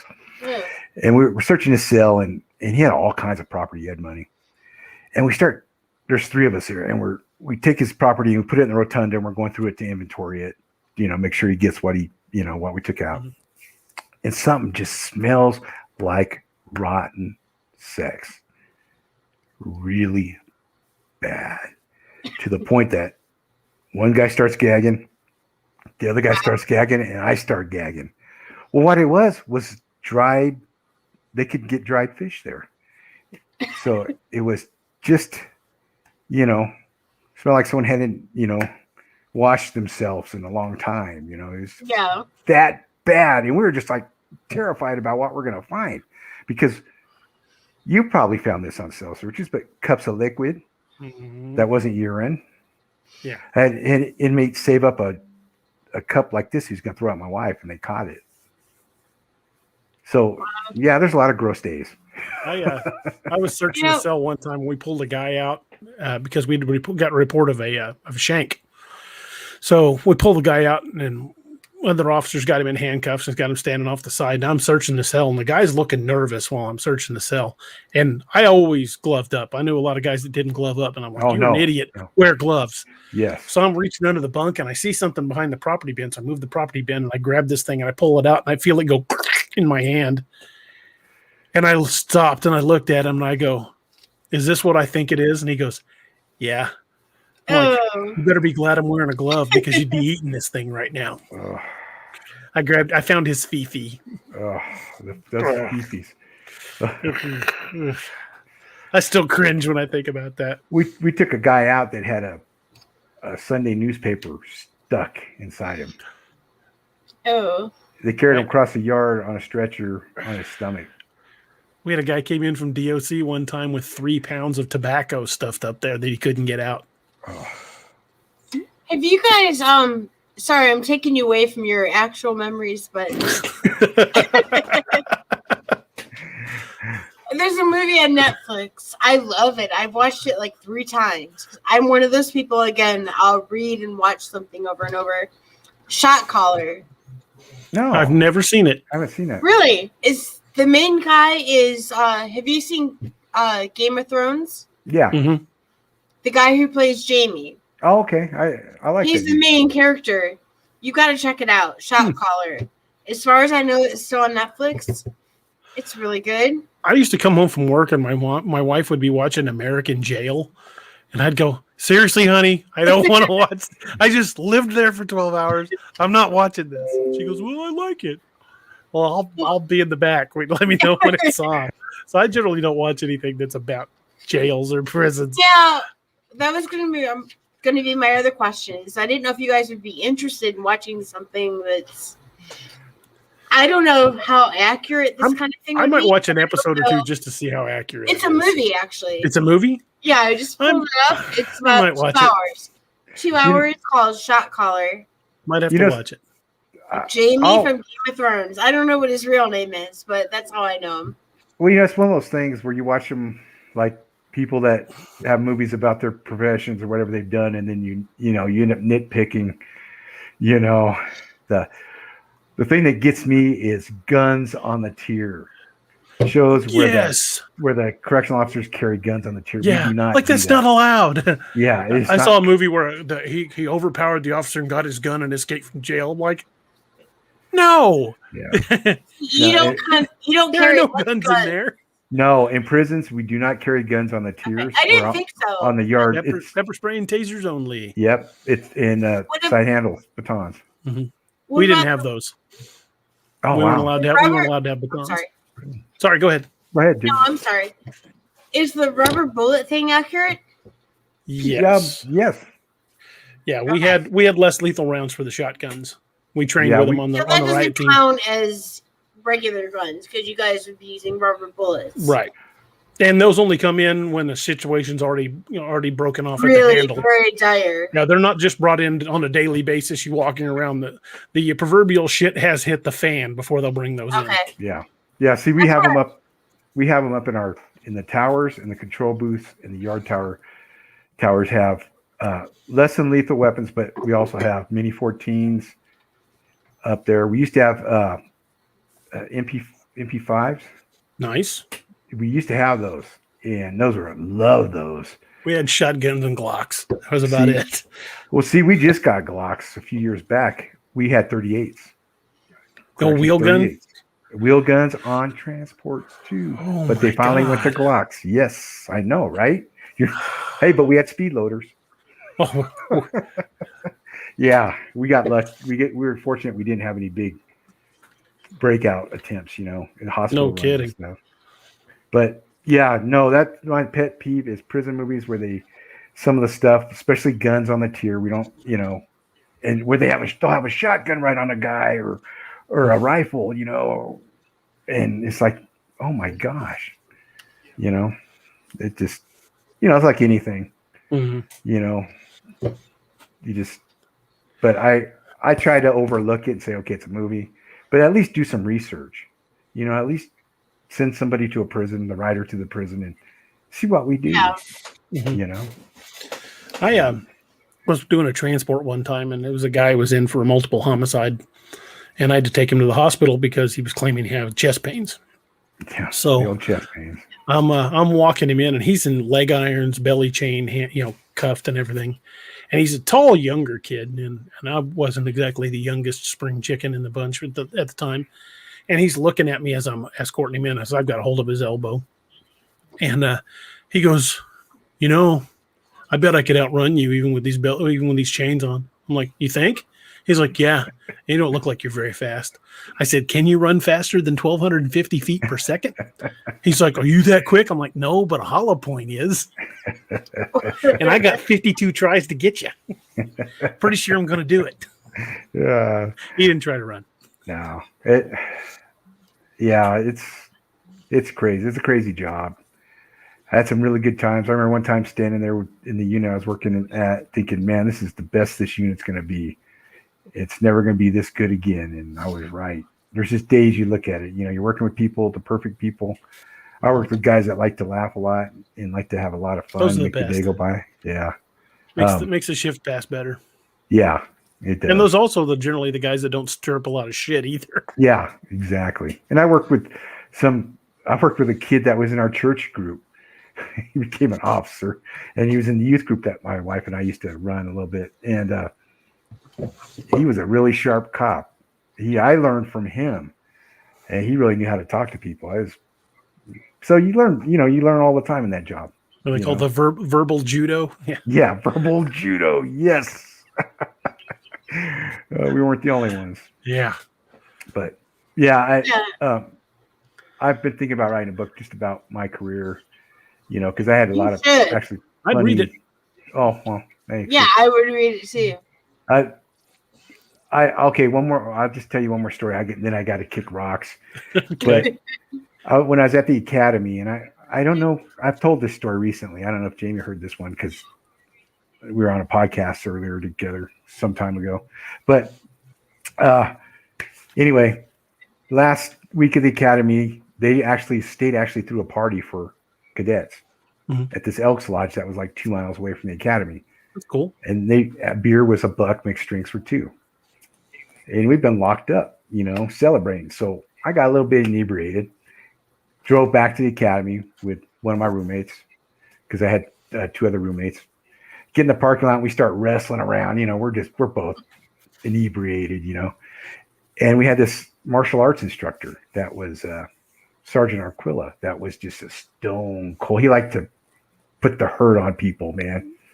And he's like, saw us and said, "You two get to your room right now. Quit messing, blah, blah, blah." So like, okay, so they've got a bathroom. Our room was upstairs. So they have a bathroom right there when you get into the academy. And I had, drinking. I had to go. So I go to that first bathroom and I'm standing there at the urinal. And I said, "That's Sergeant Arquilla. I'd like to take that baton of his and shove it up his." And my roommate I could hear him breathe, go. And Arquilla says, "You get up to your..." So I wake up the next morning to the guys next door because my head's like against the wall. And they hear about Gamboa last night? He threatened to kick Sergeant Arquilla's ass.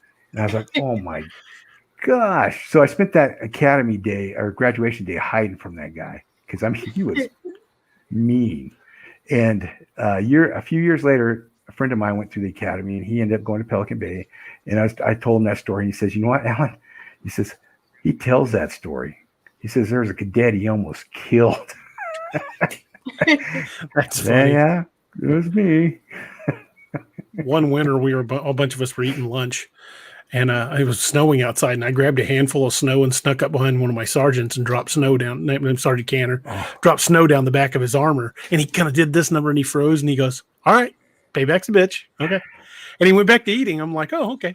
I about forgot about it. Like 3 hours later, I was down in booking, and he comes walking up to me, and he puts his hand on my shoulder, and I look over, and he's smiling, and I'm like, "Uh-oh." And he drives his knee into my common peroneal, and my right leg went dead stick for about 45 minutes. I could barely walk. I was like, "Oh." It got me perfect on the peroneal, and my leg was just numb. Wow. The peroneal and the brachial are my 2 favorite go-to places. Oh, yeah. I had a guy try to come over the desk one time at me in Bravo Pod, and it's open rec. Everybody was out in the day room. It was cold outside, so there was nobody in the rec yard. Everybody was in the day room. And when he started to come over the desk, literally all eyes were on me. And as he came over the desk, I caught him right across the common peroneal. The brachial. I gave him a brachial stun, and he just dropped. And I walked around the desk and cuffed him up. And I looked up, and literally everybody in the day room was like, they had no idea how I did it. And I just called for an escort to come take one to Seg. Nice. And just left him laying there like a boned fish. He was, and I never would tell him how I did it. No, that's what I'm talking about. When I'm like, you guys doing your correctional officer thing, I can't.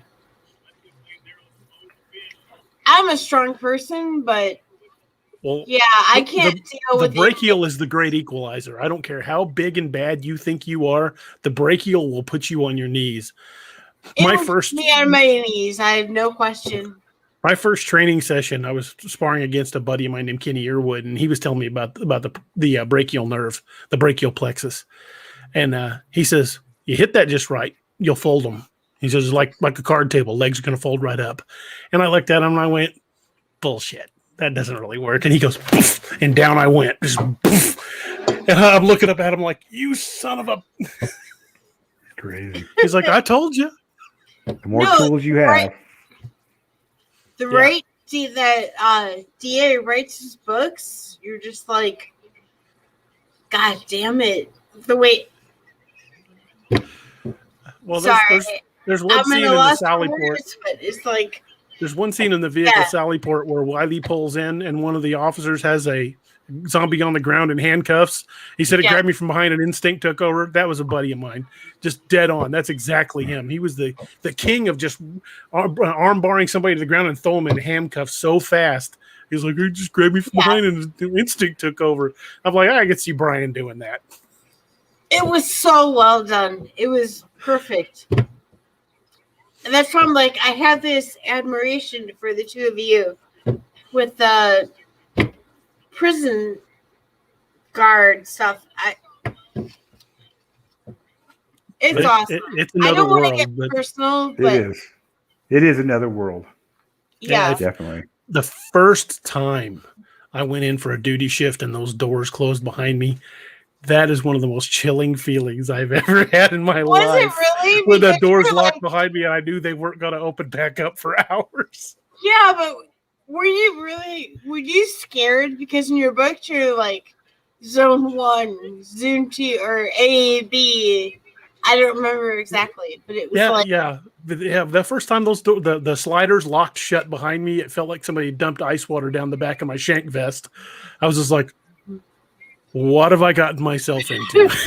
The first time you step into a yard full of inmates is an eye opener for you. It's like, I remember when I was at the academy, we had to wear these brown UPS suits at the time. They look like UPS uniforms, and they take us to institutions, and we shadow a girly girl.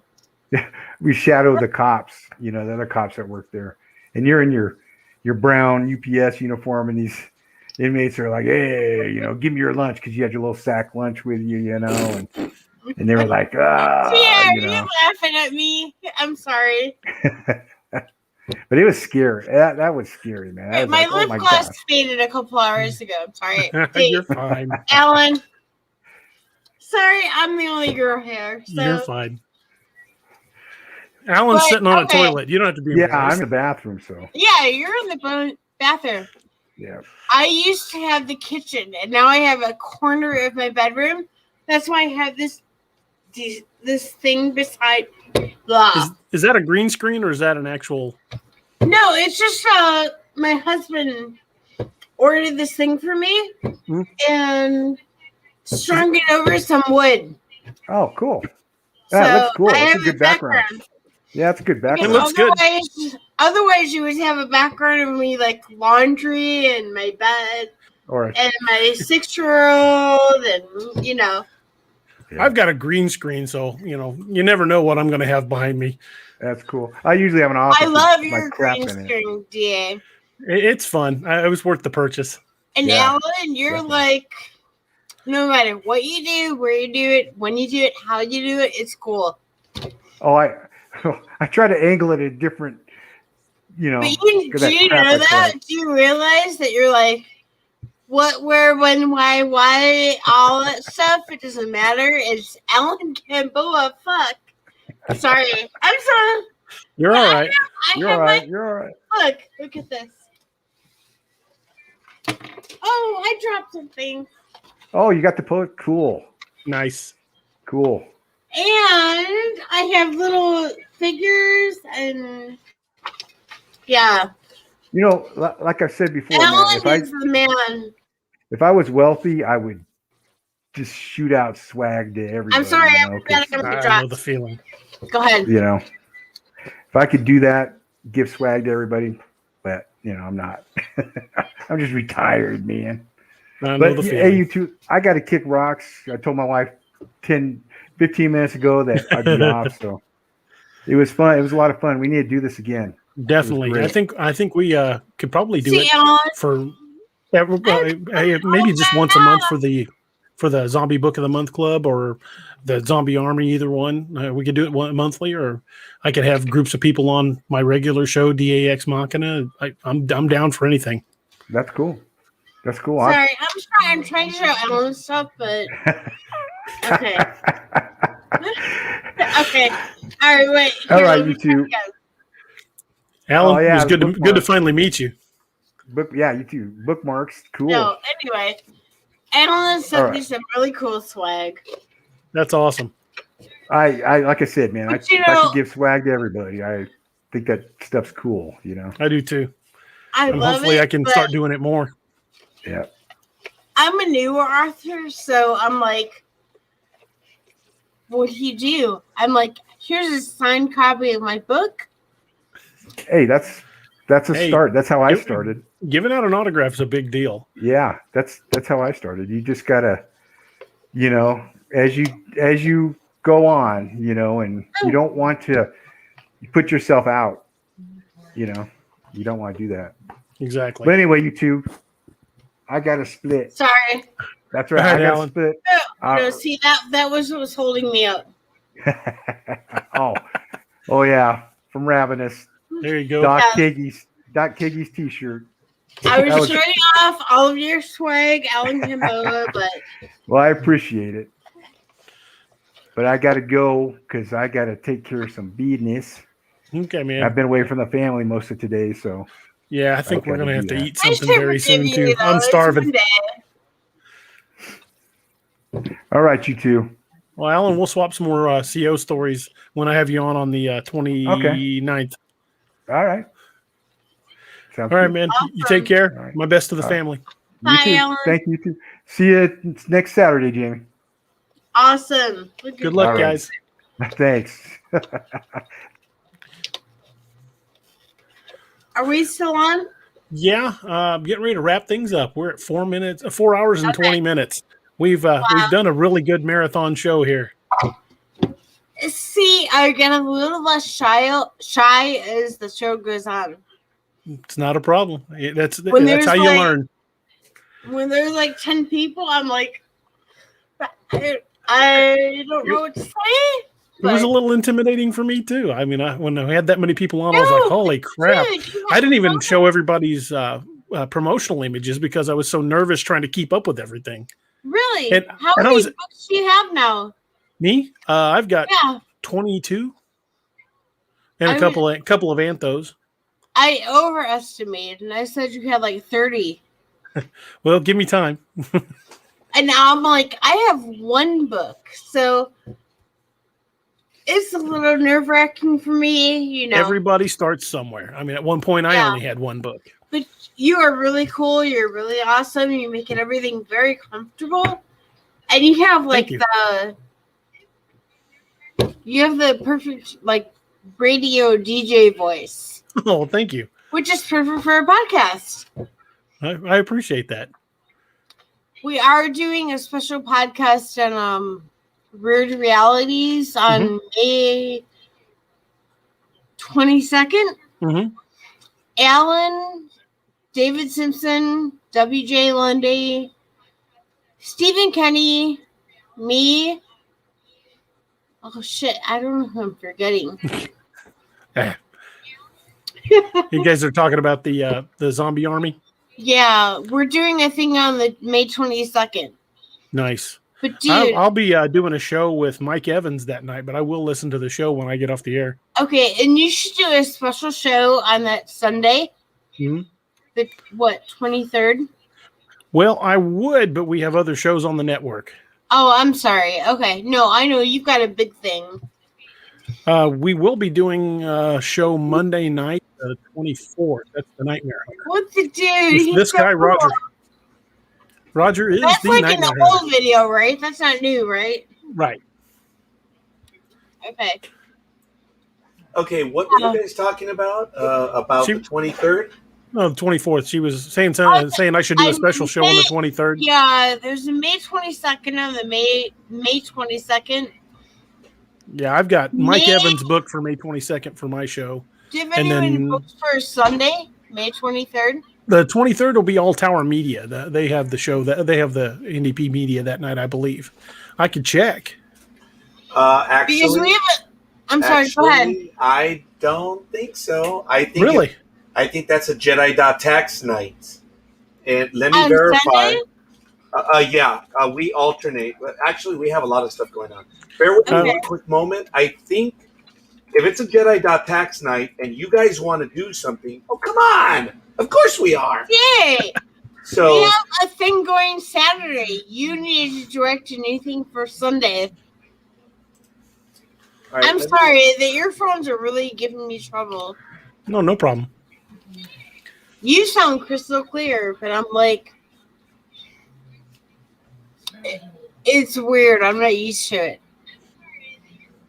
Okay, DA, we were on May 9th. That means May 23rd would be our night. So Yes. if you guys want to do what's going on? What were you wanting to do? Okay. After Army of the Dead, there's going to be a big podcast on Saturday the 22nd. So, do Sunday the 23rd. Oh, I've got you on my show on July 5th. But if you want to come on Nightmare Hunter, we're doing Nightmare Hunter on the 24th. July 5th, really? Mm-hmm. Okay, I wrote something down wrong because I don't have that. No, I'm sorry, June 5th, not July 5th. I was looking at the wrong one. Okay. So, right in that time frame.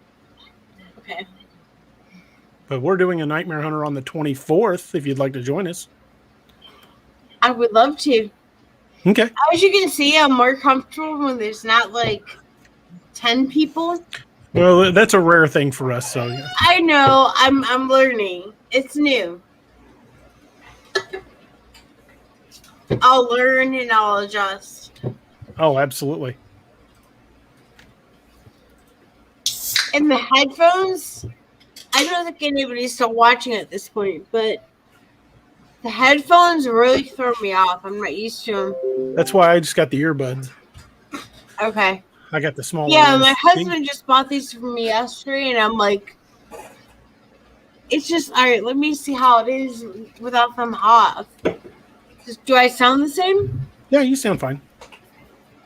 I can't hear you quite as clearly, though. Maybe I moved too far away from the mic. Grabbing my second cup of coffee. No, my hearing isn't the best, so Oh, okay. I don't know. The hearings might be a better thing, but we'll figure it out. I'll send you a reminder about the 24th later. No, I'm really excited about it. I have it on my calendar. I just don't have it in front of me. Okay, no problem. Okay, well, is anybody still watching? Oh, yeah. There's still a few people watching. Oh, really? Gregory Price. He went to bed. Okay. Yeah, he said earlier need to get some stuff done. That was Night owl. about half an hour ago. He went to bed. Well, I need to say goodnight to everyone. Okay. It's been so much fun. Thank you so much for having me. Not a problem. Thank you for coming on. Is still up. I have to put her to bed. So. All right. All right. Thank you, Jay. No problem. Awesome. Anytime. Okay. See you next time. Thank you, Jamie. Have a good night. Thank you for coming on. Good night.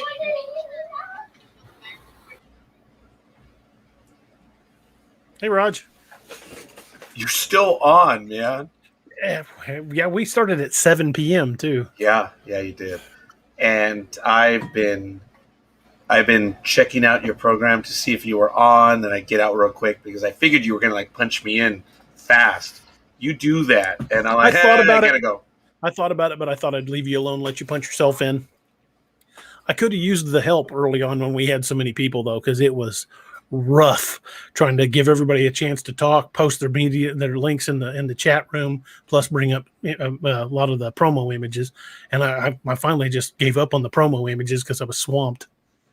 Yeah, DA, I owe you a professional apology, but you were busy, dude. You don't owe me an apology, dude. I've been busy since. Jesus, Gmo. We've been busy since what? 7 a.m., huh? Hi, Gmo. Yeah. DA says hi. Hello. Hello. I think you heard her, right? Yeah, I heard her. Yeah. She's with me here right now. Look, I've been doing work since 7. My appointments were at 10, 11, 12:30, 12:45. I had a cancellation. 2, 2:15, 3:15, 4:15, 6, 7, 8. And I just finished the 8 o'clock at 9:15. Oh. So I came over to say hi to you guys. Well, you just missed Alan Gamboa. He just left just a few minutes ago. Well, like I said, I didn't want to take away from what you guys were doing. It looked like you guys were having a blast. We had a good time. Yes, and you're at 4 hours and a half, pal. And I'm they're already stunned saying that they you're want me still to do the zombie roundtable thing again. So we may have to put another one together. on. Okay, folks, for everyone that's at this point, forgive me. Hey, Well, actually, our DA. numbers are growing right now. Oh, yeah, but you see, DA's not going to let me finish this thought. But all I'm going to say is this. Hey, so DA, how often are you going to do this? Oh, no, this is a one-time. What did I say? Ha! I don't Didn't know I that say it, that? Didn't I say that? I don't know that it'll be a weekly thing, but that's oh god, it was nerve wracking trying to organize Okay. that many people, and then some of the people that were supposed to show up didn't, and Wow. Well, look. but we still had a ton of people. I mean, even with a few people that were no shows. Yeah. Look, let me tell you. My long American nightmare is coming to an end. It started in January. No, actually, it started in October of 2019, and it is days away from ending. I have been nonstop, and yeah, I'm done. Sorry, folks. I didn't mean to burp like that. That was uncontrolled. I'm sorry. Okay, that's bad. You're fine. I'm genuinely tired, but as I've told people, I guess I'm complaining, and I'm so sorry. Yeah, we're still going. I'm not sure who. Someone in Facebook. I says think we're it's still going. Aurelio. He was in earlier. And when he first popped in, it had him under his name, and then he popped back in under a Facebook user. Don't know who that is.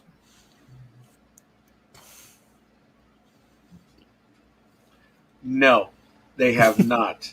But I will tell you that. Oh, even my daughter went silent, expecting me to respond. What they did do is certain states did put back. So the states have allowed their people some more time, but it's still the federal. But Texas was extended, I believe, to June due to their oil intransigence. We'll call it that. But no, don't get me wrong. Do they need it? Yes. And I'm not being facetious. What happened there, it was the 1,000-year storm, I believe. Mm-hmm. And it I was think so. absolutely horrible. We don't plan for 1,000-year storms. We don't. Did you get the message that I've got us a guest booked for the June 14th show, Nightmare Hunter? Sure. I guess you did get Scott Baker. He's a zombie writer. It's not that, DA. It's just everyone's telling me, "Hey, Raj, you get my invite for my birthday and this." The top part is DAX Machina. Wow, I'm impressed. I am definitely impressed. Most of those came to me. I'm tired, man. It's so right now my calendar is operating. Folks, I'm complaining. Forgive me. All I can say is this: the candle. There is no candle.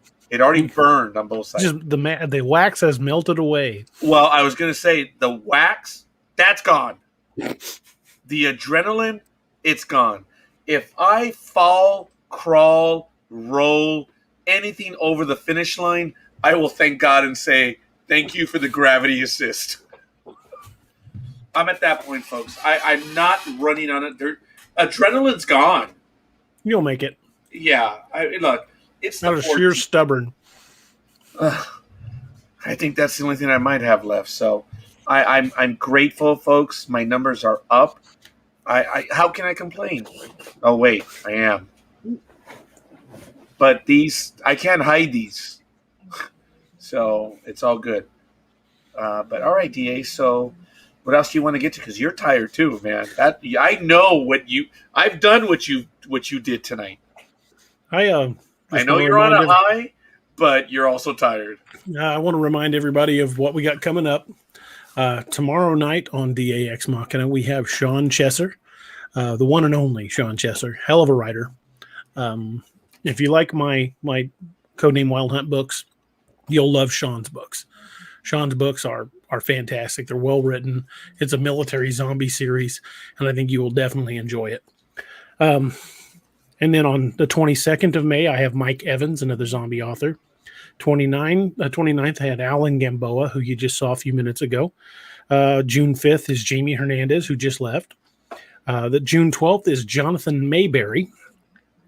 June 19th is Bethany Stutsman Hagardt. And June 26th is Stephen Kinney. For the Nightmare Hunter, we've got for June 14th, we have Scott Baker, and I'm still filling slots. So if any of you authors out there want to come on the show, just let us know. And contact me at daroberts@daroberts.net or through my DA Roberts author page on Facebook or through the Nightmare Hunter page on Facebook as well. So if you're interested in coming on, we would love to have you. If you would like to come on and tell your story, if you've got a cryptid encounter or a paranormal encounter you would like to come on and talk about, we are more than happy to have you on for that. You can come on in person and tell the story, or if you want to remain anonymous, you can send it to us in text, and one of us will be happy to read it on the air. Sarah is one of our first volunteers for that, right? Yes, she is. I don't know if you announced it, folks, but you should go back and listen to what Sarah told us. That is some scary stuff. Yeah, it was. And she was an awesome guest. I hope she'll come back with more stories. Wow. Not that I hope she has paranormal creepiness happening, but I'd be more than happy to have her come back. I did appreciate how she commented. She goes, I hope I don't sound robotic, but I had to write everything down. And I'm not going to give any critique other than as human being one, that she was far from robotic. And she did appreciate great. That she was writing down her notes to cover everything. And it was a progression. I think it was me that jumped the gun. And when I asked her, I said, oh, wait, so did it get more hostile? She's like, yeah, let me get to it. I was like, oh, sorry. Whoops. She had her story, and it was well done. Yes, SarahGilbertAuthor.com. Yeah, she spent some time with us, there's no doubt. And I think she spent more than she expected to spend. I think she did too. Yeah. I'm sorry, folks. I'm eating. This fine. is dinner. That looks good. Yeah, it is. It's an American staple out here in Southern California. When you make it down here, it's what's left of the chili fries. There's not much. Oh, nice. Yeah. Love me some chili fries. Oh yeah. Gonna be paying for that later, huh? Later? I'm paying for it now. Why do you speakest in the wrongest tenses? He says you're going to be paying for that later. Later? I'm already paid for it. My poor daughter, she's like this, saying, yeah, I was trying not to spit out my soda. I was trying not to spit out my soda. Oh, my daughter's having a hard time, too. So what you're saying is Gmo is really the one that's paying. Yeah, she is. She almost spit out the soda right now. DA, I can't wait to go back and listen to this episode. Well, not listen. Sorry, that's habit. Go back and watch the episode. Mm-hmm. It was good. I mean, we had a lot of good people on. We got some good conversations going. Fielded some questions from the audience and talked about movies and all things DA, zombie. Bad episodes, contrary to public opinion, bad episodes do not go 4 hours and 37 minutes. They don't. No, they go 3 questions and the guy's out. I was there for it. Yeah. And the funny thing is, I wasn't the only one.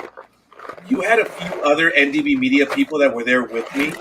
And then you had your regulars you got a big interview. Mm-hmm. I made a Facebook event about that interview. And we were there. And for me, I thought it was cool because I thought, hey, I get to be in the chat room messing around a little bit. You know, not trying to be a pain in the butt or anything, but, you know, I'm not doing the interview. I get to have a little bit of fun now, you know? And it was quicker than I could have heated my coffee or taken my first pull of my drink. It was 3 questions. And then he said, well, that's all I got, and hung up. Yeah. Even I was like, what? What, we're done? That was unreal. Yeah. Who cares, DA? Who cares? You can say you did it. And I think I screwed with someone one time where I did something similar where I asked like 2 or 3 questions. Okay, well, I'm done. All right, we'll see you guys. And thanks, everyone, for... And the person went silent. I'm like, I'm just screwing around. That was a love letter to someone that I know. I don't even remember the name of that show, but I never contacted them about doing it again. Who cares? Right. I can't imagine that it'd still be around if that's No. their in-depth interviewing skills. I mean, what? Did you guys dare each other and one guy lost? And No, I thought I was coming on for an hour or two program. I mean, whenever I did your show, it was at least 2 hours. sorry. No, I enjoyed it. I did appreciate when I was doing some other off-topic items and DA would come over and join us. And then just because of the nature of what NDB Media does, we would do, Monday Night America has a very topic curriculum style. Yeah, it has a unique style. We do a lot of different stuff. And DA came in to listen when I was doing one on emergency preparedness. And I think he was in the chat room for about a minute and he called in. And it was awesome because DA not only was carrying on the conversation with me, but we were talking about emergency preparedness, which was really, really cool. And you added to the conversation, which was a lot of fun. Well, thank you, man. Appreciate that. And the funny thing was, we didn't even talk about your books that night. We just mentioned them in passing, and you played with me on my topic, which was cool. Hey, that's what the show was about. It wasn't about plugging my books. I wanted to come on and talk zombie stuff. Well, preparedness. And the thing is, Dee and I have been talking about doing a Tom Clancy all the way through. So I don't know when that's going to happen. But if you ask me right now, when's it going to happen? My answer is, leave me the hell alone. I'll talk to you after May 17th. So I've requested Monday off, and I've requested Tuesday off. So I'm going to be dead to the world on Tuesday. Are we doing a program on Tuesday? Tell me we're not. Tuesday? Yes. Awesome. That's when we're having Ron Moorhead on. I'm ready. Oh, did you hear the voice? Caffeinate. It's good. All right. Well, fair enough. Well, DA, if you want to talk about anything, I'm in. I'm going to be here for a little while. My youngest one is here with me. We're going to be here. What do you want to do? Whatever you want to do. I'm good. Are you really? Wow. Yeah. That's awesome. I'm good for a little bit anyway. Oh, fair enough. Well, then I'm on your time right now. I am tired. I have to get up, but it's only 9:41 out here, which is actually it's not too bad. Let me find out something real quick. Gmo, are you done for the day, or did you want to go out and get something else? Up to you. Yeah, you're done, huh? Oh, no, wait. Did you want to go get something? No, I said it's up to you. Oh, it's up to me. All right. Well, I'll have to see. We'll go for a little bit. What's open? Fast food. Fast food. Great. All right. Well, you know what? In the zombie apocalypse, fast food will not exist. Got a point. So, you get it while you can. You get it while we can. Get all Yes. the Twinkies. Norm's might be open. Maybe. All right, we'll see. I think I'm going to be going out in a little bit then.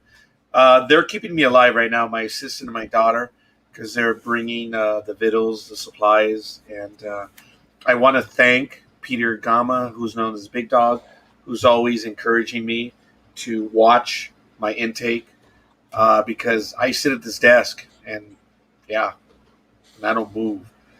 So, but anyway, besides that. So, all right, D8, that's an incredible staple that you have coming out, man. What a stable of talent that you've been collecting. I was surprised, as a lot of them, well, actually most of them, were people from the zombie show we did tonight that were going to come on for individual time. All right, I'm going to be a jerk to DA again. What did I say last week? Dude, the worst thing they can say is not even answer. Remember? They might not even answer. Well, I sent a request to Tom Savini, and he never got back to me. So okay, it's not like I didn't really expect him to either.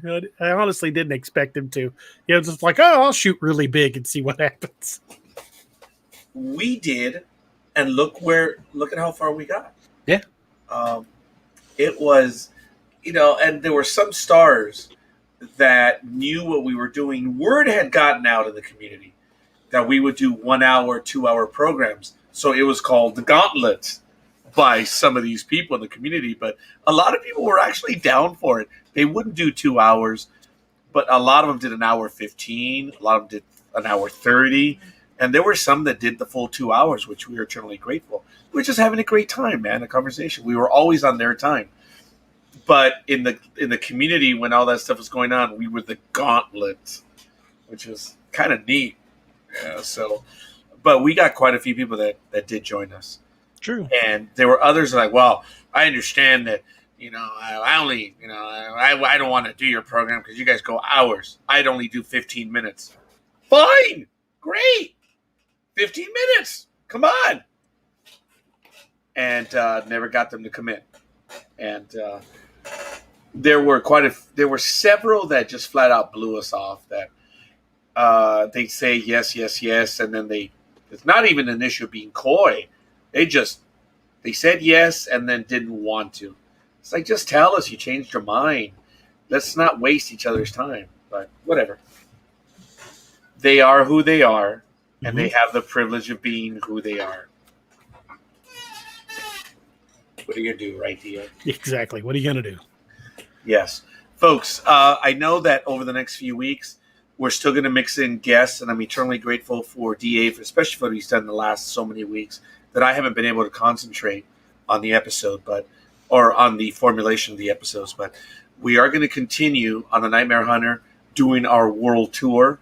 I think we've kind of got caught somewhere in Asia, the subcontinent.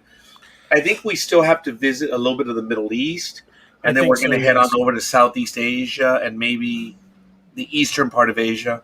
And that's where I don't know where we're going next exactly, but I know we finished in Central Asia and the subcontinent, huh?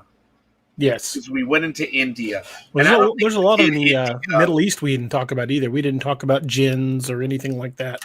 Yes. So that is upcoming. And if anyone has any suggestions on which cryptid or cryptids they would like to know about, let us know. Because, again, we've said it. I don't mean to be repetitious, but hi, I'm the Nightmare Hunter. Yeah. We'll either do the research or we may already know something about it. Yeah, but both I was about to say that DA and I were both stunned. We knew there were cryptids, but we had no idea that there were over 240 some cryptids in Africa. Mm-hmm. That was stunning to both of us. Really, the only two I knew about in Africa were the Mekele Mbembe and the Billy Ape. And I really didn't know much beyond that. And pulling that up, we discovered a whole vast resource, which to me is just great because that's all fuel for possible books in the Codename Wild Hunt series. Yeah. We didn't even get close to doing Africa justice. We actually did play a bit in South America. Actually, I have to say, we did give a lot of love to Central and South America. Yes, we did. Yeah, and I was fortunate in that I know we're going to have to go back to Africa and other parts of Asia as well. So, folks, it's just a world tour. It wasn't meant to cover everything. It was meant to get started. I think it was unsaid, but it was our intention to always go back. Yes. I just put out a promotion yesterday. Yeah, yesterday. Promoting the Apex Predator series. And I shared that, and I put a snippet in there that I'm surprised nobody's commented on because it's not from any of the books. It is from the notes I have already set up for Apex Predator Dark Moon, which is the next book in the series. So there's a sample in that. If for those of you who are interested in fans of the Apex Predator series. And if Roger doesn't mind, I thought I'd take a moment and read it. Please. Why would I mind? This is your program. Well, you are the Nightmare Hunter, sir. It starts with a quote. It says, "The way of the Hotometaneo is powerful and as old as time," said Jaime Tosca. Before the first warrior drew his first breath, the spirits of the animals were already old, and the spirit of the wolf was perhaps the oldest of all. And that's the quote it starts with, but then there's the snippet from the new book. Crouching beside the deep impression in the soft soil, Will Gray Eagle examined the print. Micah stood over him, his rifle at the ready. 5 toes ended with claws at the tips, and the depth of the print indicated an animal that weighed well over 1,000 pounds. There was a pungent odor lingering in the air, and his heightened senses took in every detail. This wasn't the scent of the Ulunga Doglala. This was different. Musky and strong, with a lingering hint of rotten meat and urine. "What is it?" asked Micah, dreading the answer. "Gugway," replied Gray Eagle. "Looks like a big one." "Just the one?" asked Micah, glancing around nervously. "No," replied Gray Eagle. "From the other impressions, I say we're tracking an entire clan." "We need to get the hell out of here," said Micah, keeping his voice low. "Without the others, we're no match for an entire clan." "What choice do we have?" asked Gray Eagle. "If they get there first, all is lost. We have to risk it." "Okay, hey," muttered Micah. And that's the snippet I put into it. For those of you who aren't familiar, Hoka Hey is Lakota for "it's a good day to die." That's impressive. Sounds good, dude. A Gugway. You spell Gugway. Gugwe. Oh, that's what I thought. Cryptid Wiki. Okay. Means face eater. Yeah, those images are not nice. No. They are a thoroughly unpleasant animal. Roger Peacock says, "Man, I can't wait." Thanks, man. I appreciate that. Hola, Tocayo. I'm reading from fandom.com, and it's on Gugway. I don't know if we've done this one before. I'm sure you have, but I did it in Gugway- Lakeview, man. Oh, okay. Yes, you did. I apologize. But as far as the description, this is from fandom.com. The Gugway is one of the North American Bigfoots. The Gugway is also called a bear man because it is the only hairy bipedal ape man with a snout. Gugways only eat meat and kill anything in their path. Gugways are one of the only Bigfoots that are aggressive to humans. Native Americans never say anything good about the Gugway. The Gugway is very rare and found areas on 7 Chutes and other parts of the USA. Wow. Yeah, the images of the Gugway right here at fandom.com. And I want to thank them for their website, which is really, really well done, folks. It's a good website. It's a great resource. I didn't realize how many times I have done searches for whatever in the cryptid realm, and they get a hit. Mm-hmm. And when I recognize it, I just go straight to that website. It's really well done. And they're really cool.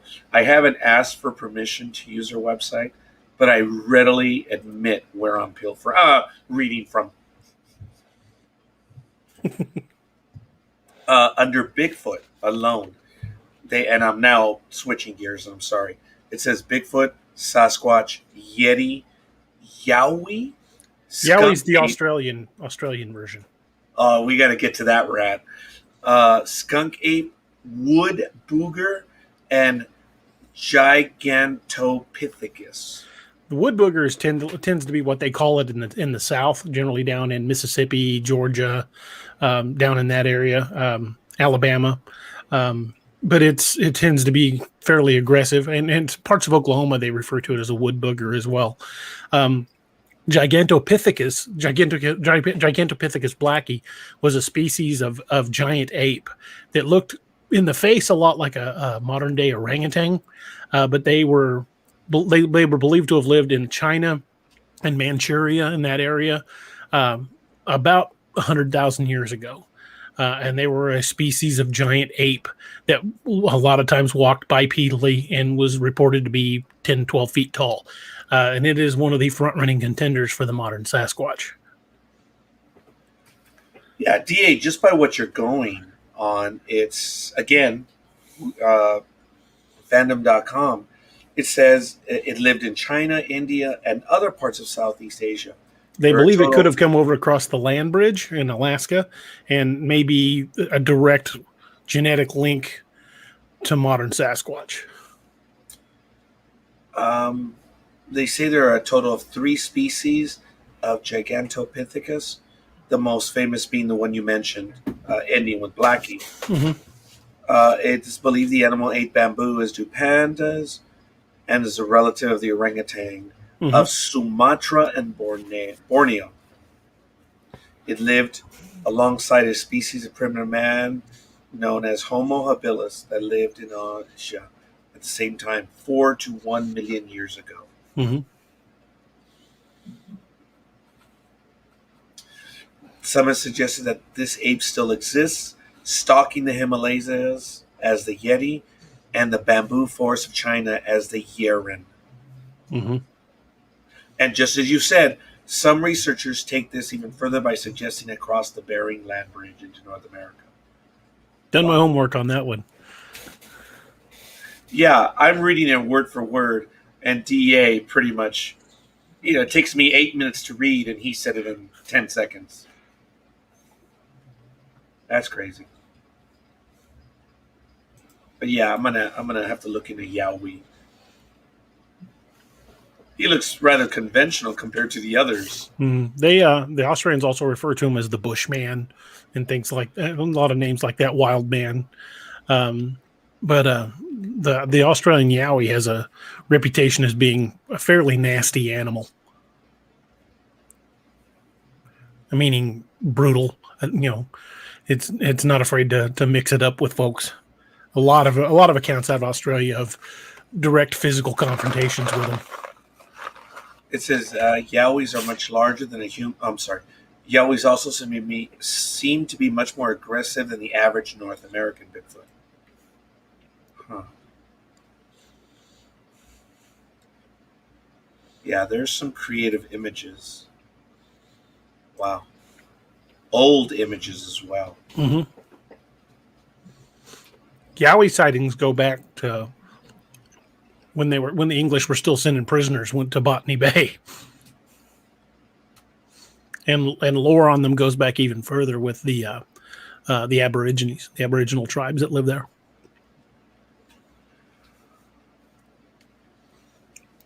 That's crazy, man. Jeez. It's a frightening animal, DA. Well, it seems like everything in Australia is trying to kill you in one way or another. 5 out of the 10 deadliest snakes in the world are in Australia. They've got dangerous animals all over the place, so it only makes sense that their version of Bigfoot would be more aggressive as well. Yeah.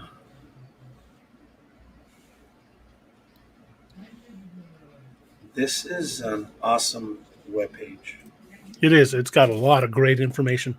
Oh, forgive me. I love it. I just got an email. These are the emails I love, folks, and sometimes I get distracted. So whenever I'm doing a program and you see me look down at my watch and then I look up, I'm like, yeah, just got paid. That's always good. Oh, hell yeah. Hell yeah. And the funny thing is, I don't think I sent this invoice out yet. Yeah, I don't think we've sent it. Timo, did we send the invoice to her yet? No, huh? The one we just finished? No. Oh, she already paid. Nice. I'll take that. Yeah. Call it a win. Yeah, that's a win. Yeah, just a quick little story on that one. I felt embarrassed. I was looking over the client jacket, and when I saw what I charged her last year, I said, "What the hell was I doing? What was I on?" And I thought I charged a little bit too much. So this year, I even admitted it to her. I said, I charged you a little too much. And I charged her a lower rate. She's like, well, why? I said, I go by amount of work. I didn't do that much. And she was genuinely surprised. She said, I don't have to do that. I said, she's very happy with what I'm doing and the results are excellent. I said, yeah, but my conscience has to be clean too. So I did. I told her I'll make it up to her. I'll keep the rate. I usually keep the rates for at least 3 years. 3. And then it depends. I might go up or not. But I told her I'm going to at least keep it for 4. I try to do it that way. So we'll see. Got to keep the promises. Anyway, I apologize. Got a nice email. So I like those. Heck yeah. Oh, my goodness. Yeah, I'm starting to feel it now, DA. I've been up since 5 or 6 myself. You and me both, man. Starting to get pretty wore out. Yeah. It's coming up on midnight here and on the 5-hour mark for the show, so probably a good time to thank everybody for tuning in and listening to us. We had some amazing, talented people on here tonight. Tune in and check it out. A lot of all their links are still in the chats from the show. Just some amazingly talented authors that are on, and I was proud to be alongside them. And you look forward to a good chunk of those being on DAX Machina over the next few weeks. And we will definitely be doing the Zombie Roundtable again at some point. We'll have to plan it. And hopefully I can Shanghai Raj to act as co-host for it, because it was pandemonium.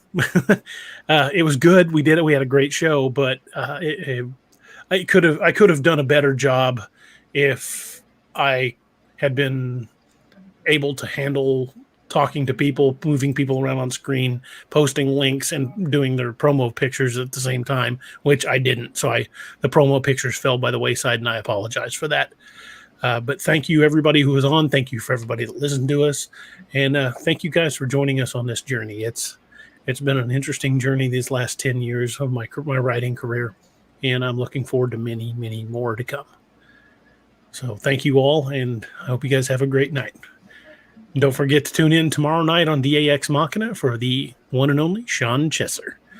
And I'll let you guys have a go with that one, and everybody have a great night.